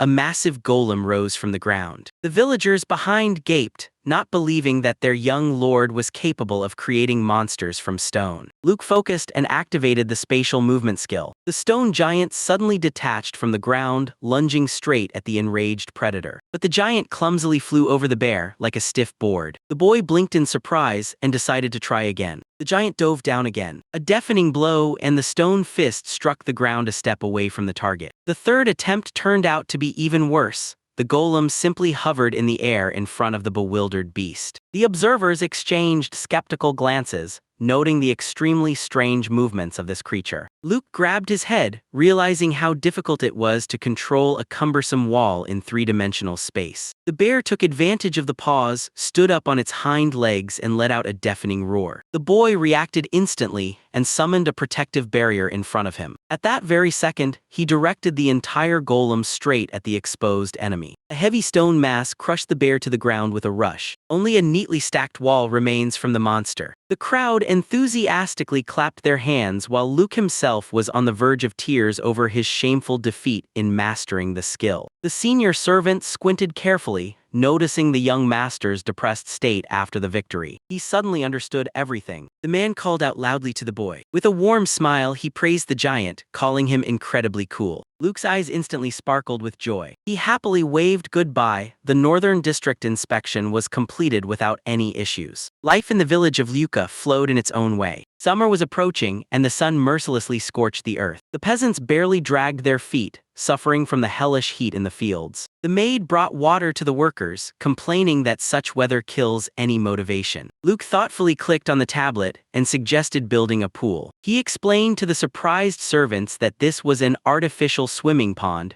resembling a river. The boy added that men and women will be able to relax together there. When asked about clothing, he described special elastic swimsuits. The maid was surprised by such refined amusements. Seeing the blush on the boys' faces from thoughts of the girls in the water, Luke ran to order swimsuits from the workshop. A few days have passed. A sly smile played on the face of the young gentleman. He joyfully gathered all the weary workers. The girls from the workshop proudly showcased the finished swimsuits they had sewn by hand for everyone. They invited everyone to choose an outfit to their taste, admitting that Luke inspired them with a variety of different styles. Luke applied the skill and instantly unfolded a perfectly clean, self-cleaning stone pool. From the direction of the changing rooms, an excited girl's squeal was heard. Someone approached quickly. The maid and the girl went out to the pool in incredibly revealing swimsuits. Luke sincerely praised their appearance, not noticing the shock of others. Someone from the villagers shouted that it was too indecent for children's eyes. In the crowd, jokes were heard about whether Philia would also come out in a swimsuit. The maid felt awkward about being undressed, but decided that this is how one should dress for swimming. Meanwhile, the maid slyly smiled, deciding not to miss the opportunity and to seduce her master at all costs. Suddenly Luke gasped for air. From around the corner, completely naked, Philia calmly emerged. The peasant's nose bled while the girl sincerely wondered why he was getting into the water in his clothes. Celius came to his senses under the sprawling cherry tree, confusedly asking himself where he was. His eyes widened sharply. In front of him stood a smiling Philia with a cup in her hands, gently speaking his name. He took a sip automatically. Luke was visibly shocked by what he saw. Someone forcibly poured the remaining potion down Celius's throat. He coughed, not understanding why it was necessary to translate the valuable elixir for the sake of a common nosebleed. Milia suggested everyone change clothes while the guy tried to remember what exactly he saw before losing consciousness. Milia eagerly held out a bright swimsuit, insisting that it must be worn. The water splashed with a roar from the powerful leap. Luke joyfully surfaced, enjoying the coolness of the pool. The comrades immediately suggested organizing a swim. Luke quickly swam freestyle, creating fountains of splashes. Others watched in surprise at his unusual style. The boy blinked in surprise. Milia complained that she can't swim because her massive breasts keep floating to the surface. Luke just smiled awkwardly. He was happy about the general festivities and was already contemplating the creation of water slides. Milia came out to the pool in a one-piece swimsuit. Luke laughed, noticing that her outfit was almost indistinguishable from everyday wear. He casually added that now Celios must definitely be safe. A bloody fountain erupted again from the nose of Celius. The boy instantly lost consciousness and sank like a stone to the bottom. Later, they left him to sleep in the room. The company in the pool decided to have a snack. One of the guys joyfully pulled out the chilled watermelons from the pantry. The branch with closed eyes savored the sweet piece. The friends organized a competition for spitting pits. Luke volunteered to be next. Milia stared intently at his face. He turned around and asked what was the matter, but the woman recoiled in fear. Suddenly, the conversation turned to the game of smashing watermelons. Luke eagerly began to explain the rules. Blindfold yourself, take a stick, and search for the target blindly. The branch confidently stated that it wants to try. The boy put the watermelon on the ground. Everyone held their breath. The berry lay motionless on the sand. The branch rushed forward with two swords in hand. The steel flashed. The watermelon exploded from the lightning strike. The boy stood frozen, stunned by the lightning-fast attack. The elf perfectly split him in half. She winked at Luke with satisfaction. He stared in astonishment at the result,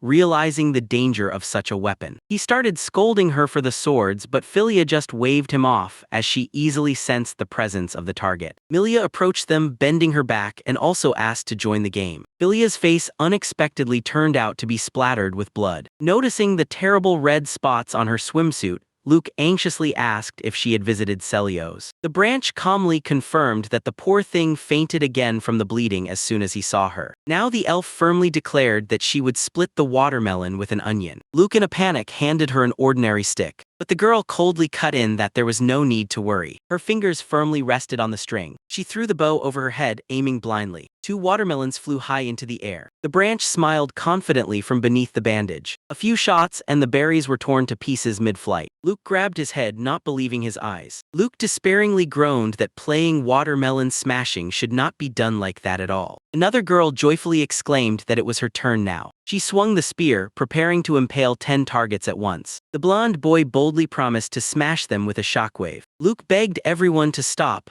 not wanting to turn the game into a massacre. But his words were drowned out by the joyful shouts of the crowd. He sighed resignedly, realizing that the traditional entertainment was finally ruined. Meanwhile, Milia was crawling on the sand, maniacally searching for the bone that Luke had just spat out. A loud cry of a baby came from the house. In the bright clinic, the happy parents could not get enough of their firstborn and warmly thanked Luke for the painless delivery. The guests enthusiastically noted how painless the childbirth process was and thanked the leader for the built clinic. The woman admitted that she was very afraid of giving birth until she moved here. Luck exhaled with relief, glad that his gift saves people from pain. Suddenly, the man addressed him directly. He solemnly declared that their son came into the world only thanks to the leader. Luke blushed awkwardly from such responsibility. The father proudly named his son Belyuk. Luck asked in astonishment if the baby was really named Belyuk. The woman excitedly suggested that the baby was named after Luke himself. He just smiled crookedly. It was just a random coincidence of letters. Milia joyfully slipped through the door upon hearing that the chief was giving out names. Another peasant stepped decisively into the room. Zidor Van Dong asked to name his future child. Another pregnant woman followed him thanks to the comfortable life in the village. A real baby boom began. A crowd of future parents pushed towards Luke. Everyone demanded a happy name for their descendant. Someone asked for something unique. Someone is magnificent. The proposal to name the children after the golem was unanimously rejected. Luke was angry, but the villagers cut him off.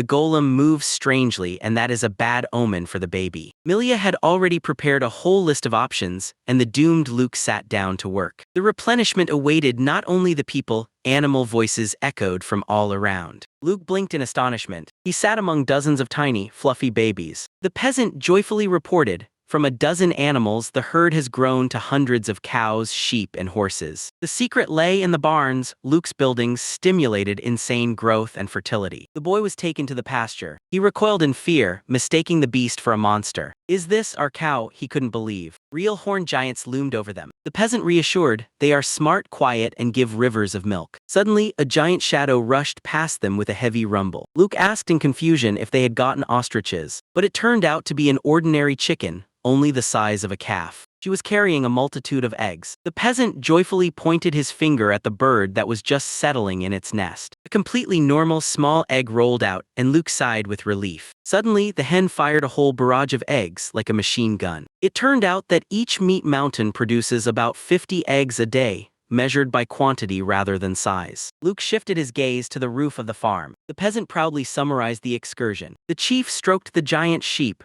realizing that it was all the influence of his magical buildings. He hopefully rubbed his chin. Maybe if he lived here, he would finally grow up too. The boy laughed and shattered his dreams. This magic does not work on people. Instead, he asked to build more barns, which immediately outraged Luke. But there was no way out. The animals multiplied faster than space was made for them. Luck agreed and promised to build another dozen buildings and expand the pastures. Then the peasant remembered another addition. "Just don't say that the wood dragon." Luke shuddered nervously. In front of them stood a huge trunk. They approached the monster's snout. The dragon Twiggy purred contentedly. The peasant gently stroked the giant on the nose. Luke lowered his gaze and noticed strange sprouts. He squinted. Ordinary dry branches were sticking out of the ground. Suddenly the ground shook. The man calmly pulled a wriggling, snake-like tree seedling from the ground. Luke jumped back with a scream. It turned out that the little ones disguise themselves as trees until they grow up. One of the little dragons gently wrapped around the chief's neck, tickling the bark. The boy smiled, but then a terrible thought struck him. He imagined how soon these tiny ones would grow into a whole army of flying ears of corn over the village. Under Twiggy's contented purring, Luke decided to simply put this problem off for later. The story began with the launch of the updated dungeon. The bearded adventurer Alex approached the registration desk to take on the maze. Around them, whispers arose as they recognized the famous A-rank group,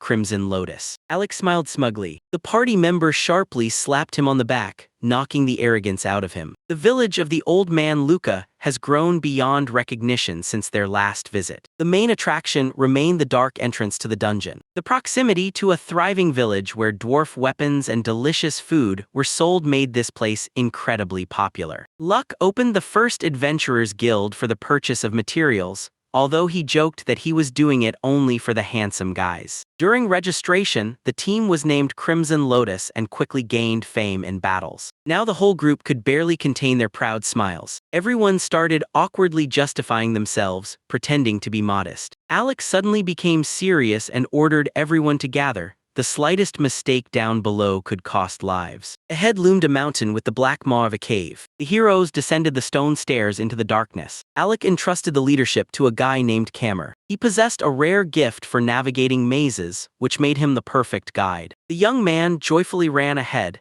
admitting that he was of little use outside the dungeon. The mazes themselves have changed dramatically since their first descent. The walls took on a clear, almost artificial geometric shape. The strength of the monsters has been perfectly adjusted for each floor, and the variety of loot has significantly increased. The first 5 levels were inhabited by simple goblins and kobolds. In the depths of the 5th floor, the boss, the ancient kobold, was already waiting for the intruders. A huge wolf charged at the team with a roar. The monster instantly fell dead. For rank adventurers, such a fight lasted mere seconds. Alec mentally acknowledged that the victory came easily thanks to the unique talents of his companions. They were lucky to encounter the yet-to-be-reborn boss, so the party member joyfully examined the valuable loot, the skin of the ancient kobold. Right behind the boss's office was a secure area with massive doors. A hotel, restaurant, and delivery service for items to the surface have appeared there. Suggestions to rest were pouring in from all sides. but the leader ordered to move on. He was genuinely amazed by the resourcefulness of the ordinary peasants who had come down here to trade herbs. The party member suggested that the elder had simply made a deal with the dungeon master. Everyone agreed Luke could pull off even more than that. The team gathered their spirits and moved even deeper. They stepped over the threshold of the 6th floor. The space up to the 10th level was densely overgrown with greenery and vines. On the way, they hunted armored ants for materials for armor and collected honey from wild bees,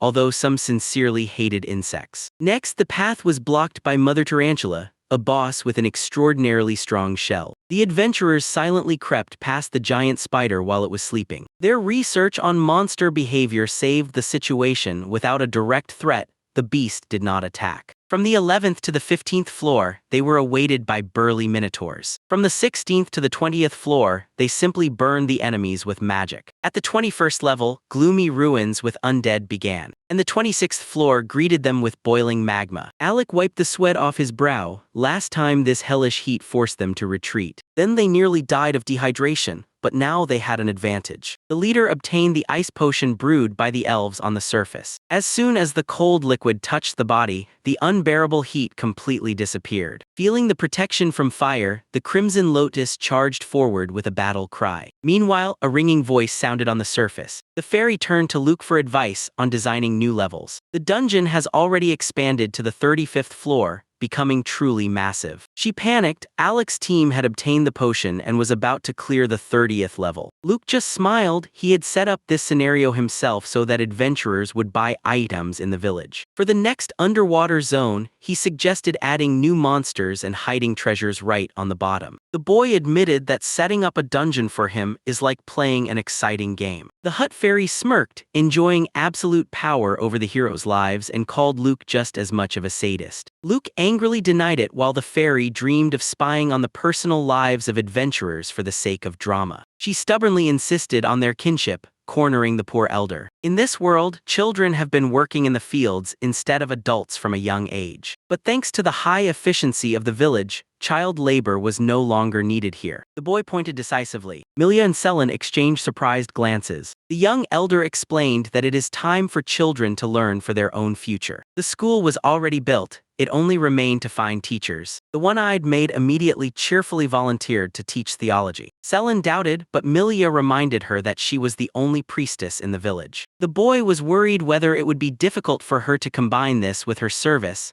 but she proudly called it her sacred duty. And right there she grinned slyly, quietly dreaming of a total brainwashing of the little ones. Selina shouted angrily that allowing that woman into the school was too dangerous. Then the young man noticed the elderly Nema and decided that children should enjoy free learning under her supervision. He happily ran to negotiate with his grandmother. Construction did not stop at this. An art museum and a spacious library have been established in the village. The boy hoped that the new residents would be able to securely store their war-saved relics there. Suddenly, someone's powerful muscles blocked the sun. The young man froze, looking at a whole crowd of pumped-up men. The peasants proudly flexed their biceps, pretending they had always been like this. The boy shockingly pointed at their hands the size of thighs. He turned to the girls in confusion, demanding an explanation. The men admitted that the locals have massively taken up training. The boy recalled how he had recently built a platform for hunters and security. A systematic hint immediately surfaced before my eyes.